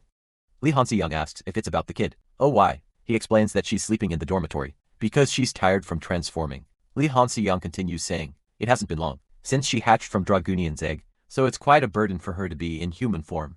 Lee Han-soo explains that when she hatched, she recognized him as her dad, and so he treats her as his daughter. The woman responds with an "oh." As she listens to Lee Han-soo, the woman says, I see, and wonders if she has understood it now. A hand offers an item saying, here. You drop this. Song Xian is seen saying goodbye to a man as he departs. She stands alone, a thoughtful expression on her face. A sudden realization hits her, causing her to exclaim in shock.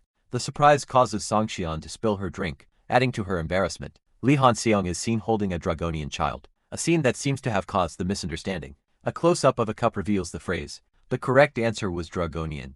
Song Xian appears confused, processing the new information. She wonders internally if he's raising a Dragonian. An unknown woman questions who Lee Han-soo is. A building stands tall against the night sky. A hand holds a heart, its meaning unclear.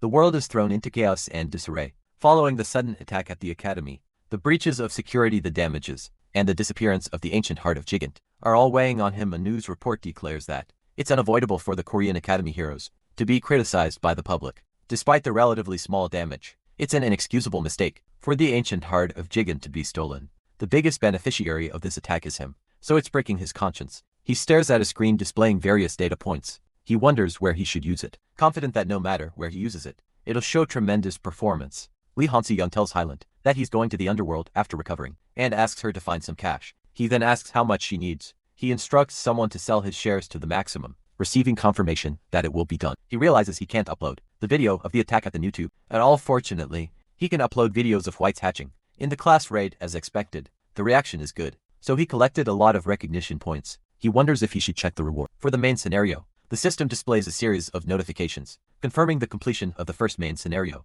With a perfect clear rating, Lee Han-soo has earned a rise of high-grade charm, physical strength, a high-grade cube box, and 3,000 recognition points. Another system notification details the rise of high-grade physical strength, which randomly increases physical strength from 0.5 to 1 per day for 3 weeks, with a minimum total increase of 7 to 21. A second notification describes the rise of high-grade charm, increasing charm once a day for 20 days, with an additional effect of +3 for players with charms less than 30. A pink potion shimmers on the screen. He exclaims that he succeeded in gaining attention on the tube, but it's best if he has charm on top of it. A drone delivers a message. Lee Han-soo, the cash has been withdrawn. He responds with a casual "oh sure." Lee Han-seyoung, looking at his computer screen, thinks it's a good thing to have this much in the underworld. He decides to recover in the meantime and prepare for his next activity. Lee Han-seyoung, with a smile, announces that it's his first time going live. He greets everyone watching the live stream, stating that they'll know when they see the title. But White is the protagonist today, the small dragon-like creature. White looks excitedly at the camera. The drone hovers nearby. As Lee Han-seyoung prepares for his live stream, he considered continuing the magic lecture. If he did, he would also teach White some magic and collect recognition points. If White also liked to make magic items, Lee Han-seyoung thought it would be okay to ask her to do it. Lee Han-seyoung glanced at White, a small smile playing on his lips, as he imagined the possibilities. Meanwhile, a towering structure loomed in the distance. Hiram spoke. "I heard you're in the middle of recuperating." An apologetic voice responded, "I'm sorry for calling you again." The voice continued explaining, "I've been given a title, so I have to." Hiram replied, "Do my job." "I'm glad you think of it that way." Hiram's expression hardened, a hint of determination in her eyes elsewhere. Lee Han-seyoung's name echoed in someone's thoughts. Lee Han-seyoung looked up, a slight smile on his face. An unseen observer remarked, "He somewhat seems different." Come to think of it, Lee Han-seyoung smiles. "Did your skin become more flawless somehow? You seem different." Gil Yeehan smiles. Lee Han-seyoung scratches his head and chuckles. "Oh really, ha?" The effect and increase of high-grade charm appears right away. "This is the prototype for a tribute kit that I told you earlier you made it." "Well, the performance is the same, considering that it's a mass-produced product." Lee Han-seyoung asks, "Shall we look around the research lab, since you already showed me the prototype?" "Sure, I'm just an honorary position, but I should also help sometimes." "This is Magic Stone Charger Laboratory." Lee Han-seyoung thinks Magic Stone Charger, he inquires about the absorption rate of Jaehyun's group. Charger Stone. Gil Yeehan responds that it's 31.4%, improving by 1.3% every year, but it's not fast, adding that efficiency around 30% is not going to have commercial value. Gil Yeehan asks if they can go inside for a while. Lee Han-seyoung agrees. Lee Ho-hyeon is introduced as Chief Lee Ho-hyeon, and Lee Han-seyoung is the honorary senior researcher. Lee Ho-hyeon says it's nice to meet him, never thinking he would meet such a famous guy. Lee Han-seyoung standing with Lee Ho-hyeon, and Gil Yeehan wonders aloud if he is famous. Lee Ho-hyeon states that Lee Han-seyoung would be famous among them, since he is the developer of the attribute kit. Lee Han-seyoung thinks of himself as a guest, so it's a little bit uncomfortable for him to come, as if he's inspecting them. Lee Han-seyoung asks if Lee Ho-hyeon would perhaps like to bet. Lee Han-seyoung proposes a bet on who made a more efficient magic stone charger. The text indicates they're using the same type of magic stone. Lee Han-seyoung thinks that if he loses, he will never come here again. Lee Han-seyoung wonders what will happen if he loses. Lee Han-seyoung says he's going to film the process of it, so a bet on his portrait, right, so that he can upload this bet on YouTube. He asks Lee Ho-hyeon to please make an appearance once. He glances to his side as Gil Yeehan crosses her arms. Waiting, Lee Han-seyoung thinks to himself that the lab secrets or circuits shall never be revealed, and that it's just his appearance on the video. He states, of course, the title for today's video is about to be revealed. Lee Han-seyoung presents the challenge to beat Jaehyun Group's Magic Stone Charger, exclaiming Hyeon. It's hot, 10 minutes are up, and it's time to show the Magic Stone Charger. Lee Han-seyoung presents Chief Lee Charger Stone.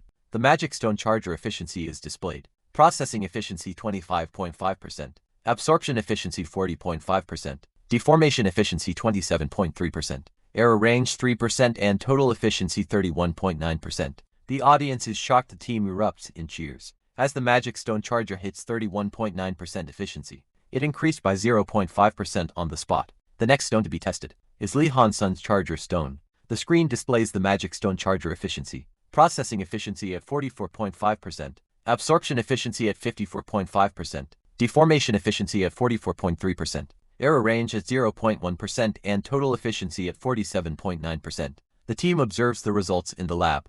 Lee Han-seyoung thinks to himself, better than I expected. He wonders if he was going to make it 40% only, and if he used less power. Lee Han-seyoung says, well, anyway. Lee Han-seyoung celebrates challenge success. The device has been filmed.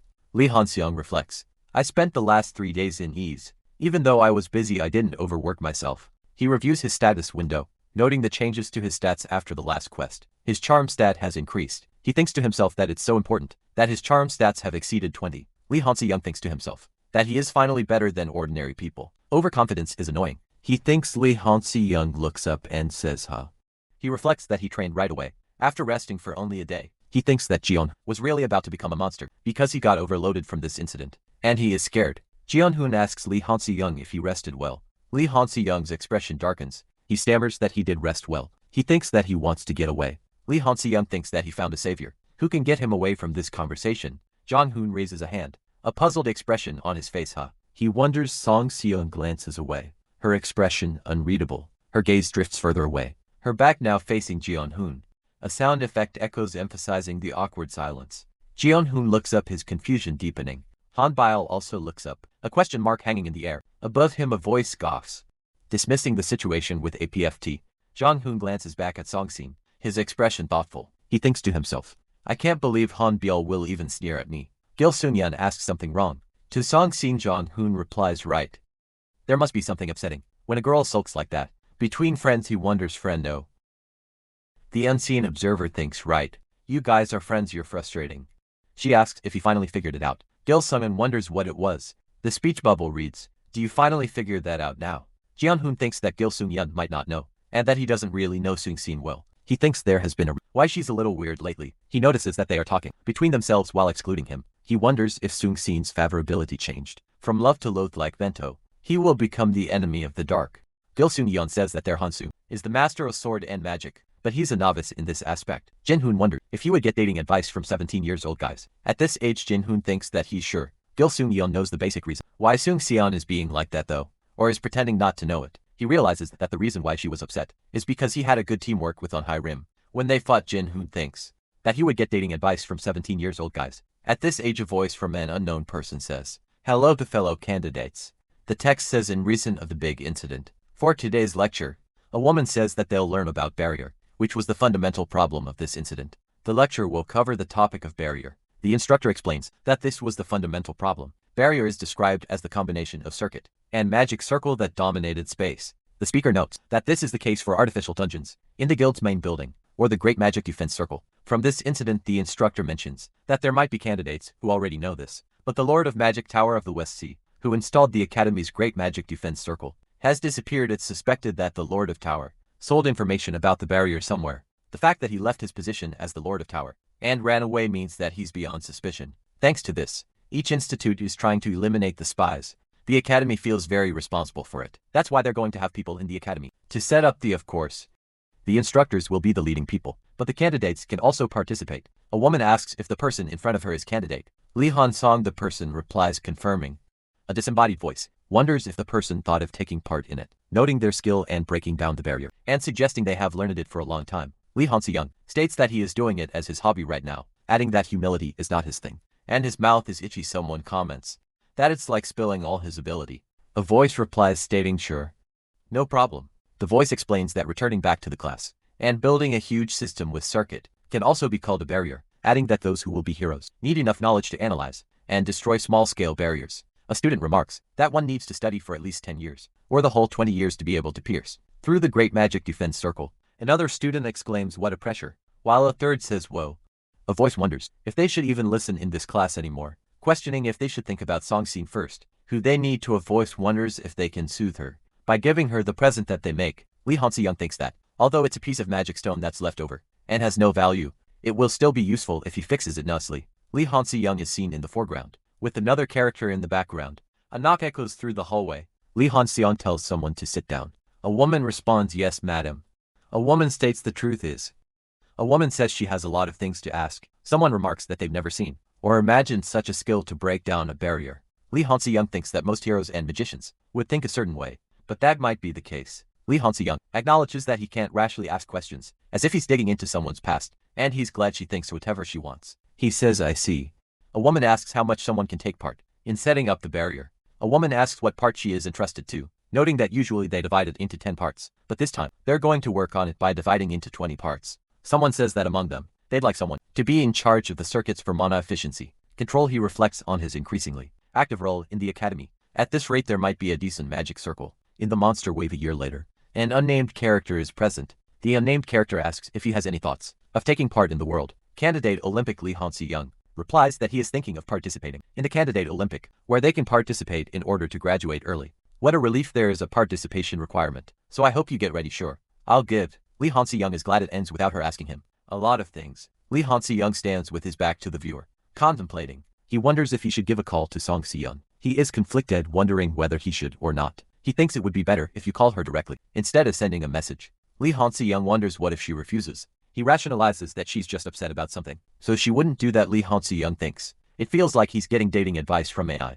A message arrives and reads Hello, yep. I also have something to tell you. Right about the target awakening training, huh? Assassination, you wanna go together? Lee Hansi-young responds, I'm not good at that though. Okay, sure then, I'll go see you later. The protagonist stands in contemplation. A close-up shows the protagonist's school uniform. He thinks, I think we made up nicely. He is surprised by the mention of an assassination date. Lee Hansi-young wonders how it turned out this way. The scene shows an interior view of a building. With a chandelier, the interior of the building is shown.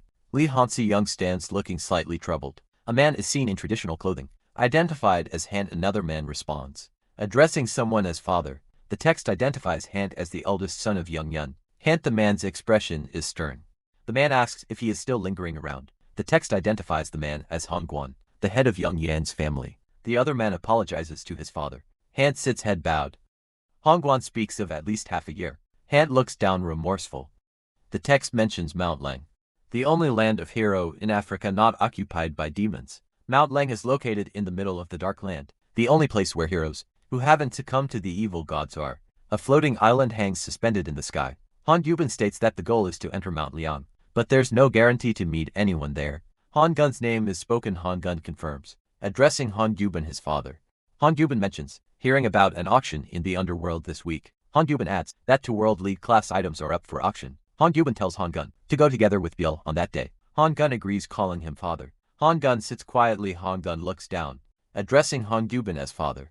He thinks to himself that he has lower physical and magical potential than his 2 older brothers, and is far more behind in magic. Han Gun reflects that the fact that he's sitting here means that he still has talent. Han Yubin states his desire to meet Li Han's son. Han Gun acknowledges his father's request. Han Yubin instructs him to bring Li Han's son to the auction. Han Yubin awaits a response. Han Gun confirms his understanding. A figure gazes downward, a somber expression etched on their face. A text box explains that a ghoul is the lowest level of undead monster. A figure stands bathed in blue energy. The text explains that it's an artificial life form that develops talent by attaching several living organisms. A drone hovers near a student in a school uniform. A close-up of a school uniform. The ghouls on display look nice. He muses, should he?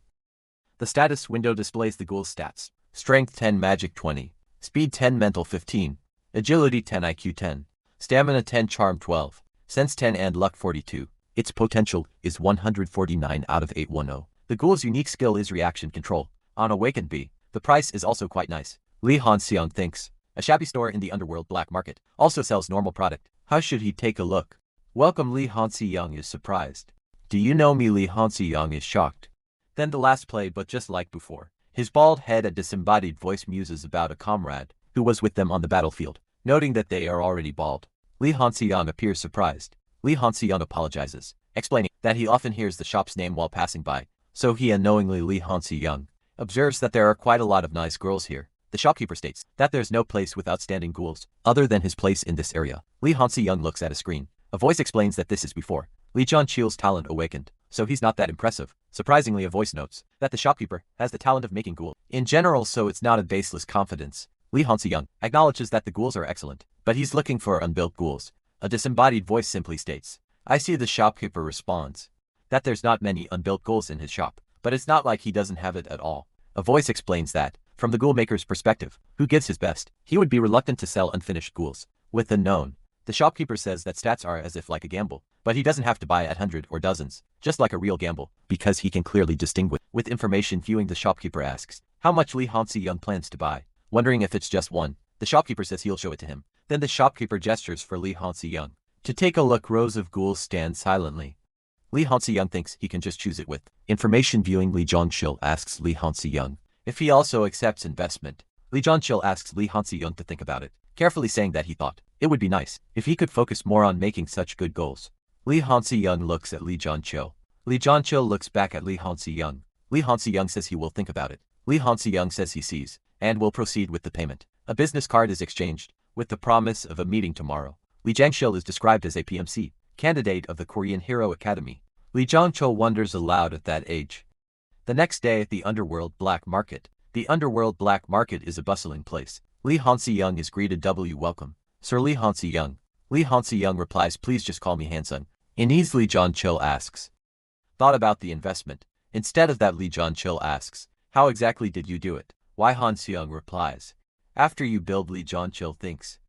The ghoul that I chose, does it turn out much better? It's so good, to the point I wonder whether I really made it. It is because he chose the nicest one, with information viewing. Li Hanshin believes he has quite a good sense. Li Zhanqiu states that he is going to invest his good sense here. He asks if that is so, and that he will invest 35 billion, one in the price of the ghoul. Then Li Zhanqiu needs to take a significant share of the store. He will just take 30% of it. Li Hansiyang asks what? That is a very low rate compared to the price. Li Hansiyang asks Li Zhanqiu to please think of it as he is investing in his growth, instead of his share. Li Zhanqiu thanks Li Hansiyang. If that is the case, he then asks if they should look at the ghoul. Li Zhanqiu gestures. Li Zhanqiu states that it is this one. The ghoul is shown. Li Hansiyang is glad that it is in female form. That can match with Hyland's voice. The status window of the ghoul is shown. The name is good. Ahono 35E/B. The stats are strength 20. Magic 40, speed 20. Mental 35, agility 20. IQ 30, stamina 20. CHARM 12, sense 30. And luck 30 to potential is to 59/932. The unique skill is downhill. On Awaken/B the special skill is mental barrier. On Awaken/A the specialty is childcare. On Awaken/S, Li Hansiyang notes that childcare is the specialty, and that it has the ability to boost the development of potential and talent. A plan takes shape, involving target awakening and a boost to white. A hand carefully holds a wrapped object, its contents still concealed. Li Zhanqiu asks, his voice measured, if he can work on the project in this location. A voice responds, agreeing to the synchronization with the ghoul. The synchronization process is about to begin. A woman stands before a grid-like structure, the purpose of which remains unclear. Someone declares with a sense of urgency that they will start with the body. The wrapping is peeled away, revealing something underneath. A hand cradles a red, organic-looking object. Its texture unknown. A man's face registers surprise, his eyes widening in shock. The red object is revealed to be a precious ingredient, intended for use on the ghoul. Li Hansiyang holds the red object, his expression a mixture of determination and concern. He focuses his energy, his hands beginning to glow with a crimson light. The red energy intensifies, converging on the ghoul's chest. The ghoul recoils, a look of shock contorting his features. As the energy surges through him, the crimson light flares, bathing the room in an ominous glow. The energy continues to flow, focused on the ghoul's core. Li Hayan watches, with a mixture of concern and apprehension. The ghoul's eyes widen in shock, a visible tremor running through him. A surge of power emanates from Gil Yian, a pink glow radiating from her chest. Her brow furrows, a hint of disbelief in her eyes. Her expression hardens, a sense of determination settling in. The ghoul thinks to himself, I knew that he was a great person, but what happens right now is beyond my imagination. Gil Yian thinks to herself, I can't believe he fused legendary grade material into the ghoul. In an instant, a disembodied voice thinks it's easy to say it, but it's not something anyone could do.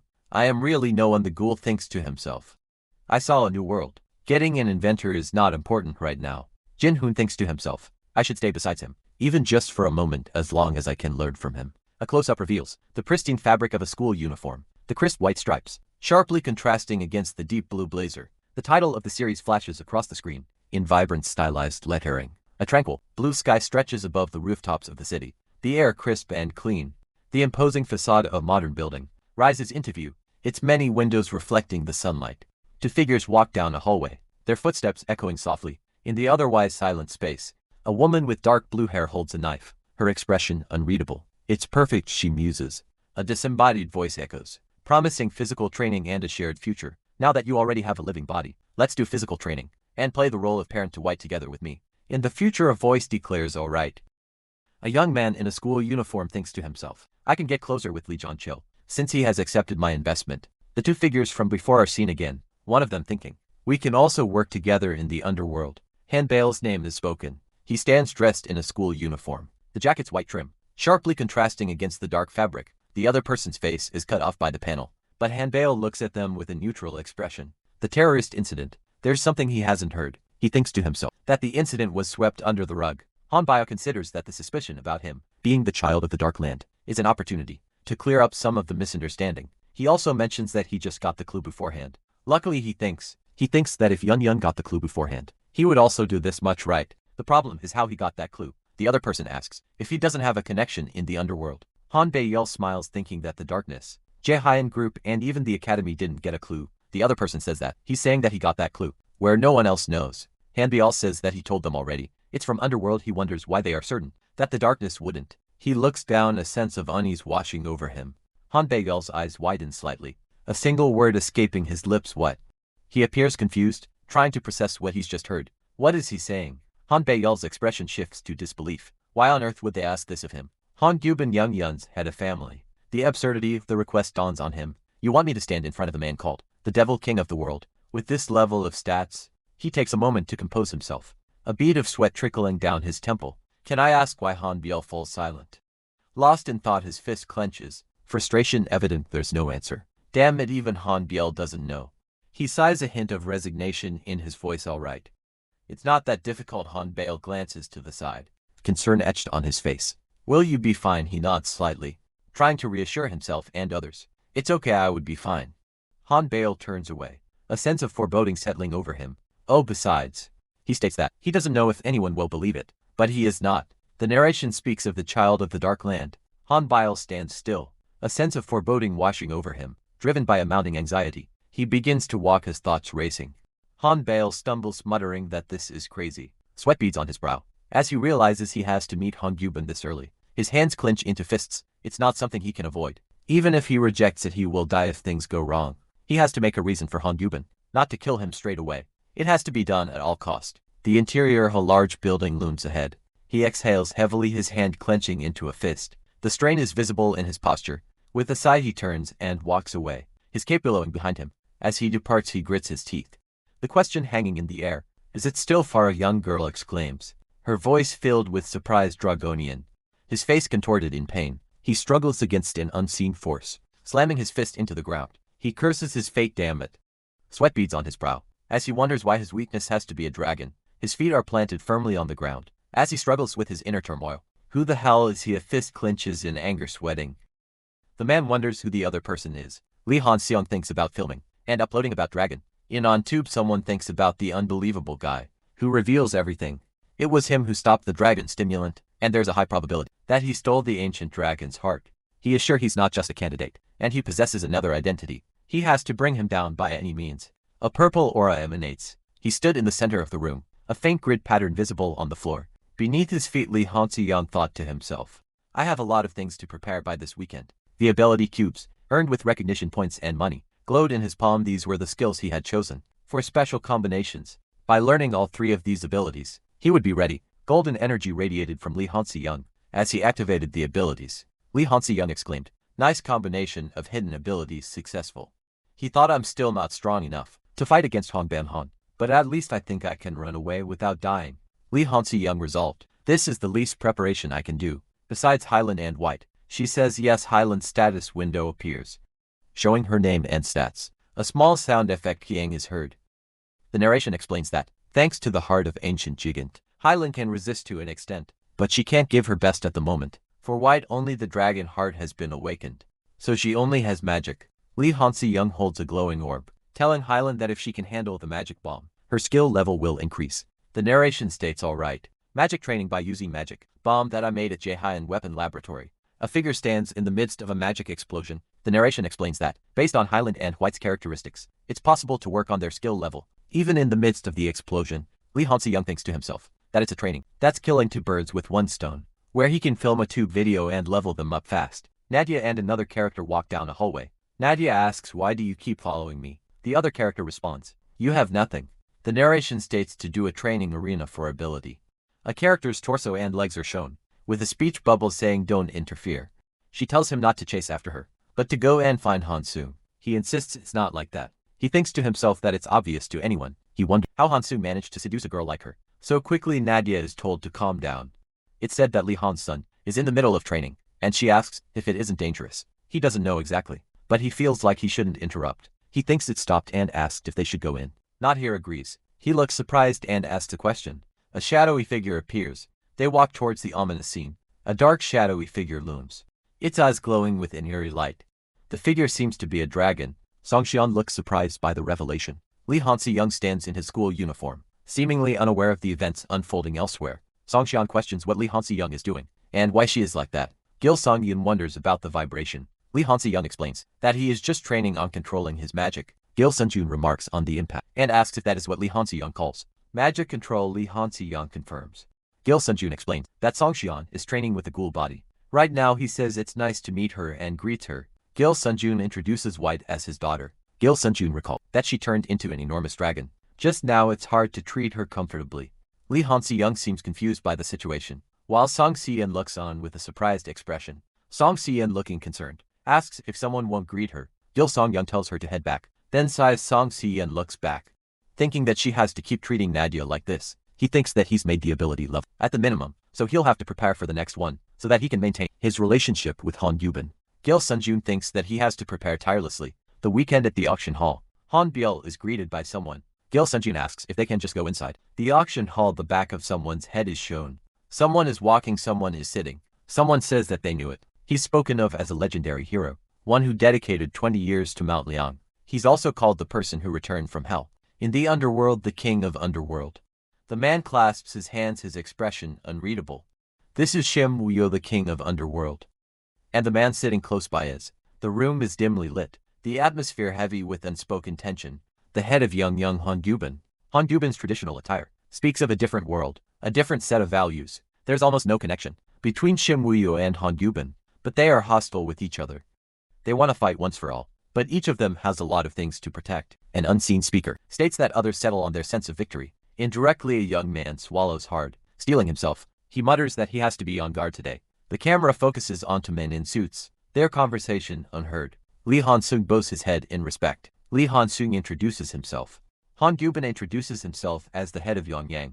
Han Gyubin regards Lee Han-sung with a calculating gaze.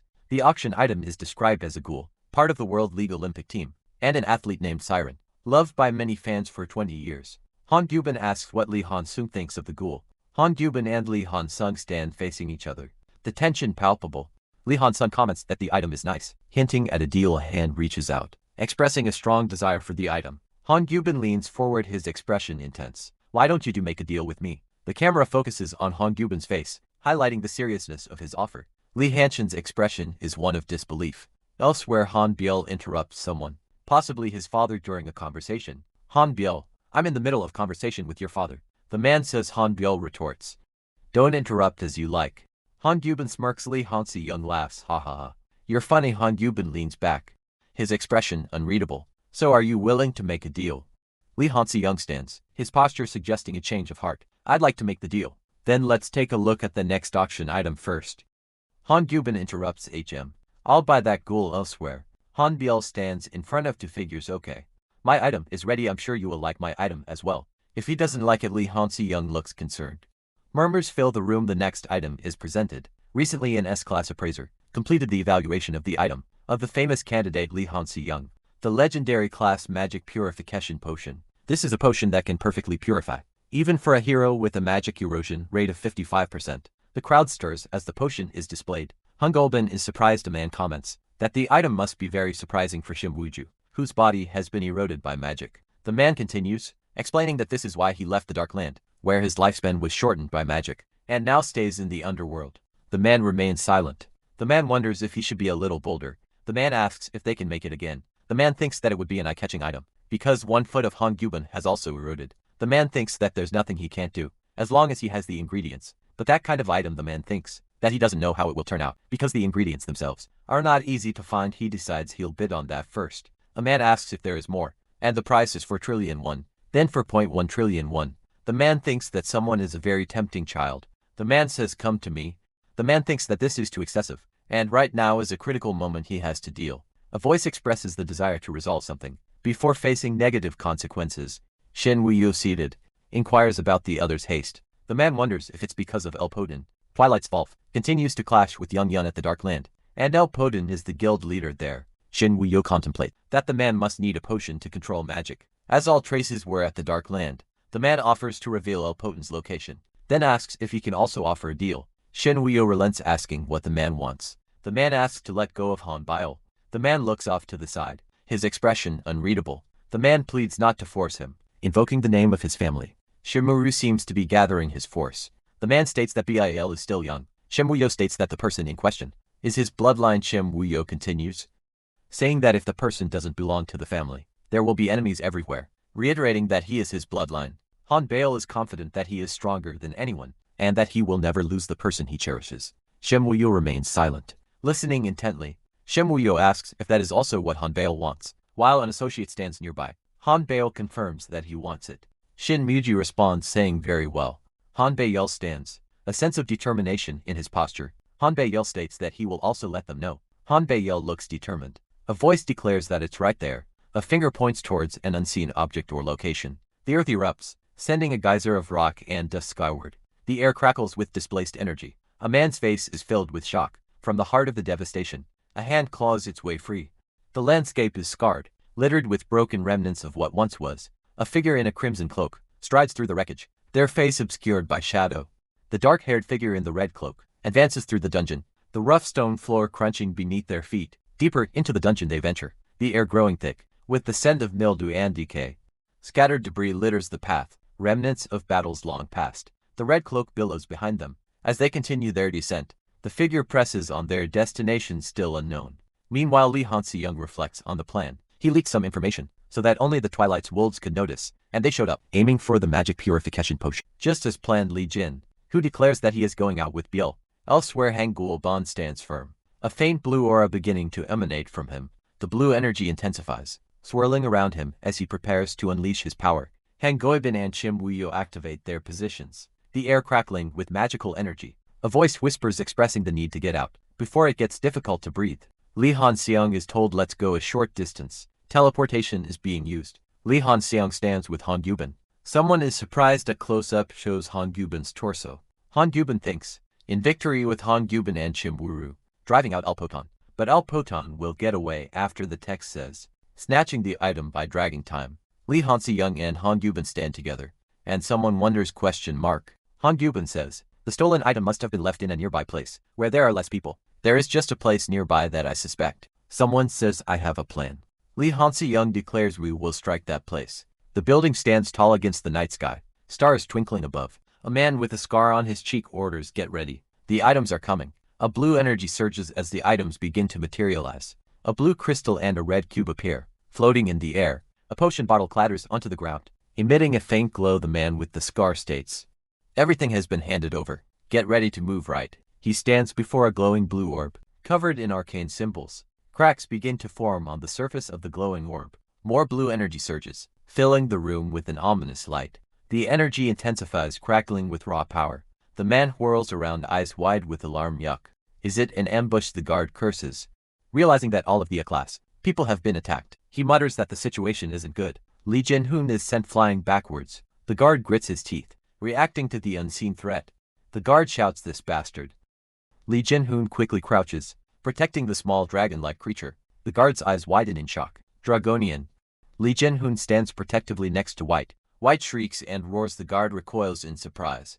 The small dragon White is held by Li Hansi-young. As they face an unknown person, White sees the unknown person. Li Hansi-young smiles, saying that it happened to be Paul Holland, and thanks to that he cleared them out with ease. Now, Li Hansi-young asks if they shall collect everything. Li Hansi-young thinks he was here to help, and was bracing himself for danger. Li Hansi-young feels like only strange things happen. For the whole day the building is shown at night.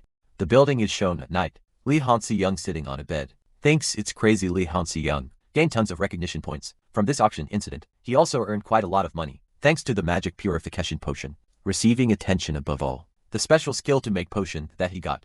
Thanks to this special skill, the probability of making them will increase in the future. Besides, it's the skill that can evolve greatly. When he signs a contract with a divine creature later, it was nerve-wracking to be invited by Hongguan, but he's glad because he feels like he turned all crisis into opportunities.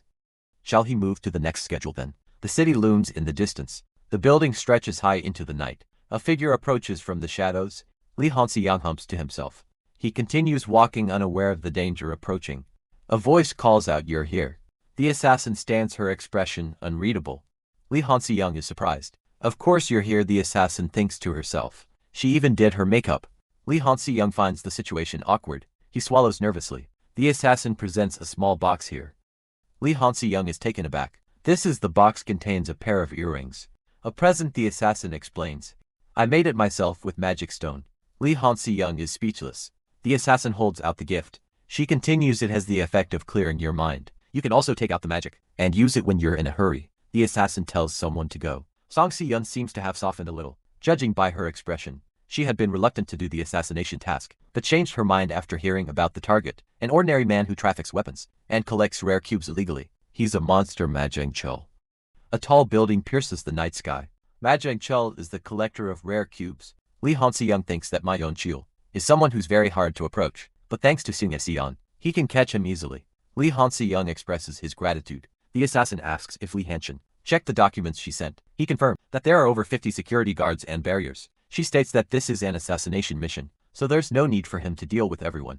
One of the figures asks about the reward. The other states it's 100 billion. The voice states that there are trophies on the ground, and that they can take the trophies, as long as there's no clue left. The assassin tells someone to follow her. The assassin threatens to leave someone behind. If they're flimsy, blood splatters the windows of a tall building. A tall building stands against the night. Her hand reached down, fingers brushing against the cold geometric surface of the cube amidst the pooling blood. The assassination went well, she mused, cradling the cube. She had also found the cube that she wanted. Her thoughts drifted to Sung Esion. She thought that Sung Esion felt better, now that she was smiling. Her original reconciliation mission was also a success. She recalled finding her pretty, with blood smeared on her skin.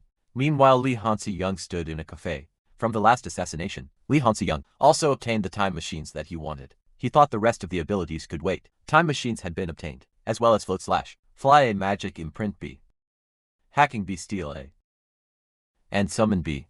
Lee Han-seyoung wonders if he should open the cube, now that he has gathered a lot of recognition points. Lee Han-seyoung expresses his confusion. Lee Han-seyoung finds the new skill to be nice. Lee Han-seyoung states that with this kind of characteristic, he has to take this for sure. Lee Han-seyoung states that he is absorbing this straight away. Lee Han-seyoung states that his physical stats have increased a lot, and that he can now mostly win against the newbies, purely based on his stats only. Lee Han-seyoung states that he doesn't know how much attention he will get in the future, but the characteristic said that it's expected to be efficient. He is reassured that it's fine. Jong-hoon apologizes for that time, acknowledging it must have been hard for On High Rim after her multiple personalities awakened, to the extent where she's getting psychology counseling.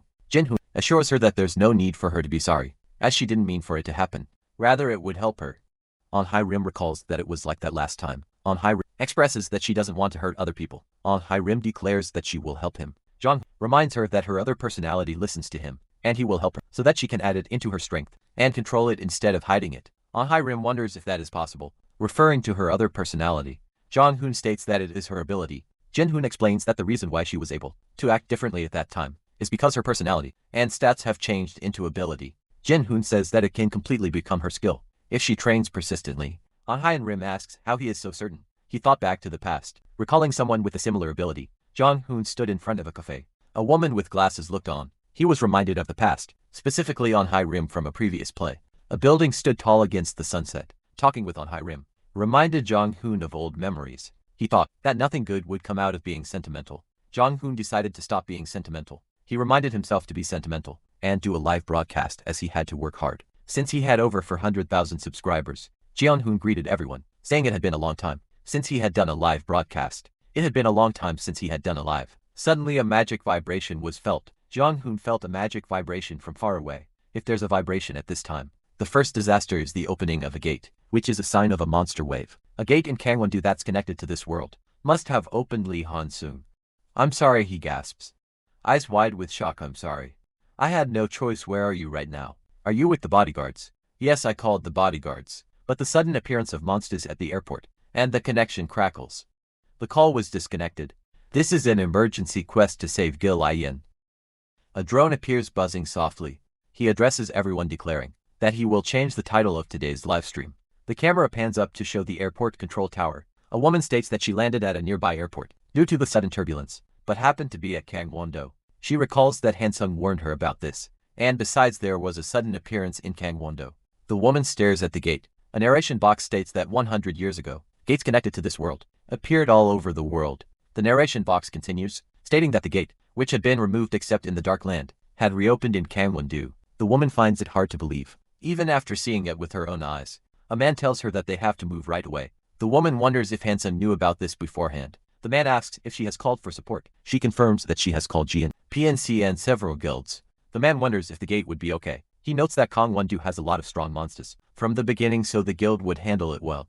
The assassin pauses, glancing at the man beside her. That is, the pair walks away from the airport.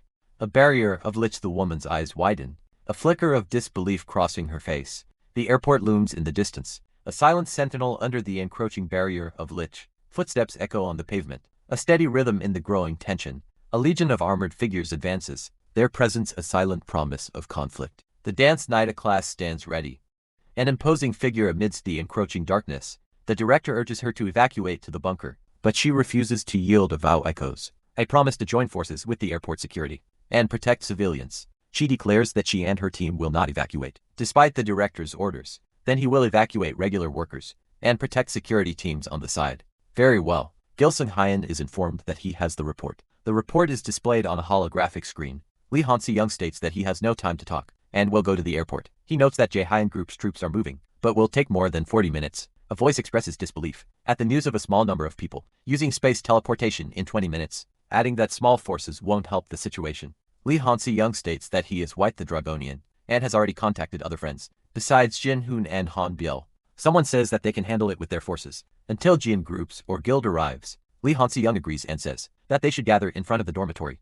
and move right away. A voice laments that they didn't have the opportunity. It is revealed that he has to use an overload buffer and a shield generator that works with a magic stone charger. He states that he has no choice but to support it with items and survive. A voice announces that everyone is here. As a group of people gathers, a voice declares, "Take this." He clenches his fist ready to strike. A voice booms, "We're going to fly." With space teleportation, the airport control tower stands tall against the night sky. Meanwhile, a skeleton warrior stands ready for battle. The warrior's armor gleams ominously. The assassin prepares to strike. A purple aura surrounding her. She faces the skeleton warrior, her expression grim. The assassin takes a step forward, her heel clicking against the ground. Her heel crushes a patch of ice, the cold seeping into the air. The skeleton warrior braces for the attack. The ice spreads rapidly. A figure is struck with immense force, the impact echoing through the chamber. Several armored figures advance, their movements swift and menacing. The assassin struggles to catch her breath, the air heavy with tension. Another man lies injured on the ground, blood pooling around him. A gasp escapes the assassin's lips, her expression strained. Team leader Kim Tae-gyu watches the assassin, concern etched on his face. A subordinate confirms his orders. The assassin declares, her voice ringing with resolve, that this is enough. She insists that the others be taken to the bunker. Despite the protest of Kim Tae-gyu, Kim Tae-gyu thinks to himself that he cannot follow the order. Fearing the annihilation of the entire security team, the assassin grits her teeth, admitting that she can't hold on any longer. A surge of magical energy erupts. Its source unknown. A man prepares to unleash an attack. Magical circles forming around his hands as he curses his enemies, glowing. Blue circles and crystals hang suspended in the air, humming with magical energy, plummeting through the magical formations. Lee Han-seung is caught in their strange currents. The crystals drift closer to hulking figures, clad in dark armor. The armored figures stand in formation. Silent and menacing, a woman watches, her brow furrowed in disbelief. Song Hye-in, who's just C-class, can do this level of magic alone. Crashing to the ground, Lee Han-seung braces for impact. A closer view reveals the items on his waist. Those things on his waist. Is it Lee Han? Before he can fully recover, the armored figures descend upon him. Han-seung retaliates, striking out against his attackers. Channeling energy, Lee Han-seung unleashes a blast of blue light. The energy slams into the armored figures, sending them reeling. The woman observes the fight, her eyes wide. They can face A-class monsters with those items. I can't believe rookie candidates are able to fight like that. Lee Han-seung's name echoes in the air. He extends his hands, and glowing blue circles materialize around him. The skill's effect is being broadcast live. The life of an attention seeker is activated, drawing the focus of 70,000 people. All stats increase by 150% temporarily, and magic stats increase by 3 permanently. He must hold on until the magic is completed. 100,000 people are now watching him. Charm stats increase by 2 permanently, and all stats increase by 200% temporarily. His status has temporarily increased. In the countless eyes of people, Lee Han-seung believes his magic power will surely be strong enough. He raises his arm, channeling the building power. Golden magic circles flare into existence. Fury of the heaven, armored skeletons emerge, their bones rattling. A surge of magical energy erupts. A surge of golden energy erupts. Crackling with raw power, the energy intensifies, forming a blinding pillar of light. The light expands outward, creating a shimmering barrier of holy energy. From the light, spectral armored skeletons materialize, their forms radiating divine power. He focuses his energy, his hands glowing with the power of fury of the heaven. Lee Han-seung's brow furrows in concentration as he channels the ancient magic. The energy disperses, leaving behind a faint mist and the lingering scent of ozone. In the distance, the silhouettes of soldiers begin to coalesce, their forms regaining strength. Lee Han-seung stands triumphant, the aura of fury of the heaven still radiating from him. The power of fury of the heaven continues to surge, promising salvation and strength. He stands with his back to the viewer, as someone remarks on feeling a faint status on him. Burning embers danced in the air as Jong-hoon stood, a sense of anticipation pricking his skin. A surge of power emanated from him, a tangible force that crackled around his form. Status was classified into rare, historical, legendary, semi-mythical, and mythical rank. Jinhoon realized it was still at low rank. He thought he was starting to get the status faintly, and he needed to handle the injured first. Those who were capable of magic were going to protect the airport and make a barrier, he speaks, suggesting that he'll consider the request. If it's phrased politely, the man wonders if he should really kill Gil Sanghyun. A magical barrier shimmers with protective energy. The barrier to protect civilians at the airport has been completed. Now he's going to remove the barrier of Lich. Jong Hoon Han Bail and Gil Sanghyun will go together with him, and the rest will protect the airport. The man thinks to himself that the Arc Lich is a high rank. S-class monster. He thinks to himself to wait until J. High and PMC and guild support is here, as he has a perfect grasp on how to deal with an Arc Lich. He thinks to himself that he can't miss the chance to build an achievement of historical class status that's right in front of his eyes, and that he's not going there just to help the civilians. The magical barrier shimmers with protective energy. He declares that he's going to hunt the Arc Lich. The declaration draws a surprised reaction from the group. Lee Han-se-young is asked if he won't go. An unnamed character offers to help if needed. A sword is drawn ready for the hunt. From now on, the group prepares for the Arc Lich. Lee Han-se-young and the others are going to hunt the S-class Arc Lich. A gate looms, a skeletal archway leading to the unknown. Seung-hyun states that she can see the gate. A sudden impact startles the two near the gate. Energy surges, a sign of the gate's power. The cloaked figure stands amidst a swirl of dark energy, smaller figures surrounding him. As he prepares his assault, the air crackles with insane power. The light brown-haired woman asks, concern etched on her face, if they should back them up. The light brown-haired man replies, stating that he thinks that battle. The light brown-haired woman observes that he is already on a blast. Jong-hoon stands firm, his eyes narrowed, as he prepares to meet the oncoming assault. The geometric patterns on the floor seem to pulse with a faint ominous light. The cloaked figure's hood obscures his face, but two crimson eyes burn with malevolent intent. A skeletal hand reaches out, crackling with dark energy. A voice booms declaring that an attack is coming. Jin-hoon braces himself, his senses heightened. Red points of light appear on the ground, marking the trajectory of the impending attack. Jin-hoon prepares to intercept with a burst of speed. Jin-hoon narrowly avoids a series of dark spikes erupting from the ground. The air vibrates with displaced energy. The light brown-haired man observes that he figured out that sneak attack in advance. A disembodied voice narrates that he even spotted the attack point with magic. Precisely, the light brown-haired man states that it would be impossible for him to lose this battle if he had all the information beforehand. The light brown-haired woman says that it is unbelievable. From the ground, ominous spikes of dark energy erupt. Jong-hoon's expression hardens as he takes in the scene. Jong-hoon warns Arc Lich that you'll often encounter at the Darkland. You're in the palm of my hands, no matter how far you fly. A faint red appears on the ground, marked with a magical sigil. A voice echoes, I'm a bit busy marking the attack point with magic on my own, but I have no choice if I want everyone to fight safely. The cloaked figure stands amidst swirling red energy. More spikes erupt from the ground. Closer now, the unknown girl looks up at Jin-hoon, saying, Dad, yes. You can use it now. The spikes continue to rise, forming a dangerous barrier. The cloaked figure is surrounded by swirling red energy, intensifying the threat. The girl stands ready, her eyes glowing with power. The girl unleashes her magic, streams of blue energy flowing from her hands. The cloaked figure's red eyes narrow, a silent question hanging in the air. She commands someone to act, her voice echoing in the dimly lit space. Jong-hoon stands beside her, ready for battle. The assassin stands firm, her gaze unwavering as she faces her opponents. A complex magic circle materializes, glowing with an eerie blue light. Jin-hoon and the unknown girl stand side by side, prepared to face the assassin. A beam of blue energy strikes the assassin, piercing through the darkness. The assassin cries out in pain as the energy sears through her defenses. Skeletal figures emerge from the shadows, clawing at the assassin. The assassin, struggling against the onslaught, demands to know where her attackers are going. Han Gyubin rushes forward, his face contorted in a battle cry. He strikes with his staff, an orange circle of energy erupting around the assassin. Orange energy beams emanate from Han Gyubin's staff, further assaulting the assassin. Amidst the chaos of battle, Jong-hoon is growing again, his power surging. The Arc Lich unleashes a guttural scream, the air crackling with violet energy. As he begins to cast his spell, skeletal hands reach out, surrounded by a swirling vortex of purple magic, as a complex magical circle forms beneath them.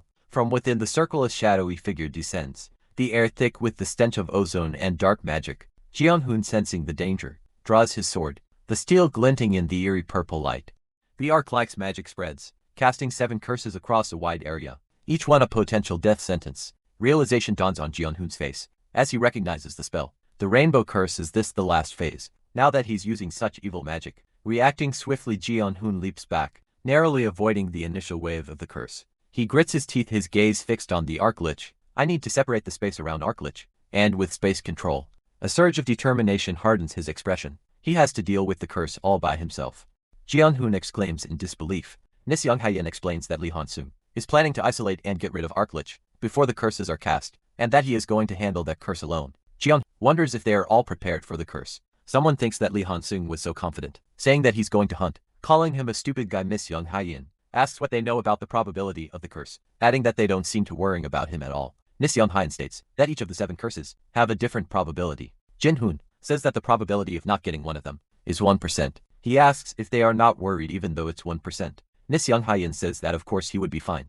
Han Biel thinks that his dad is so damn lucky. Li Hansi-young is taken aback by something. He stands with his back to the viewer, a sense of foreboding hanging in the air. Two figures call out to Li Hansi-young. Li Hansi-young wipes sweat from his brow, a look of relief on his face. Gil Sung-hyan asks if he waited for him. Li Hansi-young states that he saved his sister, as he was told, and that Gil Sung-hyan owes him. He thinks that if things go well, Gil Sung-hyan can walk a path that's not evil.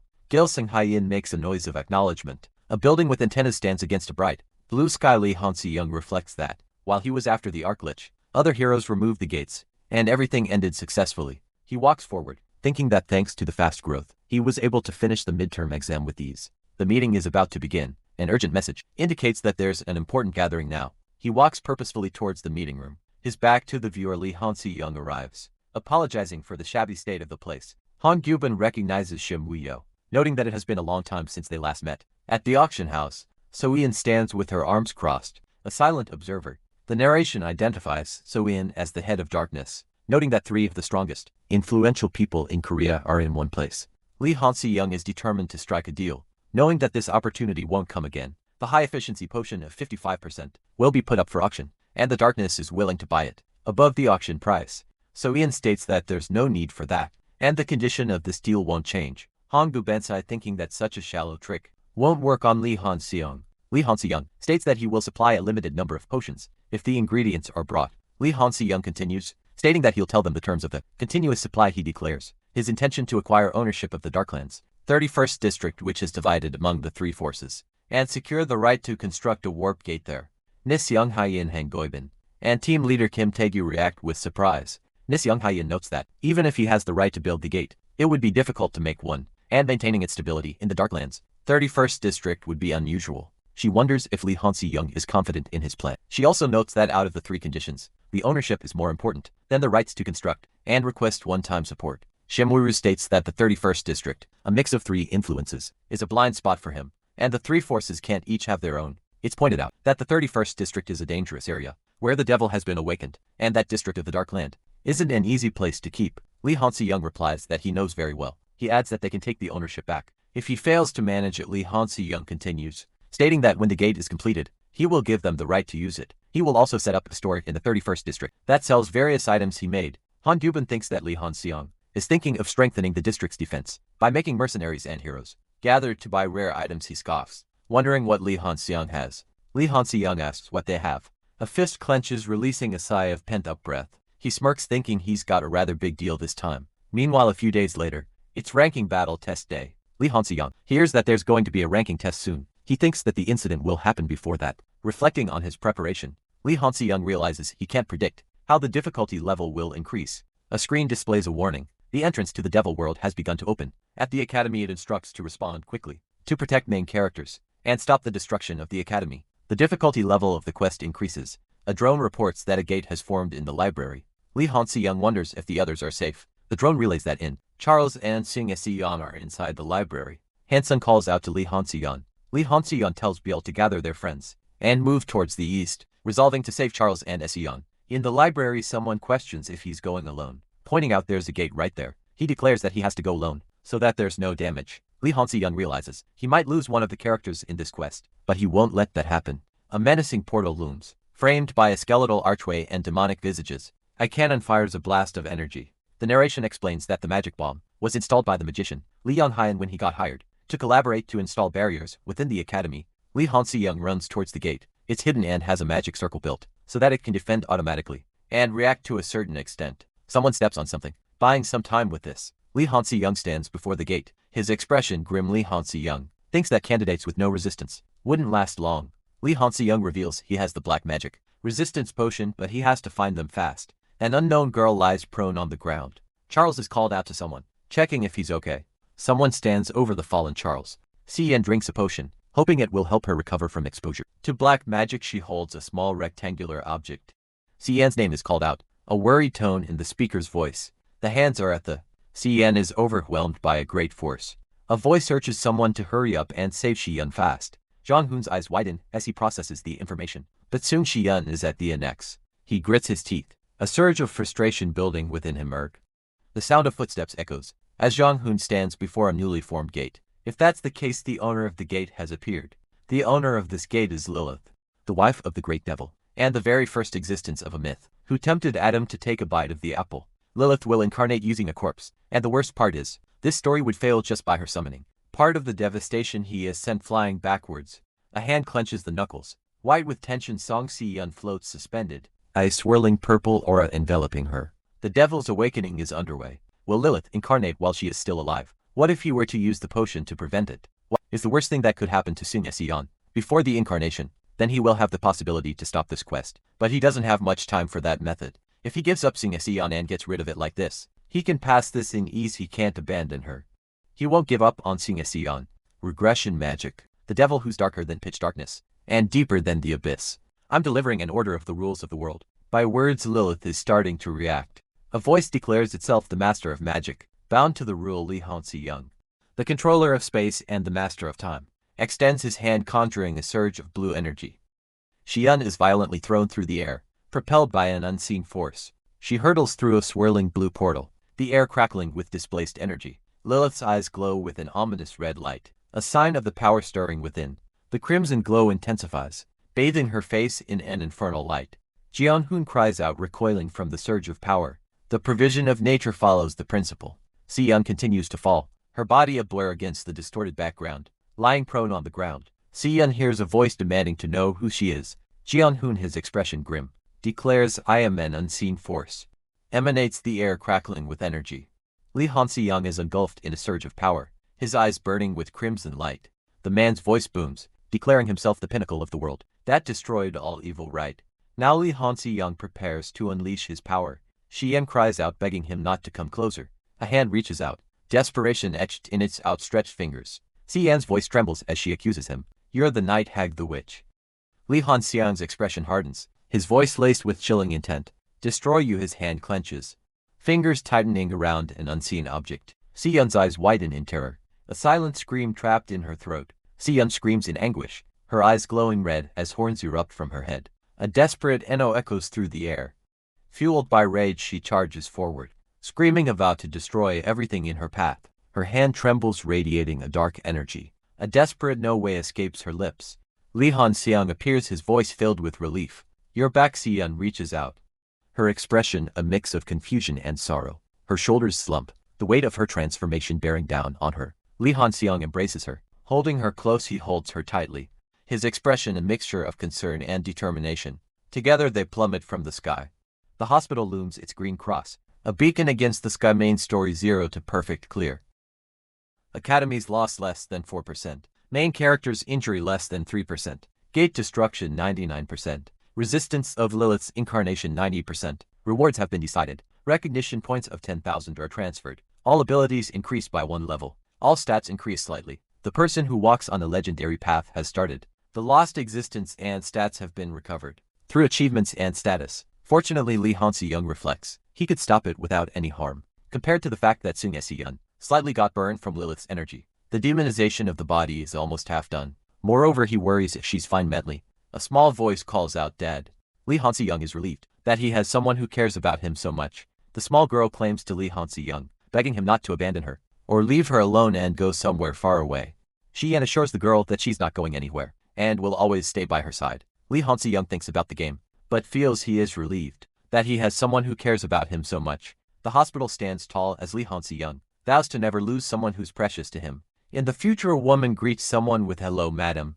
Lee Han-seung welcomes Lee Han-seung. He thanks Si-yeon for clearing the gate at the academy, and for saving her. She replies that it's something she must do. Lee Han-seung and Si-yeon stand together in what appears to be a hallway. The pair continue down the hallway. Lee Han-seung, looking at a screen, thinks he underestimated the amount of demons Energy she consumed. The screen displays Sion's status.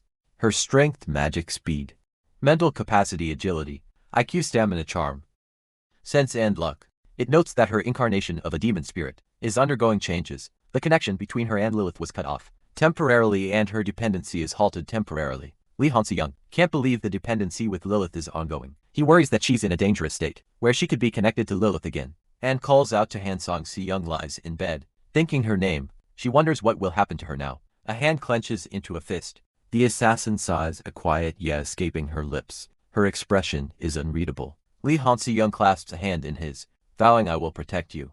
The assassin nods slowly. She declares, from now on, turning his back. Lee Han-seyoung states, "I will start." He continues so that she. The ornate ceiling looms above. He looks up, a slight frown creasing his brow. A memory surfaces when she saved him. The assassin stands tall, a hint of concern in her eyes. "You were almost in danger," she says, her voice soft. "Did it hurt?" Lee Han-seyoung sits down heavily, the pain still lingering to death. He mutters. The assassin leans in, her expression unreadable. "Are you still in pain now?" she asks. The assassin's gaze is intense, searching. Lee Han-seyoung looks away, a flicker of emotion in his eyes. His fist clenches, a surge of anger. "You bastard," he thinks. The words unspoken. The assassin scoffs, turning her head away. A smile spreads across the assassin's face, genuine and warm. "What a relief." She says, "What's funny?" Lee Han-seyoung observes her, a sense of peace washing over him. "I couldn't figure her out at all, because her mood was all over the place. But seeing her laughing now, I think she has recovered a bit." Lee Han-seyoung raises a hand, inquiring about the gate's usage. Han Gyubin firmly rejects the idea of compromising on the gate's operation, questioning if the limit should be once a week. He states a firm no. Lee Han-seyoung explains that the gate he created can be used once every 3 days. The gate's capacity is up to 10 times the average. A voice explains the need to compromise because the efficiency is different from the normal gate, and then it will be divided into 4 parts. The remaining number of usages will be up for auction. Han-seung apologizes for interrupting the meeting, a look of concern etched on his face. It's an emergency." Lee Han-seyoung looks up. A drone hovering nearby. Everyone. Lee Han-seyoung apologizes for gathering everyone there, and promises to compensate them greatly. "Would you go along with me?" A voice demands to know if something must be done. Right now the scene shows a grand interior. The source of the demand unseen. The winged figure notices smoke, and questions its presence. The winged figure is seen from a distance, the smoke seemingly surrounding her. The smoke continues to spread. The winged figure recognizes someone, her expression shifting to surprise. A man introduces himself as Vento. Vento states that he has taken care of everyone, leaving the winged figure unprotected. The winged figure laments her mother's absence, and her past inability to act. Despite Vento's power, she resolves to protect herself. Vento reveals his goal, to obtain her mana organ and end it painlessly. The winged figure expresses shock and disbelief at Vento's declaration. Majongchul laughs, confident in his statement. He declares that they will never be able to run away from him. Lee Han-seyoung smirks, questioning if they are the ones who are supposed to run away. Majongchul is taken aback by the statement. Han Guan looks down, seemingly concerned. The assassin stands with a stern expression. The assassin warns someone not to touch her daughters. A dark aura surrounds the group. Majongchul thinks that no matter how strong Vento is, unfortunately he isn't on par with 3 of them. Lee Han-seyoung states that they will meet next time. Lee Han-seyoung sighs in relief.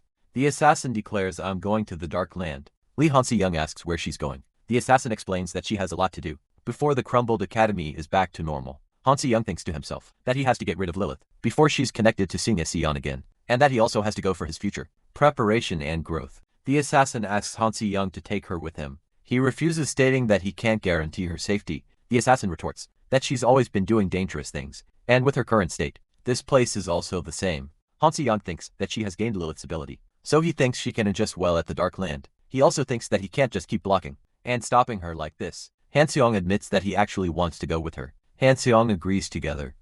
The winged demon Lilith eyes her opponent with disdain.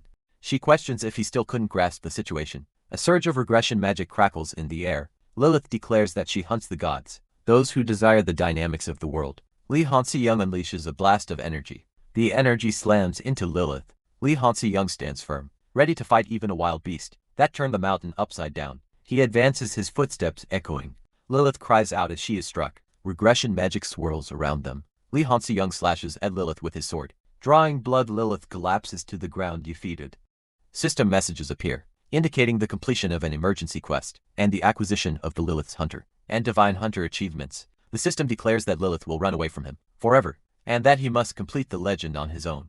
Achievement unlocked historical 5 out of 10. Legendary 2/3. The remaining part of Lilith's spirit and Lilith reincarnation have been eliminated. If there's a difference between the target and the status, the target can't absorb it, then the body will break down and get rid of it. However, all orders that were directed towards Lilith in regression magic were acknowledged. That means I'm connected to the previous episode of the game that I'm stuck in. This is an important clue and an opportunity for now. Lee Hansi Young declares, I was born in the past. He is the divine hunter and Lilith's hunter. That is his status that was lost a long time ago. Lee Hansi Young proclaims, I am the one who stopped the divine. The building stands tall, its architecture a blend of old and new. The new owner of District 31 stands over a defeated man, dust motes dancing in the air around them. Lee Hansi Young extends a hand, asking if that's enough. An older man, with gray hair and a neatly trimmed mustache, looks on, declaring the victory of the new district owner, who has incapacitated the unit. He is Carl, owner of the bar and the chief of district security. Two figures discuss Carl, wondering who the old man is. A woman explains that Carl is a man who protects this poor place, and that's why the bar customers were obedient. Lee Hansi Young stands, seemingly having overheard the conversation. General Anton introduces himself, noting that Lee Hansi Young has already earned a status. At a young age, Lee Hansi Young smiles. Somehow it turned out that way. Lee Hansi Young introduces himself as the new owner of District 31. Someone apologizes for the mistakes their members made, and Lee Hansi Young responds that he won't hesitate to accept the apology. Finding it cool, Anton reflects on cooperating with Lee Hansi Young, believing it will be a great help to his future plans. He declares his intention to eliminate the nearest nest. The older man questions Lee Hansi Young's confidence, wondering if it's genuine or just vanity. He then asks if he's scared. The man reminds Lee Hansi Young that 10 years ago, he survived through the intervention of Yang Zonbik after a failed attempt to capture the nest. The man asks if Lee Hansi Young isn't afraid of encountering Yang Zonbik due to the overwhelming difference in power, demanding to know what he knows. The older man reminds Lee Hansi Young that Yang Zonbik moved with the sole purpose of destroying the nest, not to rescue others, and asks if there wasn't anyone they couldn't save. But they despise the man, whispers Servish. The man insists that she must be in the nest, yelling at Lee Hansi Young, accusing him of insulting him by suggesting his daughter is already dead. Lee Hansi Young states that she's not completely dead and can still be saved. The man asks what Lee Hansi Young is talking about, exclaiming that it's already been 10 years. The man explains that it's trying to capture numerous humans and turn them into its incarnation, but even so there's no way to save her. Lee Hansi Young's expression hardens with determination. Lee Hansi Young declares that he can save the incarnation. Lee Hansi Young stares at a screen, a look of surprise on his face. An emergency quest appears. Stop the madness of corruption. A voice declares that there aren't many beings who can move the madness of corruption. Lee Hansi Young wonders if Janssen Park is already keeping an eye on it. He thinks that if so, then he has to prevent this situation. He shouts, telling someone to come at him. For some reason, she wondered if something was following her, questioning if she was mistaken. She steeled herself, resolving to hold out until Lee Hansi Young returned. A surge of purple energy emanated from her arm. As a skill activated, a sharp intake of breath escaped her lips as pain shot through her. The one who has conquered endless despair is activated. Willpower doesn't easily crumble. She plummeted downwards, the wind rushing past her. She gritted her teeth, determined to endure more. The ground rushed up to meet her as she continued to fall as expected. She was the daughter of Hyukyen. Compared to her age, it seemed like she had a lot of achievements and abilities. Too bad. Lee Ji-hoon, the beast master, sat calmly. The boy in the overalls glances nervously to the side. The boy plummets from above. Lee Hansi Young clings desperately to the barrier, calling out a greeting. The boy continues to fall. Seemingly unfazed, the boy in the overalls stammers, denying that he brought the madness of corruption. Lee Hansi Young asks why he is stuttering, his expression unreadable. A narration box states that Lee Ji-hoon's innocent face is the source of his strength. The narrator observes that, as much as he looks young for his age, his low mental age is his biggest weakness. The boy in the overalls insists that he is not doing it because someone told him to. Lee Hansi Young expresses his disbelief. Lee Hansi Young asks if he did it on his own. The boy in the overalls looks increasingly nervous, sweat dripping down his face. Lee Hansi Young speculates that Ares is busy, and that it was probably Lee Enro or Kwon Yondiak who ordered him. He then asks Lee Ji-hoon if he thinks they went hunting and are busy as well. The boy asks how he knows all about them. The reddish-brown-haired man looks up, a bead of sweat trickling down his face. The man asks, by any chance, are you the former mountain caretaker of Yonzen Park? Lee Ji-hoon responds, doppelganger king, yeah. Lee Ji-hoon continues, now you know Ji-hoon, sorry. That's a lie. The reddish-brown-haired man appears, nervous, sweat dripping down his face. Lee Ji-hoon says, I'm trying to find the black curium mines, which are difficult to locate, that too, in order to mine it legally without any conflicts. But are you trying to interfere right now? Lee Ji-hoon continues, so, that's why you took on the role of area owner as a candidate. The reddish-brown-haired man looks surprised and worried. Lee Ji-hoon demands, give me the Gehenna stone that you used to bring the madness of corruption. The reddish-brown-haired man hesitates, then hands something to Li Ji-hoon. He declared to the Yangzon Park people that he would kill them if they touched his area again. A hand reaches out. The assassin appears with her wings spread. She admits that she doesn't think she can handle it anymore. The assassin thinks that she can't believe. Li Han's song is the first thing that comes to mind. At times like this, she used to think of it as curiosity and interest. But the way he protected her as she became incarnated, she knew it Li Han's song. She likes the assassin asks if someone is there. And if they didn't give up, Li Han-sung states that he came up with a solution, and that they should move. The assassin asks where to, and Li Han-sung responds with Alice's nest. It's easier to remove the demons by dragging the madness of corruption to their nest. A general sense of unease permeates the air. A commanding voice echoes, instructing everyone to evacuate to the next area. Once they are ready, they will return to restore this place. When the madness of corruption passes, the old man looks on with a stern expression. The captain receives new orders, learning that the operation has been changed. Due to the weak foundation, the assassin states that Li Han-seong and Seong are going to start hunting Alice. A smaller figure asks what that means. A voice calls out to those who are ready to depart, immediately asking them to come. The assassin warns that if they're late, they won't have a chance to join the battle. A figure rushes forward. Li Han-seong asks if that thing is following him, to which the other figure replies yeah. It's revealed that Li Ji-hoon used gain a stone to lead the madness of corruption. It seems like he is being followed by a magical attraction mechanism, even though he isn't using Gaina's mana stone. Right now a character was worried that Li Ji-hoon had consumed more than half of the Gehenna stone, but it seems like they can resolve the madness of corruption without using the remaining capacity at all. The assassin questions if they can eliminate Alice using the madness of corruption. Li Ji-hoon explains that they can remove the demons from the nest, but Alice will be as restrained as they are. He realizes that he has no choice but to deal with Alice in person. The assassin states that Alice is likely to be present in the place where the prowess is emanating. Li Ji-hoon appears concerned. Li Ji-hoon is struck by a beam of light. This power? The figure is stepped on a human. The power of the devil. An incarnation with magic mechanism. Get down Alice. A figure is struck, blood splattering across the ground. A hand is covered in blood. It's the eye level between you and me.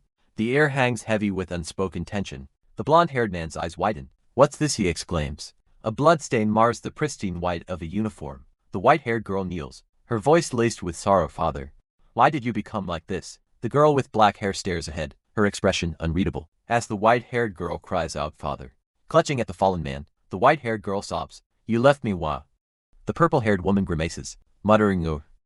Finally the time has come to fulfill the contract. That wings sprout from her back. Alice said she would sacrifice everything, the moment she died, from the magic to the madness of corruption. Everything's being sucked in, with the demons of the nest, to the living incarnation. I'll take them all, Alice. She plummets downwards, her sacrifice complete. A figure stands amidst a swirling red aura, power coalescing around them.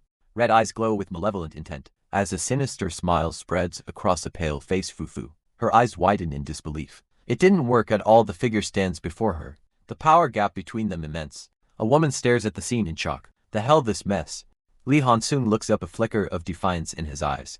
Li Han-sung, are you alive? They can't kill me however they want. I won't die that easily. A voice confirms the entity's identity. That thing, it's Beelzebub, right? Yeah, that's right. A hand interacts with a holographic display. Tapping a command, the text declares, Li Han-sung, Beelzebub is the god of evil. Even if your skills and achievements are overwhelming, it's still insufficient to rely solely. A man speaks to Helen, insufficient to rely solely on the sword to fight him. Helen, there are many achievements in Li Han-si. Young states that some people steal that collection. The protagonist holds a sword. A figure is seen floating in the air, identified as Saturnal. Li Han-si Young's eyes glow red. As he thinks about the name, Li Han-si Young questions how someone could know that name, when they are not even a demon. A sword glows with power as a voice declares, I'm the apostle. Li Han-si Young looks up, seemingly surprised. The sword is revealed to be the angel of ability Raphael.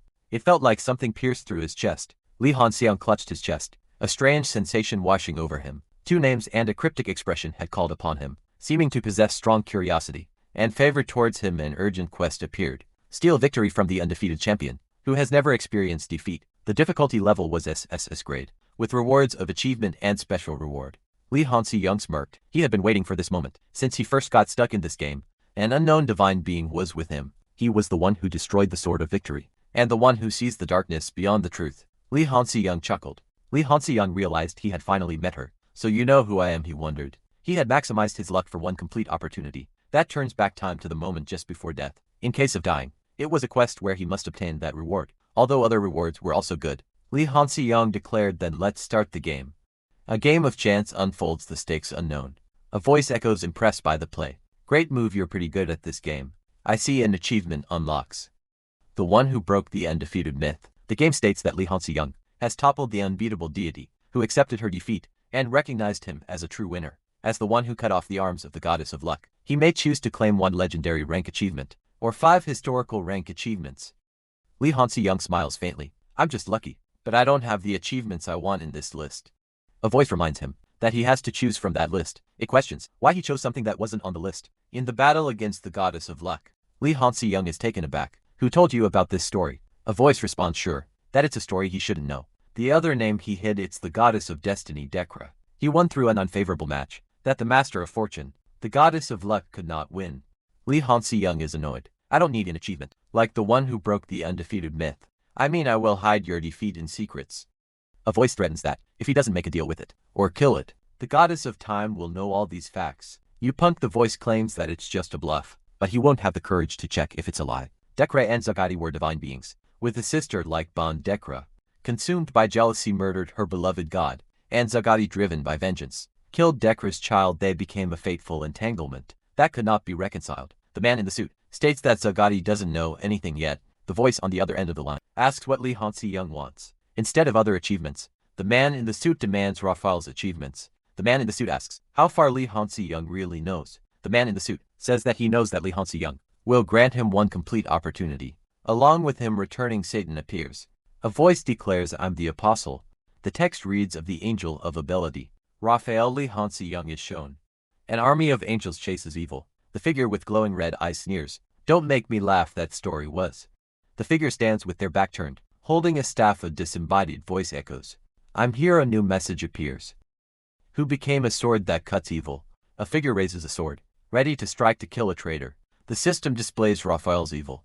Slashing sword has become your achievement entirely. From now on, this achievement will be part of your story. Achievement unlocked. The one who vanquished the demon of lust and wealth. Achievement rank mythical. A figure kneels on the ground. The system displays, you have severed the manifestation of the divine being, Beelzebub's divine incarnation. From now on, the demons beneath Beelzebub, the 72 demons, will feel fear. The 72 demons will harbor hostility towards you. From now on, a mythical rank achievement has been manifested. Your power has reached a new level.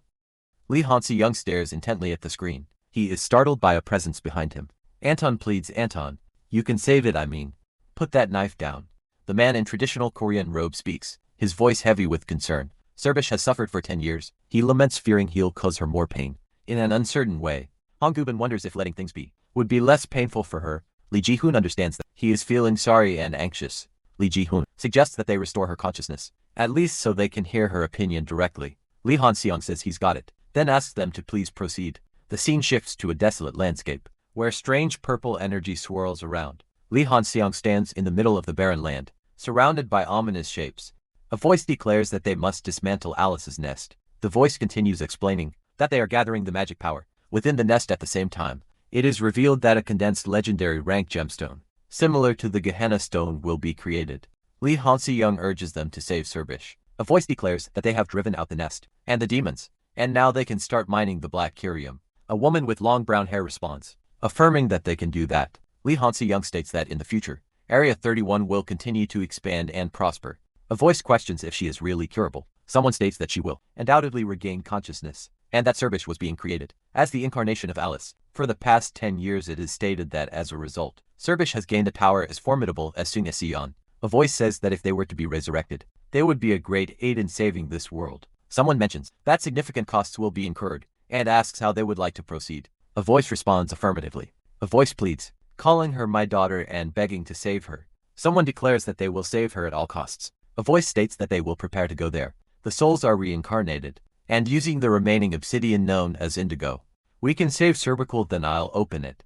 Lee Hansi-young channels purple energy. The purple energy intensifies. The purple energy continues to flow. Kiki kiki. Hee Lee Hansi-young exclaims. This is Lee Hansi-young looks surprised. A boundary manifestation occurs, accompanied by eerie laughter, and the appearance of dark energy tendrils. The souls descend to the earthly realm, seeking physical form. Meanwhile, 2 figures observe the boundary manifestation. From a distance, one of the figures reacts to a signal, anticipating something to come. The dark energy continues to manifest, swirling ominously elsewhere. A young man gazes at the scene before him, questioning what he is witnessing. The realm of the afterlife is opening. Lee Ji-hoon is confronted. Someone asks what he is doing. The young man's eyes widened in surprise. Kwon Young-deok states that it will take a few days for everyone to come back, adding that they are the only ones who are going to fight. In Yongsan Park, Kwon Young-deok stands with the other man, the air thick with anticipation. The young man asks if the other knows him. The man is identified as the Mountain Keeper. A doppelganger. King Lee Ji-hoon wonders how the man before him could be the Mountain Keeper. Given his low rank, the man continues walking, thinking to himself that he will go back to visit Geppetto and keep the numbers of souls down. Another man, seemingly an underling, acknowledges Kwon Young-deok. It's hard to believe that he's the doppelganger king. A staff is raised. The staff slams into the ground. The staff continues to be slammed into the ground. Lee Ji-hoon is surprised. Lee Ji-hoon realizes that he really is the Mountain Keeper. Kwon Young-deok remains silent. Lee Ji-hoon is scared, thinking he would have died if he hadn't picked up the black carom he dropped. Kwon Young-deok apologizes, stating that he just tested him once. The man in the blue trimmed suit stands before an older gentleman, who asks if he intends to continue staring. The man in the suit turns his head slightly, offering a terse denial. The older man stares at him silently. The old man demands to know why he is standing there, and insists that he come in if he's here. Geppetto, the young Sun Park Sky Island caretaker, asks why he left without thinking, and suddenly came back, then inquires what's on his mind. Kwon Young-deok states that he got black curium. Geppetto asks what he's going to do with that. He replies that he will use it as optical artillery. The man's expression is obscured. He states that it is still incomplete, much weaker than the original target, but he can still use it to shoot. An unknown speaker states that he will bring him the black curium regularly, then asks what he is going to do with it. Geppetto sighs, stating he wants to organize some souls from the realm of the afterlife. Lee Ji-hoon stands behind Geppetto, listening intently. Lee Ji-hoon speaks to Geppetto, stating that he is not. Meanwhile, an unknown speaker asks if he is the Mountain Keeper. Lee Ji-hoon looks shocked. Elsewhere, purple magic attacks are launched. A female character with bat wings states that there are too many. She asks how long she needs to hold out. Another magic attack is launched. Lee Han-se-young declares that if Geppetto still doesn't believe him, he'll show him the caretaker of Yangsan Park Sky Island. Wonders what he means. The device, an optical artillery, hums with power. Lee Han-se-young assures Geppetto that he'll see. Geppetto is shocked, questioning if Lee Han-se-young just poured in the black curium. He warns that if he doesn't go through the process, it'll be ruined. The optical artillery glows with a pink light, humming with energy. Geppetto can't believe it's working without going through the process. Lee Han-se-young states that's because Geppetto is not from the future. Lee Han-shin confirms that it's optical artillery. Geppetto asks if he can use it right away. Meanwhile, a group descends into the realm of the afterlife, a place of shadows and whispers. A boot crunches on the desolate ground, each step echoing in the silence. Lee Han-se-young, looking concerned, asks what's wrong with you two. The assassin states that something feels strange, and Helen agrees, sensing a change. Lee Han-se-young studies a screen, his expression unreadable. The assassin looks down, a sense of foreboding in her eyes. The system announces that not only Sing Se-yeon, but also Helen is awakened. Lee Han-se-yeon's eyes widen as he reads the screen. Change of plans, he exclaims. The air crackles with unseen energy. Lee Han-se-yeon coughs, staggering slightly. The scene shows a character lying on the ground. Defeated, Lee Han-se-yeon's eyes widen in disbelief. A voice echoes, I didn't expect an incarnation to appear. The assassin stands tall, a figure of dark power. A voice laced with malice speaks. You've grown strong, I see. Lee Han-se-yeon looks on, his expression a mix of shock and concern. Lee Han-se-yeon exclaims, it can't be that incarnation. Jin-hoon's name is called out in alarm. A dark figure appears, radiating an ominous presence. He stares, a silent question etched on his face. A sudden, violent cough forces blood from Jin-hoon's lips. Lee Han-se-yeon's eyes widen in disbelief and horror. How dare to Han Biel? His feet are rooted to the spot. Why can't he move his body? A chilling laugh echoes through the air. A voice booms, filled with murderous intent. Die.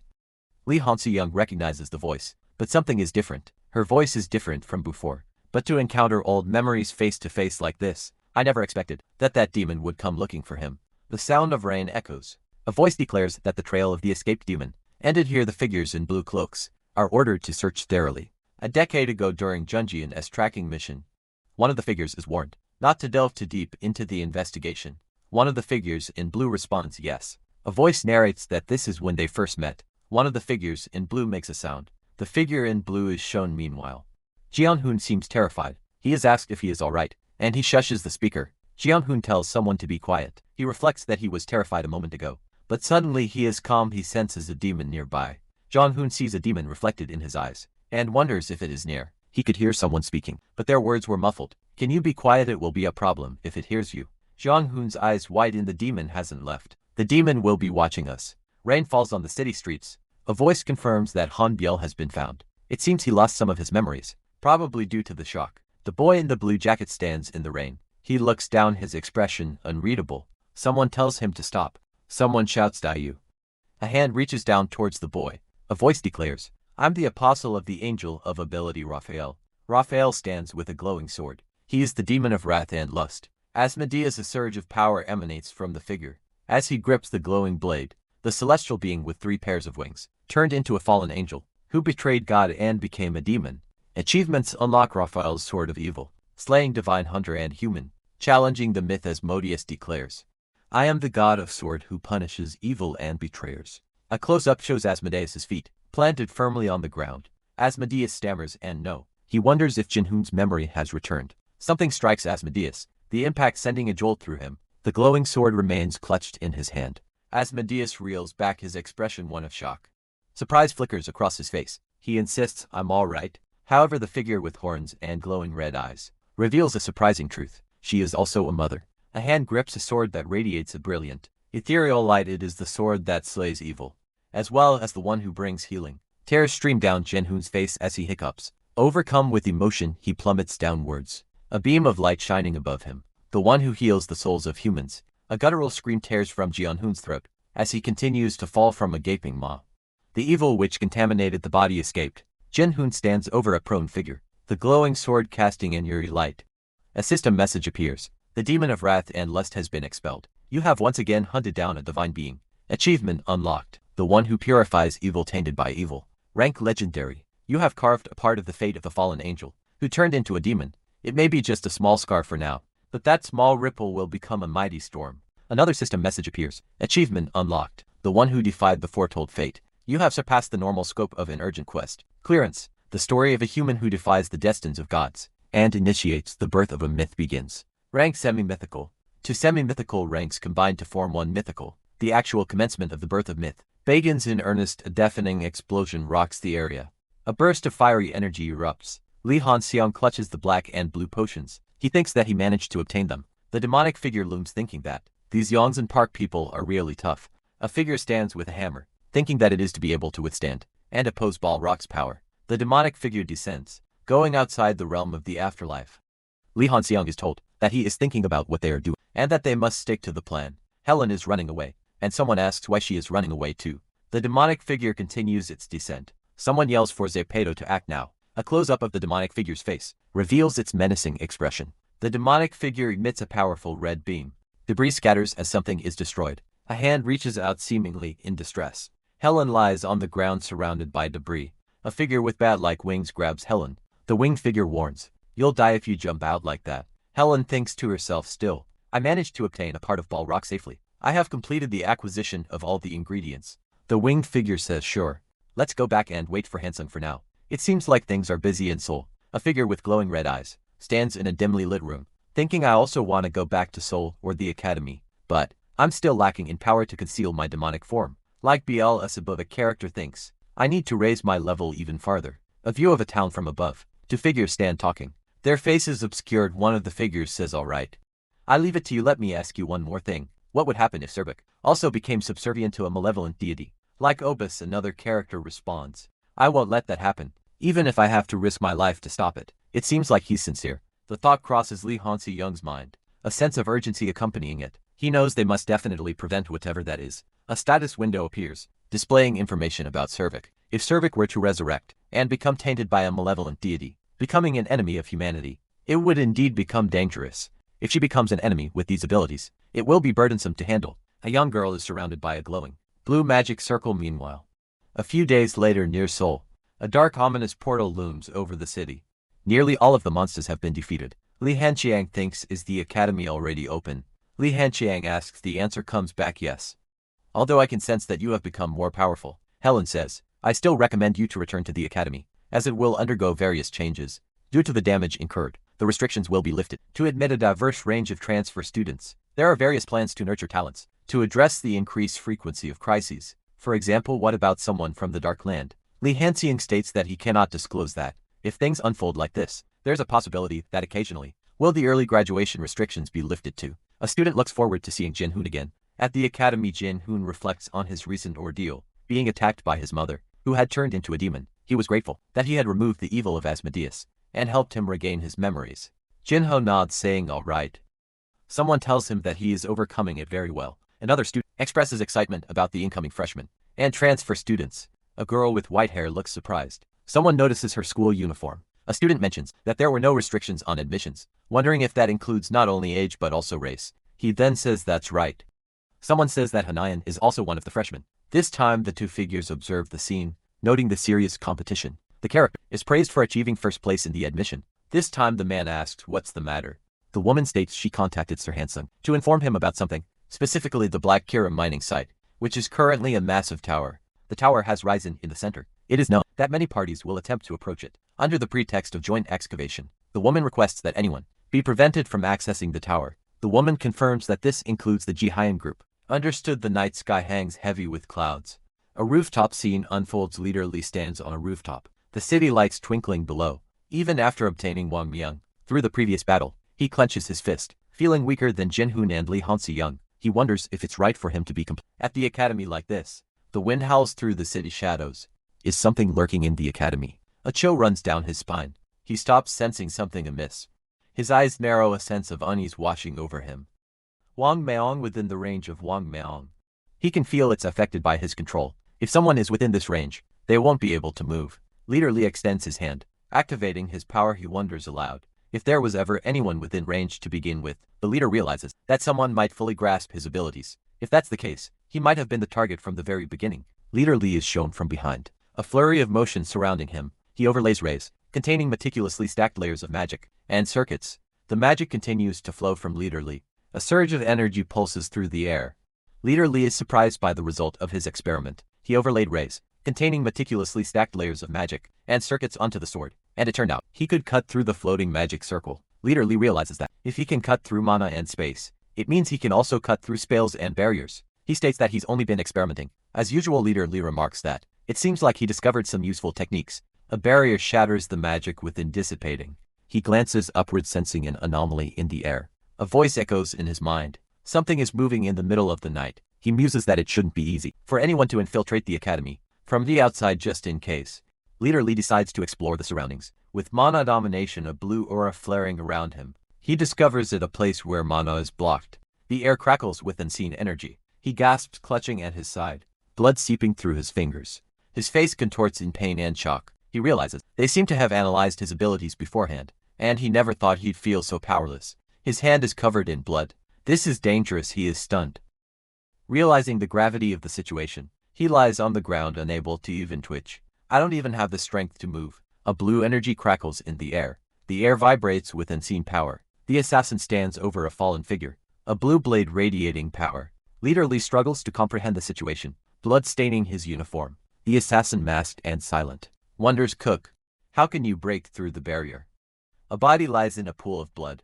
The blue sword nearby, the ray sword, that cuts through mana and even pierces barriers. Leader Lee thinks, I never thought it would be so useful. Right after I obtained it. Leader Lee sees a system message: emergency quest. Assault of the new student.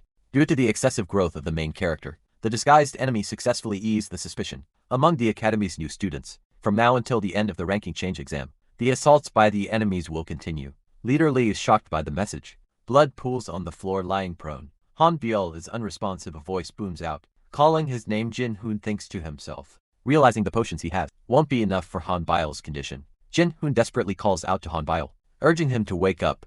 An emergency quest has been issued. Assault of the new student. Due to the excessive growth of the main character, the disguised enemy successfully eased the suspicion among the academy's new students. From now until the end of the ranking change exam, the assaults by the enemies will continue. Hanbei curses under her breath as she walks down the hallway, past the crisis, but it will take time to recover, since an emergency quest has occurred. Lee Han-se-young stares intently at a screen. He thinks to himself that he should be careful until the test is over, and that he should leave a message to the main characters, that they might be ambushed at the academy. Lee Han-chun continues to look at the screen, thinking that there is one more thing, and that they should be prepared to solve the quest. A voice calls out to Mr. Anton, telling him it's time to go. It's a task given by Hansu, so they should handle it carefully. They're busy, so they need to do it quickly. Someone calls out, excusing themselves. They ask about Il Hyun Yeni. Sir Vic responds, The woman explains that Gil Hyun is busy dealing with Eugene Group, and Martin Company. A voice notes that, thanks to the prearranged contract before coming to the Black Land, she can manipulate them as she pleases. It is also mentioned that Sir Hansung anticipated the creation.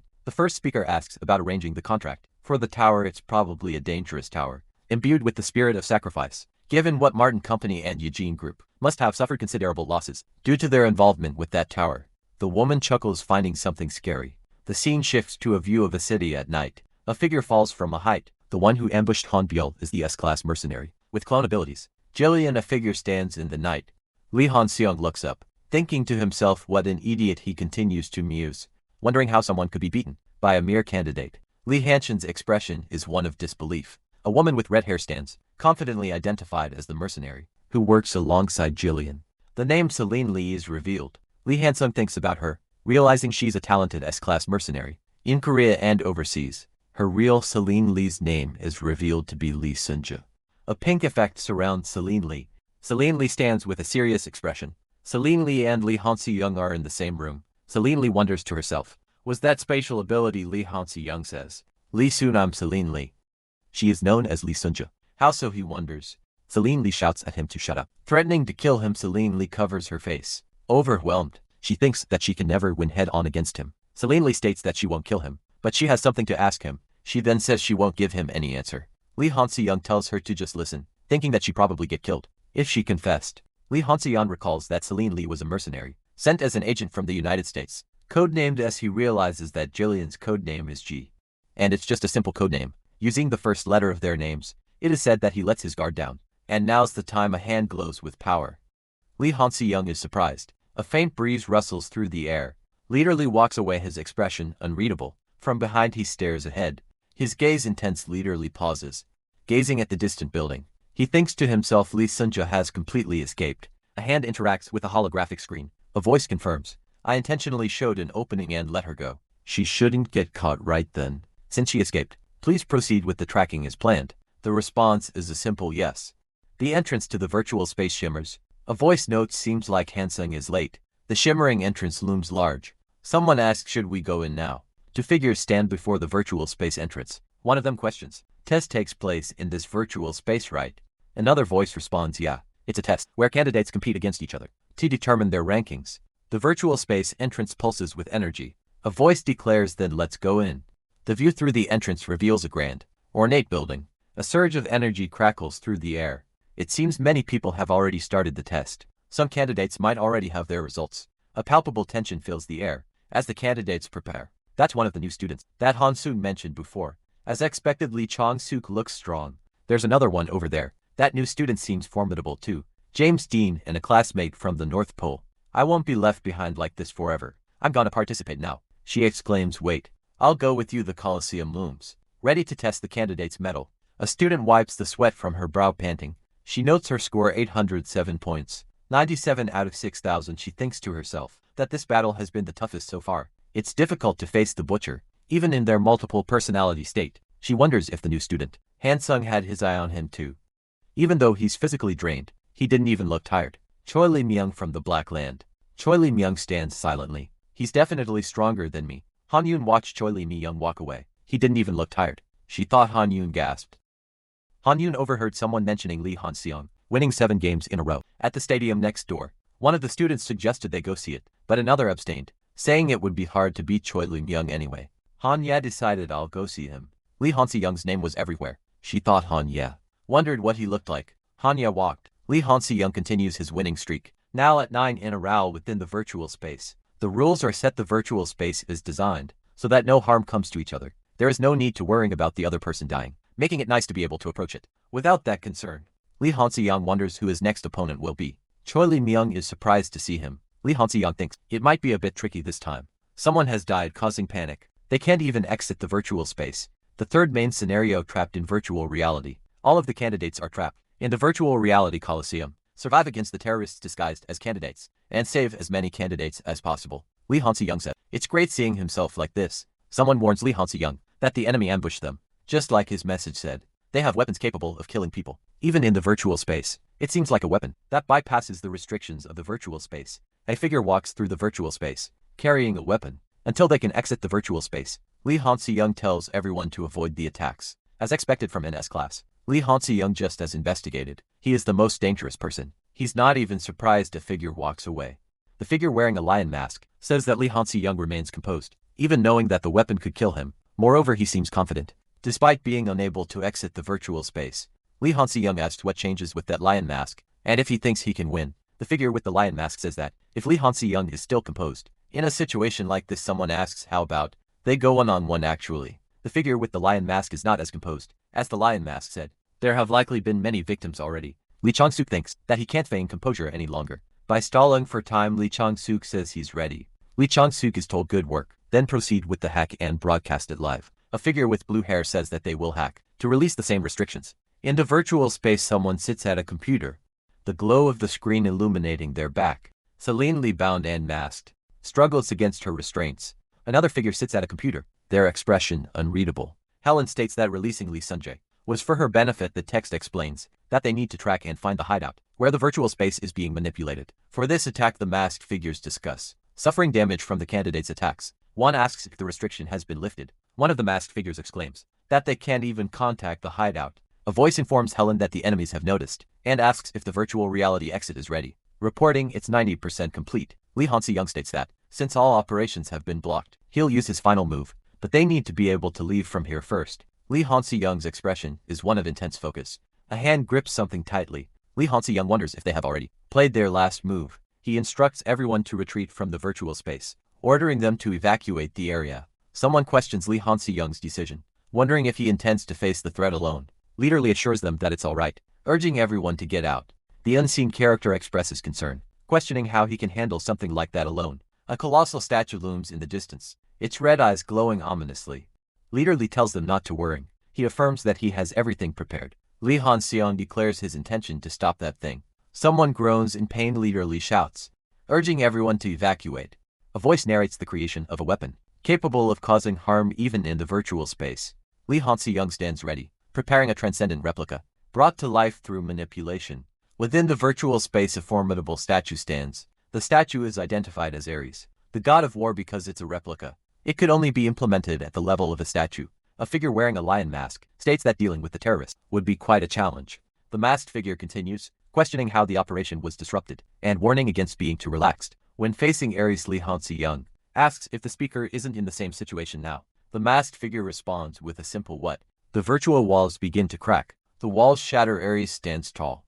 It seems like they didn't anticipate that Ares could also attack them when they lost their control over hacking. In the virtual space, Lee Hanshin confirms that he is live broadcasting now. The life of a servant is activated, focusing the attention of 20 million eyes on him. All stats increase by 1000%. Existence and prowess increase by 1000%. And proficiency. The life of a servant has been raised to SS level. It's upgraded to I am a servant. F/SSSS. An unprecedented level of buff he's never felt before. I'm the apostle of the angel of ability. Raphael. I deem false deities, masquerading as divine beings, as evil. Raphael's evil slashing sword is activated. A massive sword materializes. Jong Hoon looks down at the sword. The sword hums with power. The sword is massive. He falls backwards. The winged figure perched precariously shouts, I said stop splashing water, you stupid octopus. Her anger flares as she exclaims, you ruined my makeup. She vows, her voice dripping with menace, I'll turn all of your body. A surge of dark energy erupts around her, the air crackling with power. Lee Han-seung, watching the display, thinks to himself, I forgot for a while, because I only see her calm appearance, but he wonders if she is being a bit overzealous. The pair stand on a rocky outcrop, the wind whipping around them. Lee Han-seung says, thanks to you, we came to the island easily. Looking at her, Lee Han-seung observes, looks like she's still mad. Leader Lee states, we've arrived. The air shimmers with an unseen energy. The two stand before a strange glowing portal. Lee Han-seung wonders this is. He listens intently as the story unfolds. Lucio, a high-ranking archangel, fell from grace and became the demon now known as Lucifer. The panel juxtaposes the holy sword, once wielded by the angel Lucio, with the demonic sword now used by Lucifer. A figure with massive wings stands, silhouetted amidst the remnants of a forgotten time, a voice echoing that it has been a while since a human came here. Lee Han-seung declares his intent to accept the challenge, remarking that the entity seems to know everything. The winged figure looms, its presence dominating the space. A disembodied voice commands him to draw his sword and strike. Lee Han-seung is told that he will be tested through his achievements and rank to see if he meets the qualifications. To draw the sword, a horned figure nods in agreement. Its expression unreadable. A hand reaches out seemingly towards an unseen force. A burst of energy explodes outwards, filling the space with an intense light. Red lightning crackles across a stormy sky, hinting at the power at play. The winged figure observes, commenting on the impressive nature of the human. Now he could reach the myth completely on his own, without any contracts or subservience to divine authority. If things continued like this, he could accomplish growth according to the plan. Lee Hansi-young is told that he is not healed yet. He knows Lee Hansi-young looks concerned. Nadia remarks that it has been a long time since she last saw the other person. Nadia expresses frustration, lamenting how difficult it still is to get close to him. Nadia states that she has something to tell him today. Nadia explains that she needs to talk to her father in person about that matter. The man asks if she is talking about that matter. He asks that Changzhen wants to compete against Yangxin Park, so he'll meet with her first. The man states that in that case, he needs to respond right away. He asks if Changzhen is coming to Korea instead of the Dark Land. Nadia asks when he is departing, and the man responds that he has already arrived. At the airport, the man thinks that if he already arrived in Korea with bamboo, then a stream of blue energy pulses intensely.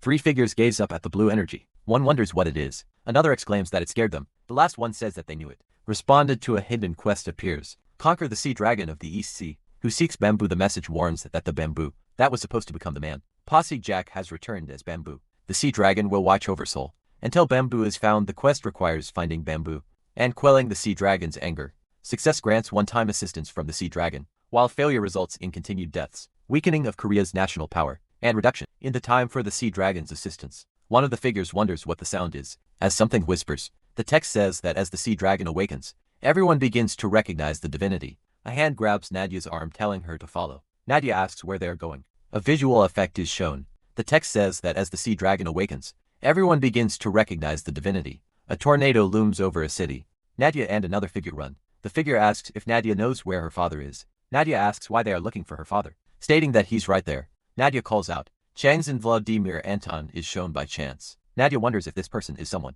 who makes Lee Hansi-young's heart flutter. Every time he sees them, Changzhen Vladimir Anton states that he has an urgent request. Lee Hansi-young asks what the request is. As can be seen outside, Korea's guardian deity, Sea Dragon, has awakened. It's because of the influence of bamboo. This weapon has been in his possession for over a decade. But why now, Chang Sunday? Vladimir Anton explains that it's because it has entered Sea Dragon's domain. The Korean peninsula, alongside Sea Dragon's awakening, other divine authorities have also awakened. Before interference from other divine authorities occurs, he wants to address the issue with the sea dragon first. Lee Hansi-young looks concerned. Changdin Vladimir Anton apologizes, but he'll take Lee Hansi-young's bamboo. Changdin Vladimir Anton holds bamboo and wonders if everyone will be safe. Yes, there won't be any harm caused by the sea dragon. He says he can't contend with divine authorities with his own power, so please, he'll leave it to Lee Hansi-young. Divine authorities around the globe rapidly increase. The clash between good and evil accelerates, giving rise to the prelude of a global war. The presence of divine authorities begins to disrupt the balance of the world. To restore equilibrium, the world strengthens its connection with the linked other worlds. Precursors to the formation of monster gates are discovered in various places. Divine authorities are appearing due to Sea Dragon, and the fourth scenario has begun. He holds the bamboo, a thoughtful expression on his face. There's a lot to handle at once, but for now, Lee Hansi-young needs to focus on the Sea Dragon. A powerful force emanates, shaking the very ground. Meanwhile, the Dark Land Area 31 looms, a fortress against the encroaching darkness. A figure with horns states that she could hear various voices, and now there's something enormous inside. The ground trembles once more. Even with the black Carium forged fortress, could they withstand those numbers of demons? Lightning crackles, illuminating the sky with an eerie blue glow. Lee Hansi-young stands firm, the bamboo staff held ready. A voice booms declaring that they've brought the bamboo. Calm your anger and let's negotiate. A colossal dragon looms, its eyes burning with ancient power. It states that they are not qualified to make this request. Lee Hanchen grinds his teeth, feeling suppressed just through conversation, but he might be able to endure this, thanks to being closer to the level of divine authority. Feeling the pressure of divine authority, he declares his resolve. He wants to protect the Korean peninsula, and even humanity. The sea dragon's eyes glow red as it responds, proposing a different deal. It states that it won't enter into a soul contract with any divine authority. The sea dragon continues, suggesting a multiple contract instead. The sea dragon's voice booms with anger, questioning Lee Hansi-young's audacity. The sea dragon declares that it will spread the word about Lee Hansi-young and assist him in becoming a more elevated divine authority. The sea dragon expresses skepticism, wondering what someone like Lee Hansi-young could possibly spread about. Lee Hansi-young confidently states that it's his specialty, asking if the sea dragon would like to test it once. After a moment of consideration, the sea dragon agrees to trust Lee Hansi-young. The sea dragon offers the bamboo to Li Hansi-young, but only this once. The sea dragon prepares to transfer the bamboo. The transfer occurs. Li Hansi-young acknowledges the official emergence of divine authority and the beginning of the day of great revolution. A distant landscape stretches out the sky. A canvas of muted grays, a towering castle looms. Its stone walls scarred by time and conflict. Today truly is endless. Now that she can block the incarnation, it doesn't matter. A bead of sweat trickles down her cheek. She can feel it from afar. It's getting closer. Lilith is coming here. A voice declares that the place one needs to protect is here. Li Hansi-young stands with his arms outstretched, ready to make a deal. The scene focuses on the scales of a massive dragon. The dragon's form continues to materialize. The dragon proclaims that he is truly free from the constraints of the Korean peninsula. A voice states that they believe in Li Hansi-young's abilities and will accept his multiple contracts. Li Hansi-young asks the sea dragon if he may borrow the bamboo. The dragon reminds Li Hansi-young that he hasn't forgotten the most crucial part of the contract. He adds that if he could lend him the bamboo in the form of a sword, he'd be grateful. Li Hansi-young thanks someone, saying they don't need to worry. The dragon states that there is nothing to worry about. A voice welcomes everyone to the Dark Land, introducing King Manhwa of Silla, the dragon of the East Sea, who has protected the Korean peninsula for over 1,000 years. Li Hansi-young descends upon the Dark Land to protect humanity. The air crackles with unseen energy. The assassin descends, a crimson aura blazing around her as she strikes. She is shocked. A weapon that can hurt her in a single blow. The assassin demands to know how he acquired the sword. It's Lucifer's separation settlement. The assassin snarls, promising him no second chance. The golden blade gleams. A purple barrier shimmers around the assassin. He meets her attack head-on. The golden sword, a stark contrast against the dark landscape. The golden sword is held firm. The sword strikes true, sending the assassin flying backward. The assassin thinks to herself, wondering how a mere human could possess such power. In this place, after all the years she spent being abandoned by gods, to overturn the world, she plummets through the air, a strangled cry escaping her lips. The world blurs around the falling figure. Li Hansi-young stares at the screen. It was a power that exceeded the capacity, and he couldn't fully absorb it. He is glad that it was distributed to Sea Dragon, and Songxian. Capturing this level of divine authority would have taken quite some time. Even in the previous episodes, he stands on a stone platform, a question mark hanging in the air. Li Hansi-young reads the screen. They're raising the difficulty, without giving us a chance to catch our breath, calling it an opportunity for growth, when it could lead to death. Is it luck or misfortune? The assassin falls, thinking die. You killed me, you. For whatever reason, she hears the voices of those who died in her hands. The trial of feeling the pressure along with the pain. She plummets through the air, the question echoing in her mind. Why did you come to me? The words Yakai King Iodoxini appear below her. A disembodied voice answers, because you are like me. The assassin recalls a time when the magic she learned from her family specialized in killing someone she wasn't trained to protect. People like Jinhoon. The voice asks if she wants to protect now. She wants to protect people. Very well, the voice says. I will grant you my power. There are a few more people to protect. Just until then, please. A cityscape stretches out below. Li Hansi-young appears surprised. Every collision drains my magic. He may have not become a divine authority yet, but he's strong. The assassin is now face to face with Yakai Iodoxini. Li Hansi-young thinks to himself that he's also grown to the next level, but this is quite dangerous. Yakai Iodoxini stands firm, his red eyes burning with an eerie light. He prepares to strike, a sword held ready in his hands. Here it comes. The monster's red eyes glow with malevolent intent. The monster's chest heaves as it prepares to attack. Li Chong-suk steels himself, ready to face the monster's foe. Here it comes. The monster closes in, its massive form looming over Li Chong-suk. Li Chong-suk grits his teeth, his resolve hardening. Endured it long enough. Li Chong-suk says, you can leave it to me now. Li Chong-suk declares, I've created a distortion. With space manipulation and time manipulation, the movements of the monster will appear slower. He decides, let's escape for now. The monster roars, its massive form radiating power. The Yakai King states that he would like to take Li Hansi-young on himself, but unfortunately Li Hansi-young's opponent is not him. The Yakai King stands tall. Li Hansi-young stands before the Yakai King. It is declared that Li Yonghyun's opponent is Han Bile. Li Yonghyun is surrounded by a purple aura. The Yakai King is being compared to the Yakai King, and they can't fight back. There's no way it can fight back with Yakai King's divinity. Getting rid of them will benefit Han Bile's growth in the short term, but in the long term, Li Yonghyun is told that his opponent is Han Bile. Li Yonghyun wonders why not. Li Yonghyun is told that they're the one who attacked Sergei in the city. Wouldn't it be better for him to take them around? Li Yonghyun listens intently. Li Yonghyun says, well. A voice declares that something is a good idea. A figure surrounded by purple energy states that he won't kill it. The purple energy swirls a view of the world. Tree of Amazon is shown through a window. The elves are in charge of the center. while the surrounding areas are dominated by the fire dragon and the icebergs. The world tree is located in the center, where the elves are. Woman states that the top 100 candidates will go for a field trip there. Even though you won't participate in battles, just going to Amazon can expose you to danger. Please consider the risks carefully before participating. Amazon, the third disaster is about to begin. A full view of the world tree of Amazon is shown. A tower is shown in the distance. Hanson went to the academy. As soon as the cleanup of the Darklands was done, Leader Lee gazes into the distance, thinking I know he's always a busy person, but Leader Lee glances back. A slight frown on his face. Han Yeon says just anyway. Didn't we agree to drop the formality? She continues still. You're the wife of the district owner. Leader Lee blushes, exclaiming internally. Wife, Leader Lee says. Not yet dating. I mean, we're just friends. Hanayan asks Amazon this time, right? Wouldn't it be helpful if we went to? Leader Lee replies, stabilized. And my father and Carl are here, so we can leave for a while. Can't we? He thinks. That's true. We'll get stronger and surely be able to help in Amazon. Hanayan clenches her fist, declaring let's go see. Leader Lee says wait. Hanayan smiles and Leader Lee looks down, flustered.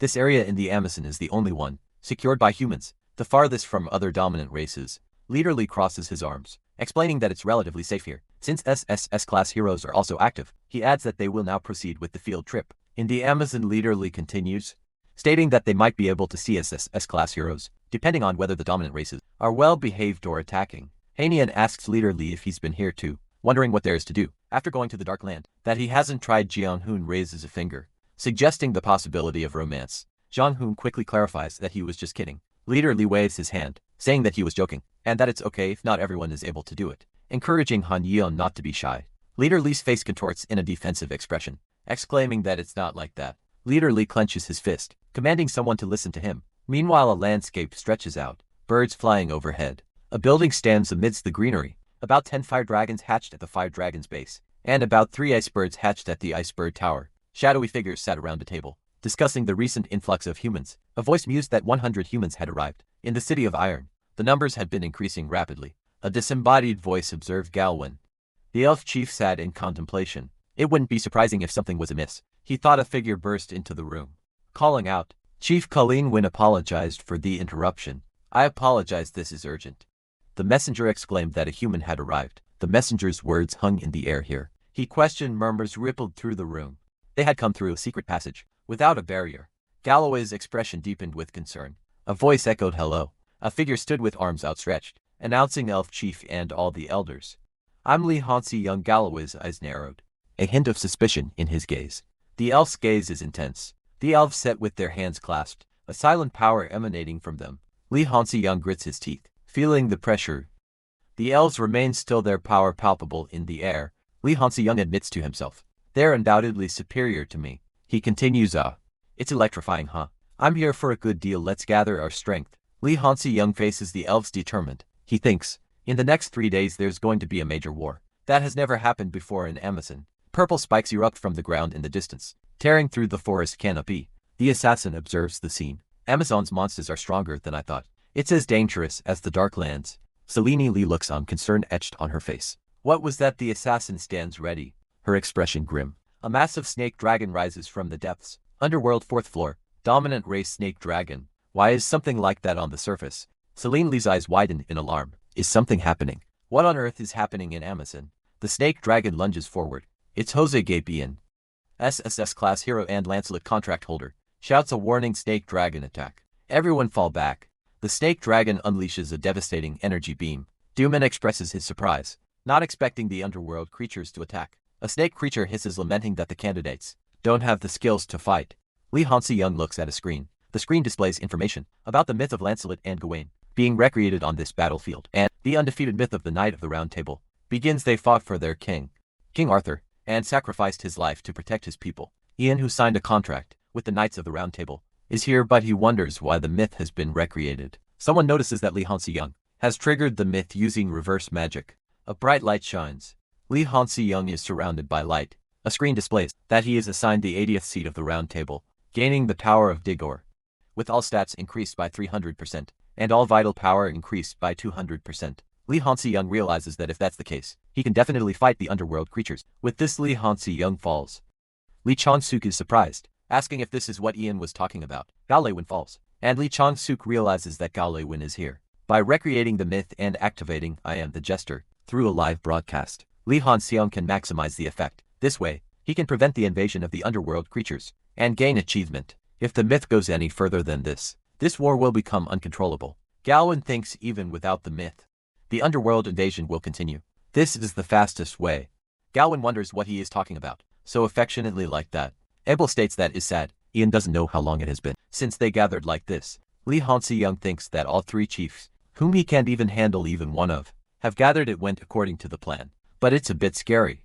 Lee Han-seong wonders if they are coming here too, especially Evnal, who's different from the cool-headed Ian, or the calm Galwin. She has a fiery temperament, so even if she's just a bit angry, she definitely attack. Evnal calls out to the human over there. She clenches her fist, a ball of fire crackling in her palm, her expression a mix of anger and impatience. Galwin gestures, his voice calm as he says, "Let's hear why he started the myth first." A woman with light blue hair interjects. "Is there a need to listen? I can just kill him." The blue-haired woman continues. "The situation, when the myth is completed, will be unbearable. I think it's a good idea to at least hear his reason." Noah Evnal clicks her tongue. Her eyes narrow. "Tsk. You keep thinking about something useless." Evnal asks, her tone sharp. "Why are you making things alive?" Lee Han-seong speaks. "The underworld creatures, who covet the achievements of the Knight of the Round Table, will gather here then.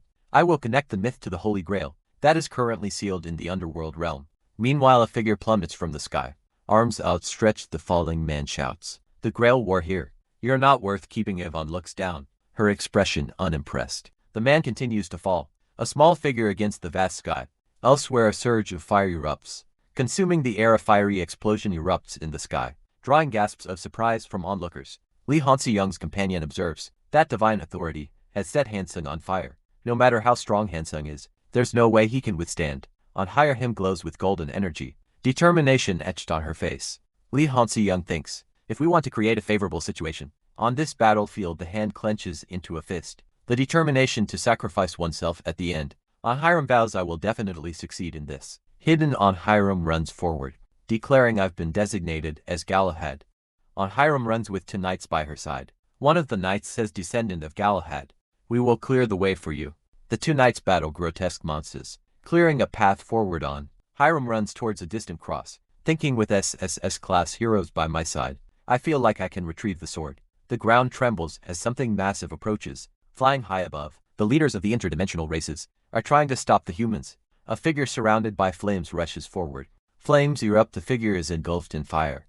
The war has already begun. She urges others to help each other to end it. A woman with light blue hair says to take things up as quickly as possible. An older man remarks that Galahad has been bestowed upon such a young human, wondering if it is that. Hanayan observes that it looks like the dominant races have sided with the humans. The ground continues to shake. Hanayan is shocked. More underworld creatures are coming to the surface. Han-yang gazes up at the sky, where dark shapes flip between the clouds. Now that Lee Han-seong is gone, what should she do to help? A dense forest stretches as far as the eye can see. Lying on the forest floor, Lee Han-seong groans in pain. If he hadn't been on guard, he would have died. Avon had been about to attack, but he successfully deceived her by avoiding the attack with space teleportation. If he had taken that hit, he would have been dead and turned into ashes and blown away. Now Lee Han-seong just needs to complete the story of the Knight of the Round Table. How should he unfold the story? Among the four major forces that make up the universe: strong force, weak force, gravity force, and electromagnetic force. He possesses weak force. Gravity can be imitated using space and time abilities, but he can't obtain strong force and electromagnetic force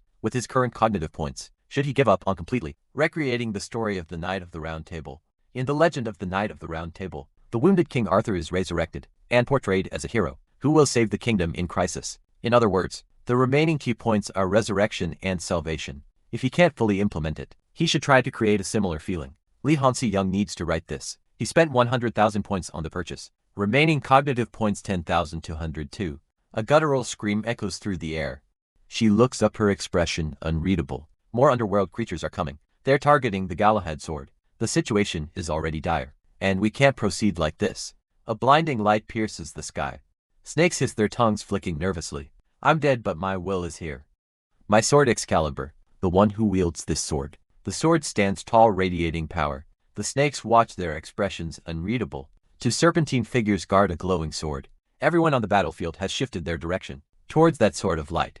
A voice echoes, speaking of wielding the sword. It's Lee Han-seong. On Hiram wonders if someone was pretending to be dead. To create this situation, a figure exclaims that everyone is heading towards Galahad's sword. believing Excalibur is elsewhere, and that King Arthur is involved. The voice declares that it's their last chance. Now that they're deceived, Hiram runs towards the fake Excalibur. Thanks to purchasing light and continuing the story, the effect of I am the gesture has become stronger, since it attracts attention. As Lee Hanshin glows with power, a voice urges others to hurry and get Galahad's sword first, stating that this is only an extension of the trick. Another voice tells the others that the sword is right in front of them, instructing them to leave it to them and go ahead. A figure responds with alright. Thank you. Lee Han-si-young's eyes widen, a bead of sweat trickling down his temple. If that's the case, he thinks, they have to act fast. Hiram sprints forward, her ponytail bouncing behind her. There's no one to stop her. She thinks, her determination etched on her face. A monstrous creature looms, its massive form casting a shadow over the landscape. The creature's maw opens wide, revealing rows of razor-sharp teeth. A guttural growl rumbles from its throat. The monster's eyes glow with an eerie light, its presence radiating an oppressive aura. Lee Han-seong and Hiram plummet through the air, the ground rushing up to meet them. The scene is much earlier than the desired moment of resurrection and salvation, but he has to complete it without losing. Hiram, Lee Han-seong thinks, his expression grim. They tumble through the air, the wind whipping around them, as they struggle to regain their balance. Hiram continues to run, her determination unwavering, as she closes in on her goal. Lee Han-seong and Hiram gaze upon Galahad's sword, its blade gleaming in the ethereal light. That's Galahad's sword, she exclaims. A hand reaches out, grasping the hilt of the legendary blade. Hold on tight, they're heading straight for it. The sword is drawn, its power resonating through the air, as it's pulled free from the earth. She raises a sword, a surge of purple energy crackling around the blade. A system message appears, declaring that Galahad's sword has found its owner, and the descendant of Galahad has been determined. The system message continues, describing the Holy Grail as a myth, sleeping in the deepest part of the underworld, promising transcendent achievements, and the fulfillment of one wish. To its owner, Lee Han-seong declares, let's keep this momentum and finish the Holy Grail war. Lee Han-seong watches the system messages. Lee Han-seong orders the start of the operation, and preparation for the blockade, signaling to begin sealing off the underworld entrance. The words, heaven-breaking sword, appear in a stylized burst. Lee Chong-soo prepares the heaven-breaking sword, red energy radiating from his hands. Red energy surges upward. The ground trembles as the energy intensifies. Lee Han-seong notes that the majority has ascended to the surface, urging caution, as there are still a few powerful enemies remaining. The assassin is caught off guard, crying out as she is suddenly attacked. Having followed her, the purple-haired demon states that it couldn't be helped. Hamill apologizes. Lee Han-seong acknowledges the unexpected reinforcement, but believes they can break through faster. The group flies towards a light, determined to find the Holy Grail. The group continues their ascent. They continue to fly upwards. Avnel exclaims that the human is alive. Gawain realizes he was completely taken advantage of. A woman with blue hair states that to end with the least damage they need that. Someone observes that despite the alliance with the surface-dwelling creatures, the power gap is too significant. Someone reflects on blocking the entrance to the underworld, and that the one-time emergency support request, in exchange for the elixir, would be used in a place like this. It's said that Lee Han-seong is truly unpredictable. A target is confirmed. The Dark Land and the underworld are joining forces. Celine expresses her gratitude for the reinforcements. An unseen figure declares that they will begin the operation. According to Lee Han-seong's strategy, a man in a suit states that he will return in 30 minutes. As Celine Lee and another girl with white hair and horns listen, Celine Lee urges everyone to hold on for 30 minutes for victory. A figure stands amidst a landscape, explosions erupting around them. A man holds a red sword, its energy crackling around him. He thinks to himself that 30 minutes have almost passed, as planned, and that he just needs to endure a little more. The man with the red sword knows that the ruling clans and the three major forces of Korea are barely holding on together. The woman with blue hair says that if they go beyond 30 minutes, she can't guarantee they'll hold on any longer. The lives of other students depend on them. The woman with blue hair exclaims that there are only 3 seconds left. Two women stand together, one with red hair and the other with white hair. Three men stand together looking concerned. The text indicates a powerful impact. A structure is destroyed, debris flying through the air. Bathed in golden light, a figure raises a chalice high.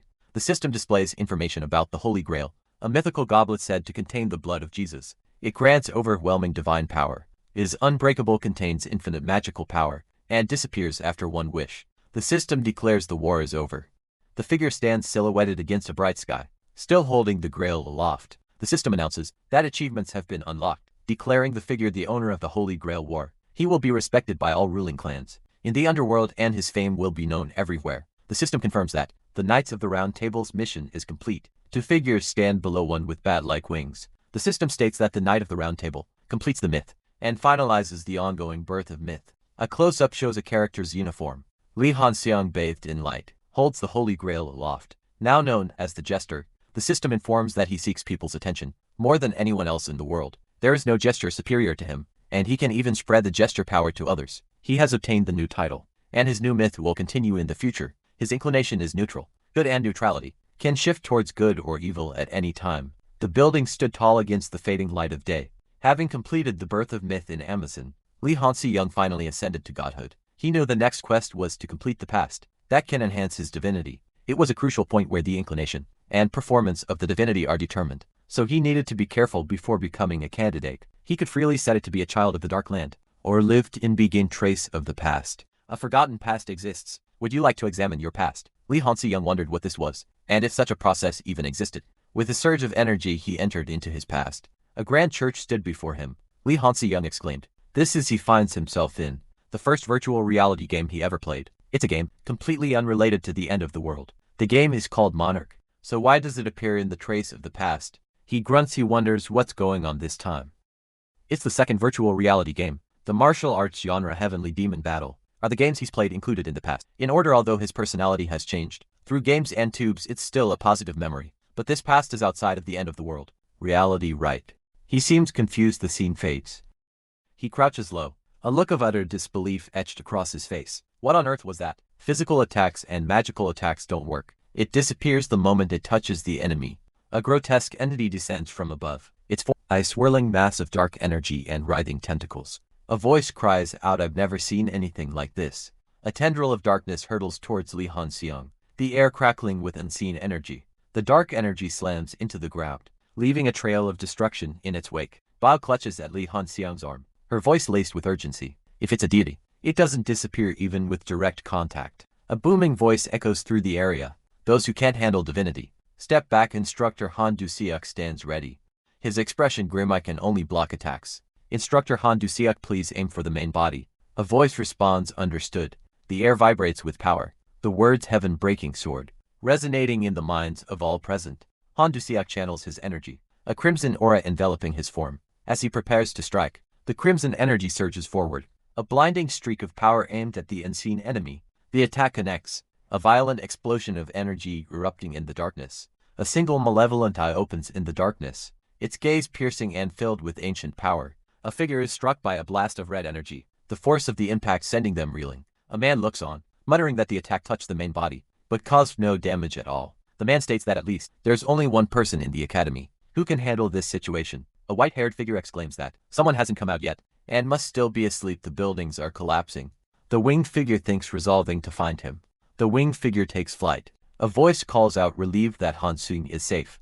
Hansung wonders if this constraint monster attack caused the interruption of the trace of the past. "Because you obtained divinity too early." A monster appeared to restore balance. The winged figure observes that everyone is gathering to defend. Over there someone shouts Hansung's name, warning him to look behind him. Hansung thinks that if it touches you, everything except divinity, something begins to disappear. Leader Li raises his hand, preparing to unleash a devastating technique. Chunks of rock fall to the ground. The assassin gasps, recognizing the technique. That's Instructor Han Dusek's.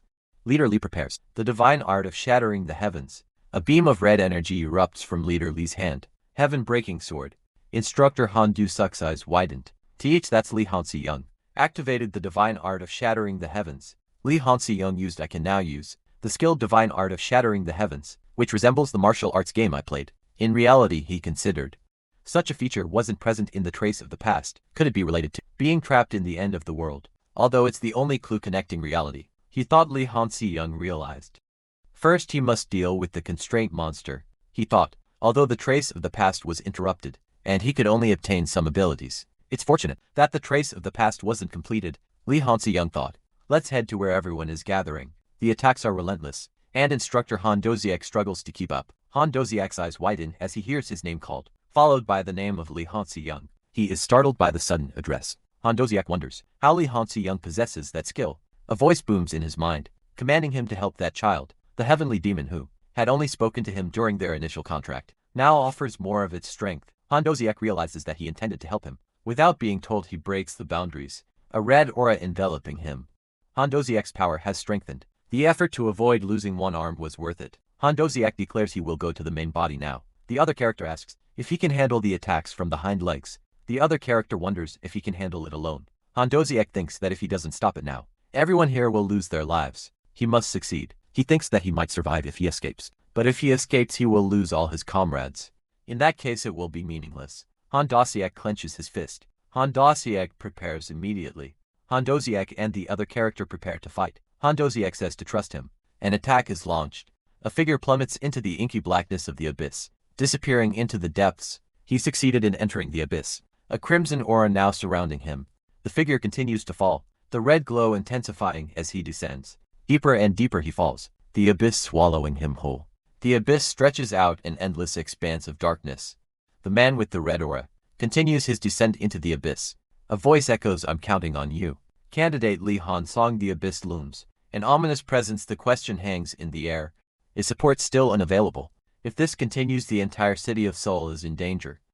Manager Gil Hyun is trying to recruit as much as possible, but as she knows, heroes or mercenaries who can respond are already deployed. On Hiram thinks to herself, "I can't even get close to the main body, and my forces are being depleted." A voice echoes, noting the need for a hero of at least S rank to deal with just one tentacle. Those without a contract with divinity are unable to touch it, let alone attack it. Is this the true meaning of high divinity? Manager Gil Hyun reports that one person has successfully approached the main body. She wonders what could be the reason. The information indicates candidate Lee Han-sung is alone. An Hiram laments that she can't do anything and feels really helpless. An Hiram stares into the abyss. He plummets through the abyss. Lee Han-sung continues to fall. A massive eye watches from the depths. The descent continues. Lee Han-sung notes that as he approaches the main body, the legs that were out have returned to defend. He thinks that with this it should be relatively easy to defend against external attacks. Now the last step. Lee Han-sung prepares himself. A large ominous eye looms in the distance, surrounded by swirling purple energy. A voice echoes, revealing that the time prison has been applied to Yakai Adoxany to distort space and time. Throughout the abyss he stands firm, a determined look on his face, until either they constrain monster or he dies. They are trapped in this infinite time. Purple energy crackles around him. As he prepares for the fight, he is surrounded by the abyss. The eye of Yakai Adoxany watches him intently. He thinks that he may not be comparable to a high divinity. Now he summons a golden sword. Ready to fight, he vows to pour all his strength and possessions to block everything. The eye of Yakai Adoxany looms closer. He now wields two swords, one golden and one green, preparing to defend himself. The eye of Yakai Adoxany is getting closer. He prepares to strike with his golden sword. A swirl of purple energy fills the space. Lee Han-seong, wielding a golden sword, leaps into the fray. Tendrils of purple energy lash out. The hunter plummets downward, surrounded by the ominous purple aura. Although it may not have been more than a few minutes outside the time barrier, it feels like the battle continued for hours, or even days. Inside, Lee Han-seong, sweat beading on his brow, holds the golden sword at the ready. The hunter seems surprised by something. Lee Han-seong braces himself. His expression grim. He is sent flying backwards, the golden sword spinning from his grasp. A green bamboo sword blocks the golden blade. The green bamboo weapon shatters into pieces, the air thick with pink energy. More of the green bamboo weapons explode into fragments, the purple energy intensifying. He is sent flying backwards, the force of the blow evident in his strained posture. Grimacing, Lee Han-seong struggles to regain his footing. An unseen force slams into him again, sending him reeling through the air. Thanks to the Holy Grail's indestructible nature, it's somewhat usable. He is sent flying backwards yet again, the impact jarring his senses. His weapons are broken, and his magic power is nearly depleted. Although he hastily wielded the Holy Grail and fought, it's helpless. Thanks to the Holy Grail's indestructible nature, it's somewhat usable, but it's only enough to block. As expected, a constraint monster of high divinity level. I'm still a lowly god. Can a lower divinity like me win against it? Even if he loses here, and is revived with a one perfect opportunity, nothing will change in that case. He resolves to use the Holy Grail's wish. Lee Han-seong vows to ensure this world lasts, as a dark sphere looms above. But this place feels different from ordinary games. Lee Han-seong thinks his concentration is weakening. Lee Han-seong grits his teeth, determined. A dark tentacle lashes out, striking him. He coughs up blood. Surrounded by dark energy, Lee Han-seong wonders if this is the end. His hand grips the Holy Grail tightly. With the Holy Grail's wish, a surge of power erupts. Lee Han-seong is engulfed in a beam of golden light. The dark energy recoils from the Holy Grail's power. The world is consumed by a blinding, golden light at its center. A massive singular eye. He is engulfed in the radiant energy, the Holy Grail glowing intensely in his grasp. The light intensifies, obscuring his form, and leaving only a silhouette. Against the overwhelming brilliance, emerging from the light, a figure stands revealed. a one-armed martial artist with a piercing golden eye. The golden aura continues to emanate from the one-armed martial artist, bathing the immediate area in its divine glow. In the distance, smoke billows from the city's structures, a silent testament to the chaos unfolding below. A group of onlookers gaze upward, their faces etched with worrying, as they witness the unfolding events. One of the figures laments, feeling that those without divinity are merely a hindrance, unable to offer meaningful assistance. Another reflects on the situation, acknowledging that while he always overcomes crises, facing a monster that disappears upon contact is truly dangerous, and it feels more perilous than ever. The barrier shatters, its purple energy dissipating into the air. The bat-winged figure recoils, realizing the barrier has collapsed. Li Hanxiang stands amidst the chaos, the one-armed martial artist bathed in a golden aura. Beside him, someone wonders if Li Hanxiang is completely battered, but another voice says he is still safe. A man recognizes the one-armed martial artist, the only human who has sinned to hide divinity. The man's expression is one of shock and disbelief. The man thinks of his father. Someone falls to the ground, creating a cloud of dust. The one-armed martial artist is enveloped in a brilliant, golden light. The one-armed martial artist plummets downwards. A beam of light shoots upwards. Piercing the darkness, energy surges through the air, leaving trails of light in its wake.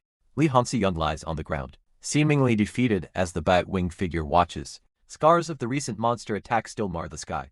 The academy building stands tall against the clear sky. Footsteps echo in the hallway. Li Hanxiang is called out to instructor. Han Dusik says, "Are you leaving the dormitory now?" "I came to say goodbye one last time." Han Dusik continues. "The other friends have left already." "Yes, I met them all before coming here." A handshake seals their farewell. Han Dusik says, "Congratulations again on your graduation." 3 years went by quickly. There were so many incidents that it felt even faster. Although the constrained monster left scars in the sky, the subsequent events caused no significant damage. Thankfully, a voice declares, "It was possible because of everyone's efforts." The hands of graduates are shown. Han Dusuk places a hand on Li Hanxiang's shoulder, saying, "However, you have done more to live up to the name hero than anyone else and are already qualified. I hope all 50 members of the special graduation class will perform proudly." Li Hanxiang smiles, a sense of accomplishment washing over him. Instructor Han Dusik notes that the other graduates have left to pursue their individual goals. He asks Li Hanxiang if he has any plans. Li Hanxiang smiles, replying that he always does. He always keeps the next step in mind, his next goal already decided. Stylized energy crackles in the air. Snow falls heavily, obscuring the landscape. Icy formations jet from the ground, a testament to the extreme cold. Two figures trudge through the blizzard, their cloaks offering meager protection.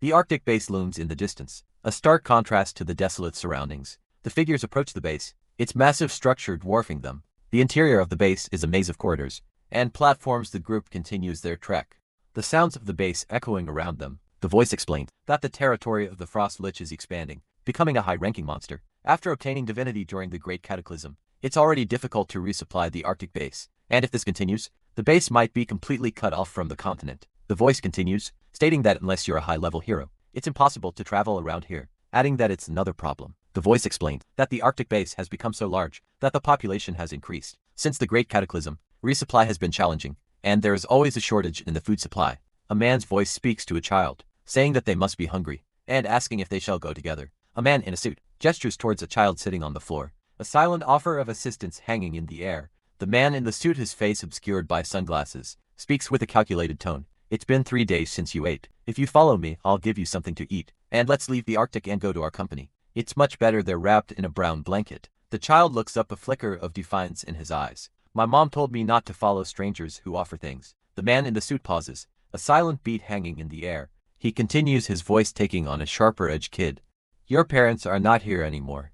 The child clutches the blanket tighter, a desperate hope clinging to his words. "But I want to stay here. My mom and dad just can't come back." The man in the suit sighs, scratching the back of his head in exasperation. "Ooh, you're really a pain in the ass." The man in the suit breaks the fourth wall, addressing an unseen audience. "Dear viewers, can you see clearly? In the remote Arctic, there are adults who lure children with food as bait."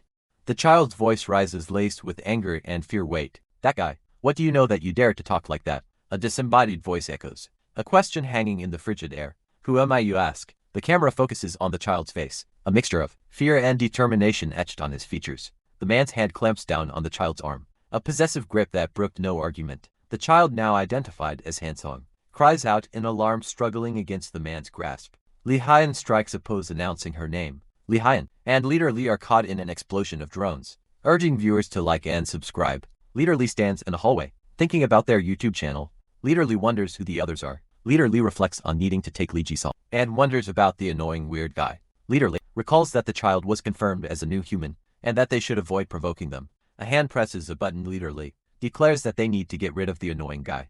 A figure cries out, falling. Leader Lee struggles to move. Leader Lee is told not to interfere. As someone unleashed the power of new human, Leader Lee is told that they just have to sign a contract with the company and live comfortably.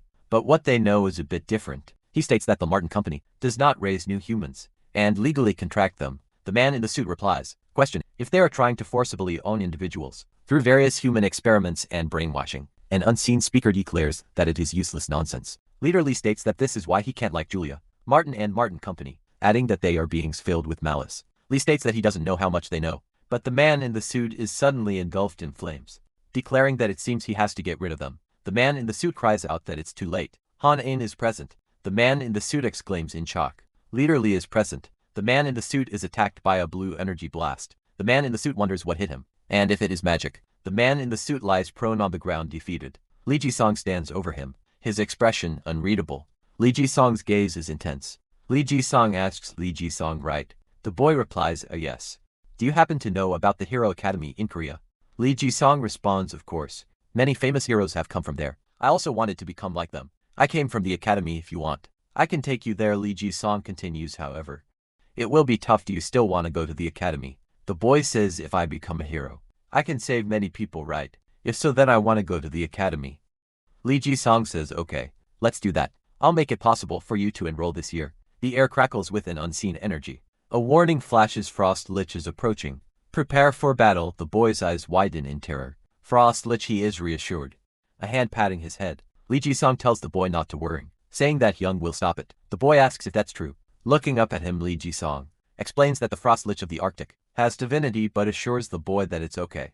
Lee Ji-song continues, stating that although the Frost Lich gained divinity, they are heroes. A white-haired figure stands beside him. The boy looks concerned, asking what Lee Ji-song is saying. Lee Ji-song, back-turned, tells them to trust him and wait. The camera pans to the base. Inside the base, people prepare for combat, discussing the arrival of level 8 heroes and the challenge of facing the threat. With only a level 7 hero, the base is shown again. A message appears urging everyone to defend the base. The white-haired figure stands with Lee Ji-song as the message to defend the base is repeated. The room hums with an unseen energy. Above, figures armed with spears and swords stand ready. Below, a long hallway stretches into the distance. A close-up reveals a person's face, their expression unreadable. A voice declares, we'll take care of someone, shouts Frost Lich. A towering skyscraper pierces the overcast sky. Julia Martin is greeted by a man in a suit. You came out in person, Julia Martin. He notes. Julia Martin smiles politely. Of course, you're one of the most important guests in our company. It's only natural for me to come out to greet you. The man Gil Jang-hyun responds, Mr. Gil Jang-hyun, you flatter me.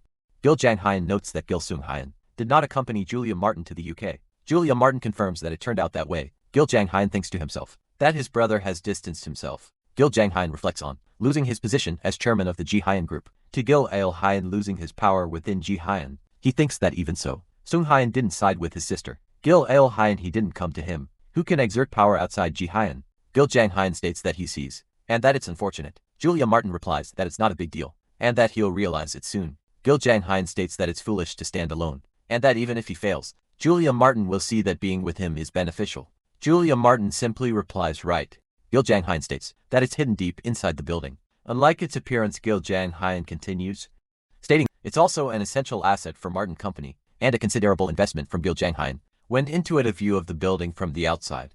Machinery is shown. He stands with Julia Martin, confirming that each capsule contains an experimental subject. The new human force adjustment device is shown in operation. Julia Martin asks what their performance is so far. Gil Jang-hyun explains that the best adjusted individual is stronger than a level 6 hero and can subdue a level 7 hero in an ambush attack. This means that most entities below SSS rank can be defeated. Gil Jang-hyun wonder if it is impossible for them to defeat a level 8 hero. Julia Martin acknowledges that reaching level May 8th be an impossible goal right now.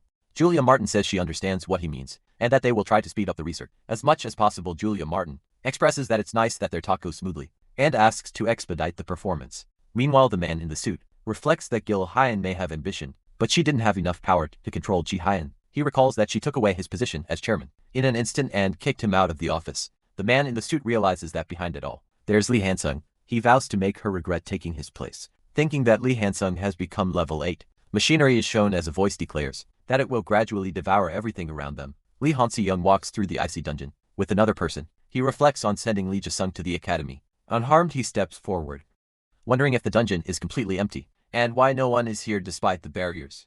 Continuing his exploration, Lee Hansi-young hears a hiccup. He pauses, wondering if there is something nearby.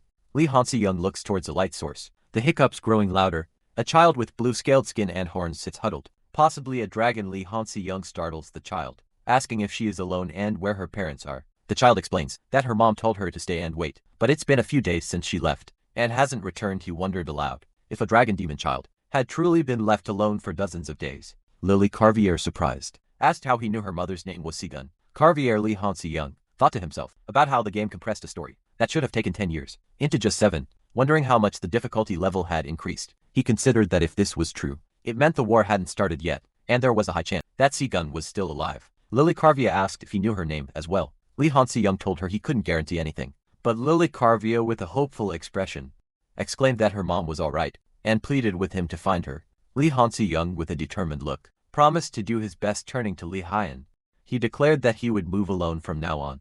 Lee Hyan, surprised, asked where he was going. The image showed the entrance to the chaos. Lee Hyan protested wanting to go to, but Lee Hansi-young insisted it was dangerous, so he would go alone. He stands before the entrance to chaos, a realm that serves as the gateway to Celestial, where ascended divinities reside. It's a level 10 territory, requiring at least level 9 to handle. Lee Hansi-young believes that going there alone will allow him to improve with accumulated experiences. Lee Hyan acknowledges that it will be challenging for him to protect her. She agrees to stay and watch over Lily. Lee Hyan nods, her expression a mix of understanding and concern. Lee Hansi-young declares his intention to rescue Sijian. He steps forward, ready to enter chaos. Meanwhile, a foot steps firmly onto the ground. The figure walks towards a distant mountain.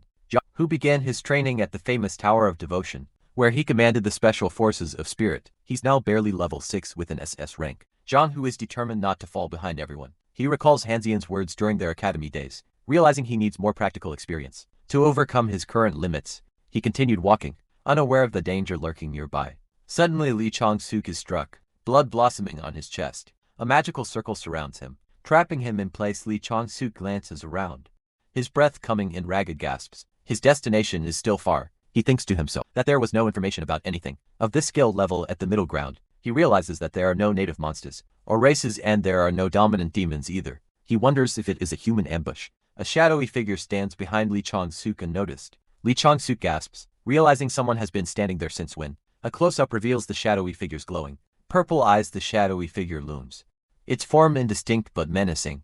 In the distance, a dark figure stood, silhouetted against the purple sky below. Lee Hansi-young looked up, his expression unreadable. Lee Hansi-young grimaced, the damage he had sustained becoming too severe. He was completely overwhelmed. Blood trickled down Lee Hansi-young's arm. He thought an ability that nullifies attacks. He had never imagined such a thing existed. From the battles so far, what Lee Hansi-young had grasped was that, rather than his attacks or magic being completely nullified, there was a sensation of dispersal. Right before his weapon reached the opponent, Lee Hansi-young realized that, if he couldn't figure out how to break this ability, there was no chance of winning. The dark figure plummeted from the sky, a silent threat descending. Streaks of blue energy crackled through the air. The air vibrated with unseen power. The dark figure wreathed in shadow, prepared to strike, its eyes glowing with an eerie pink light. The figure landed with a resounding crash, dust and debris exploding outwards. A close-up revealed the figure's featureless face, save for the two glowing pink orbs that served his eyes. Lee Hansi-young stood, his ground sword drawn, facing the ominous arrival. Nadia looks up, wondering what's happening. She tells Serge that she was just passing by. Serge thinks that the attack won't land on that guy. Serge falls to the ground. Nadia tells him to be careful. A foot comes down with great force. A dark figure kicks Nadia. Nadia is sent flying. The kick sends Nadia crashing into the ground. Nadia looks at a screen, thinking that all her attacks are useless. Nadia lies on the ground. Nadia looks shocked. The screen shows that the cinder is Helen, and the message is a strategy for dealing with new humans. Lee Hansi-young stands before a complex, glowing blue structure, its energy humming around him. He thinks to himself, all right. With this, I've prepared items for chaos. It should have started by now, right? His hand grips a device, the blue light reflecting in his eyes. Lee Hansi-young hopes, I hope they all survive unharmed. He turns and walks away, his coat billowing behind him, as he leaves the glowing structure behind. Meanwhile, a gloved hand points at a screen filled with text. Nadia, reading the screen, thinks, damn it. Lee Hansi-young, you should have just summarized it. I don't have much time to scroll these down. She continues to scroll through the information, her expression a mix of frustration and concern. Her eyes narrow as she focuses on the details of the message. Elsewhere, a dark figure emerges, its eyes glowing with an ominous red light. The screen displays a message, however. Since it can't be done right away, there's a better way and the only application method. New humans especially seem to ignore attacks, but in reality that's not the case. The message continues, if you release all attacks at once, it should have an effect rather than dispersing. Use a force stronger than the ability to disperse. All at once the assassin dives towards Hanian. A dark blur against the sky. Knowing she has to release all her attacks at once, Hanian concentrates her energy at the tip of her spear, then concentrating them at one point. At the tip of the spear should be effective, right? The spear tip glows with intense blue energy. Hanian prepares to strike, her eyes narrowed in determination. She thrusts the spear forward, unleashing a beam of pure energy. The beam slams into the assassin, sending them hurtling backwards through the air. The assassin is engulfed in blue energy, their form distorted by the impact. Hanian watches as the assassin flies away, her expression unreadable. Meanwhile, inside a grand hall, light from the chandeliers cast long shadows. Avenel stands with her back to an unseen figure. It's fine if you want to kill me, but there must not be a war. The unseen figure responds, I can't believe you came all the way here yourself. Avenel turns her head slightly, a smirk playing on her lips. Should I thank you?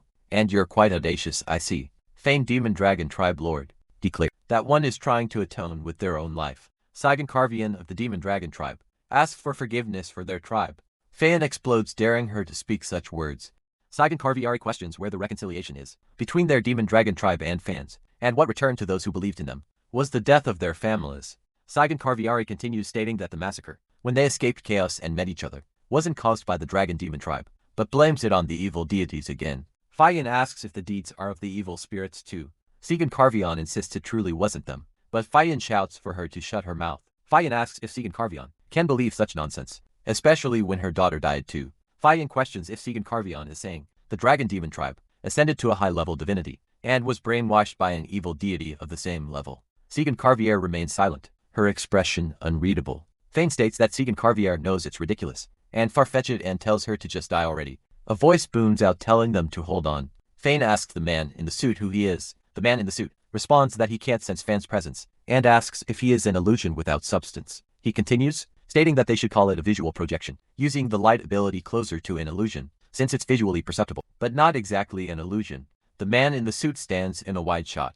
Fain states that this is ridiculous, to be interrupted at a crucial moment. He adds that this is why he asked the man in the suit to stop for a moment. Fain says that another illusion is irritating, and asks who the man in the suit is. The man in the suit introduces himself as the human, known as the god of the jester. The man in the suit asks the reader not to forget to like and subscribe. Fayan asks if the man in the suit is human. Fayan says that the man in the suit is really getting on his nerves, and tells him to get rid of this cheap illusion trick. The man in the suit attacks Fayan, and tells him to scram. The man in the suit's hand is shown in a close-up. He extends a hand covered in a viscous, dark red substance, a sinister smile playing on his lips. The man in the suit says, let's have a talk. Li Henchiyang tells someone to get rid of the cheap illusion trick. The figure with blonde hair and red horns is sent flying. A hand is shown.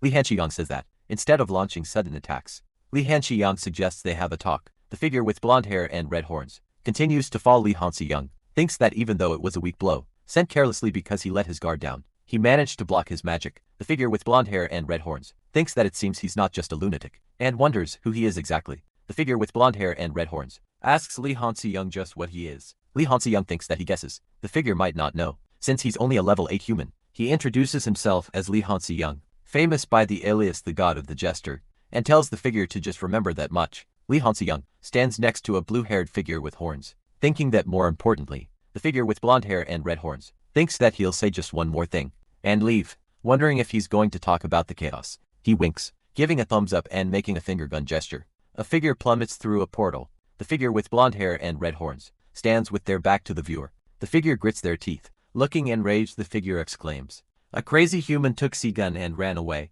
The figure orders pursue him immediately. The figure thinks I never thought he'd escaped, using spatial teleportation. Head on, the figure shouts. He's a madman beyond imagination. Meanwhile, a figure falls through the sky. The blue-haired figure asks, "Do you know about this? Running away like this won't solve anything in a war." The blue-haired figure continues, "We'll break out. At least Lily wouldn't wish for your death." The blue-haired figure says, "And the Dragon Demon's tribe wouldn't want to atone with your life. Do you know Lily?" Li Hansi-young states that he is, at the request of the other's daughter, and that he is well aware of the situation. A figure with glowing red eyes explains that they are not brainwashing, but perfectly concocting and eliminating all witnesses. The goal is to find Beelzebub, the demon of lust and wealth. Beelzebub exclaims her own name, stating that if that's true, Beelzebub appears shocked. Beelzebub states that it's also an important issue, but the urgent matter now is, the pair stand together, wondering if they're going to face them here. They just need to block Fane. Lee Chang-suk says he can take care of the rest, with his ego wand the dragon blood hunter. He adds that they found the human and Segan. Someone exclaims that it's their magic. A purple energy crackles. A vortex of purple energy forms. Lee Chang-soo is being sucked in. A system message appears, its contents obscured. A surge of purple energy emanates from an unseen source. A figure plummets downwards, seemingly affected by the surge. The system displays a message. The dragon blood hunter desires more prey. The dragon blood hunter is dissatisfied with the user's power. Li Han-xiang grimaces, muttering, "I'll have to give up a lot to satisfy it further." Another system message appears. The dragon blood hunter complains about the weak user. The dragon blood hunter demands achievements from the user. A white-haired figure declares, "Eat this." As the system announces, achievement Devourer of Divinity manifested. The dragon blood hunter laughs, accompanied by a swirl of purple energy. A surge of energy ripples outwards. A lavender-haired woman grits her teeth, a look of strain on her face. The lavender-haired woman shouts, "The culprit of it all was Bilal. Stop with your tricks." A blonde-haired woman, surrounded by purple energy, exclaims, "I'm sick of your excuses."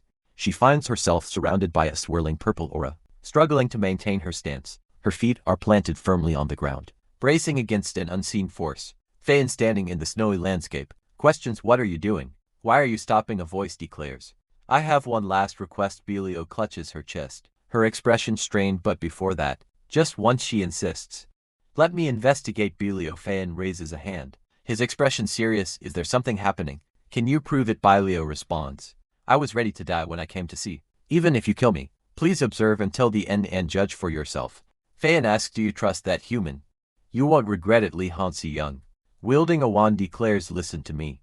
Focus on the ego wand." Belio says, "It may sound a bit crazy, but Lily sent him here. I have no choice but to trust him." The snowy landscape is shown, a sense of anticipation hanging in the air. The air crackles with unseen energy. She stands silently awaiting her fate. Li Hansi-young raises a hand, his expression unreadable. A voice echoes, claiming that Belio herself can be heard. A smaller figure wonders why. He speaks as if it's obvious, questioning if she should have trusted him at all. Beelzebub is asked how she will make them listen to her. It's hard enough to locate Beelzebub, let alone make her confess. She vows to make sure of it. Li Han-xiang declares he will find Beelzebub, hiding in chaos, and talk to her. A swirling vortex of purple energy dominates the scene. The chaotic energy rides and shifts. A man trembles, kneeling on the ground. He crawls forward, seemingly grateful for something. A disembodied voice questions if he offered his soul. The man is consumed by a purple aura, a pain groan escaping his lips. He is told it's because of his greed that he gave up his soul, and it's not the speaker's fault. A disembodied voice declares that a soul has ascended to divinity, and that lives will end here. A hand holds a swirling purple orb, crackling with energy. The figure in the maroon suit stands over someone, the purple orb glowing intensely in their hand. A hand materializes, cradling a swirling orb of purple energy. The power hums with dark intent. Beelzebub, demon of lust and wealth, stands triumphant over a defeated foe, a soul that has ascended to divinity. Your lives end here. Bailio's red eyes gleam with dark satisfaction. The crimson fabric of Bailio's suit shifts as they move, the air crackling with residual energy. Bailio turns their back to the viewer, the purple aura still clinging to them like a shroud. Bailio speaks, their voice laced with malice. "It seems I've absorbed enough divinity just from your soul with this. I've absorbed enough divinity from your souls." Bailio muses, a sinister plan taking shape. "Well then, I guess I have to take care of the last remaining matter." In the background, a subordinate stands silently as Bailio inquires, "What's the situation between the demon dragon tribe and the dragon demon tribe?" The subordinate replies, "According to the latest report, Fayin and a report comes in. Segan were spotted in combat." Bailio smiles, a cruel glint in their eyes. "I see, Fufu. Such dirty vassals. They were really deceived and still fighting each other. I see." Bailio spreads their arms wide, embracing the chaos. "If both tribes destroy each other and perish, Bailio's plan comes to fruition. Chaos will be under my dominion." "So that's what happened." Her red eyes glow with an eerie intensity. Fane stands tall, declaring, "We have finally found the culprit." Bilal exclaims, "Bilal, how did you to get here?" She continues, her voice laced with disbelief, "There's no way you could get in this easily." Li Hansi-young stands beside Segan Carvion, a beam of light shining above his head. Bilio's expression hardens. "Oh, it's you." Bailio declares, pointing at Li Hansi-young. You're the variable in this world. The hope my king spoke of. Li Hansi-young's face is etched with confusion. Hope. Variable, did Bailio say something like this? What are you talking about? Bailio's eyes glow with power as she prepares to attack. It doesn't matter, I'll just kill you all. Seagun carving stands beside Li Hansi-young, a concerned expression on her face. Fane watches the confrontation unfold. The purple miasmus world, a silent testament to the chaos that reigned. A crimson liquid splattered, painting the scene with a morbid hue. He exhaled, the sound echoing in the desolate space. The figure mused, I've always been curious and felt unjust. Kneeling, he questioned, why does my king, Lucifer, want to protect the human world? The figure reflected, even as the angels who followed him became demons, fell one by one even now. As I too am dying, he wondered. What's more injustice? What did I lack that made me left behind here? Thayan stated, we clearly have the upper hand, but strangely she doesn't fall. Literally added, the sanctuary of chaos is Beal itself. It will make Beal's stamina almost close to infinite. The figure exclaimed, do you think you can defeat me, who has maintained the sanctuary in chaos? The text boomed for hundreds of years. A surge of power emanated, shaking the very foundations. The figure wondered, can't we truly eliminate Beelzebub in this space? In that case, Li Hansi-young states, they need to prepare a way to separate Beelzebub from the space. A system message appears, detailing that he has met the qualifications to upgrade from incomplete deity to supreme deity, but achievements and past events are still lacking. It urges him to prove his worth by reaching the end of chaos. The message also notes that, as an incomplete supreme deity, his divine attack's resistance is significantly reduced, and he only partially ignores divine protection. As expected, the fusion of the five powers has manifested a new ability. Li Hansi-young thinks, clenching his fist. And with this ability, Li Hansi-young extends his hand, energy crackling around it. Billy O's eyes glow red with fury. The camera focuses on Billy O's torso. Bailio looks around in confusion. Where is this? It's not in the sanctuary. Li Hansi-young declares that this is his space, separated from her sanctuary now. Bailio, does she know who he is? You can't ignore it, Li Hansi-young thinks. What did she mean by variable earlier? Shouldn't she listen to Lucifer? That name, Bailio shrieks. Someone like you isn't allowed to say it. Li Hansi-young holds up a golden cross. The text speaks of Lucio's holy sword, the very weapon Lucifer wielded before his fall. It continues, stating that the speaker's achievements include experiencing the birth of the Lucifer myth and cutting down the evil of Lucifer. The text describes the owner of Lucio's holy sword as the banisher of the great demon. With Lucio's holy sword, Li Hansi-young holds the golden sword towards Avnal. In other words, he is someone who follows the Lucifer myth. Li Hansi-young demands the truth. Now separated from the sanctuary, recovery is impossible, the text declares. Avnal reacts with shock, energy crackling around her outstretched hand. The text warns that the battle against Fane and Seagun has already surpassed her body's limits, and it will soon disappear. A variable and hope that can change the fate of the world. The text states, Avnal's eyes glow red with a dawning realization. The words he said, I don't know why either. If you are the variable Lucifer spoke of, I hope you become the hope. A symbol is shown. Li Hansi-young stands with the sword. He finds himself in a world that is constantly dying. Lucifer searches for the variable to stop it. There must be a reason why he's trapped in this end of the world. He wants to know the answers. The wish ticket of the Holy Grail. Li Hansi-young neglected it because he didn't think he'd use it. He thought about wishing to return to the original world, but it seems like he should probably use it to clear the quickest route. His wishes, he wants to obtain the fragment of chaos. The fragment of chaos is the source of power that makes up chaos, the entire area. To reach the celestial just by having it, it will greatly empower reaching the final stage. Fragment of chaos surpasses the influence of the Holy Grail. In exchange for obtaining the fragment of chaos, you may face the one who possesses the fragment of chaos. Would you like to use the wish ticket to face the one who possesses the fragment of chaos? It's not an ordinary great item, so he can't access it even with the Holy Grail. Li Hansi-young is satisfied with this much. Fane and Seagun might be waiting in chaos now, but now that Belial is gone, he's no longer needed here, because they're no longer enemies. Fayan and Seagun Carvin stand side by side, their backs turned. As they gaze into the swirling purple void, Li Hanqiang clutches the golden chalice, his expression hardening with resolve. He thinks to himself, well, there's no need to hesitate using the wish ticket. The chalice erupts in a blinding golden light. The light intensifies as Li Hansi-young declares, I'll face the one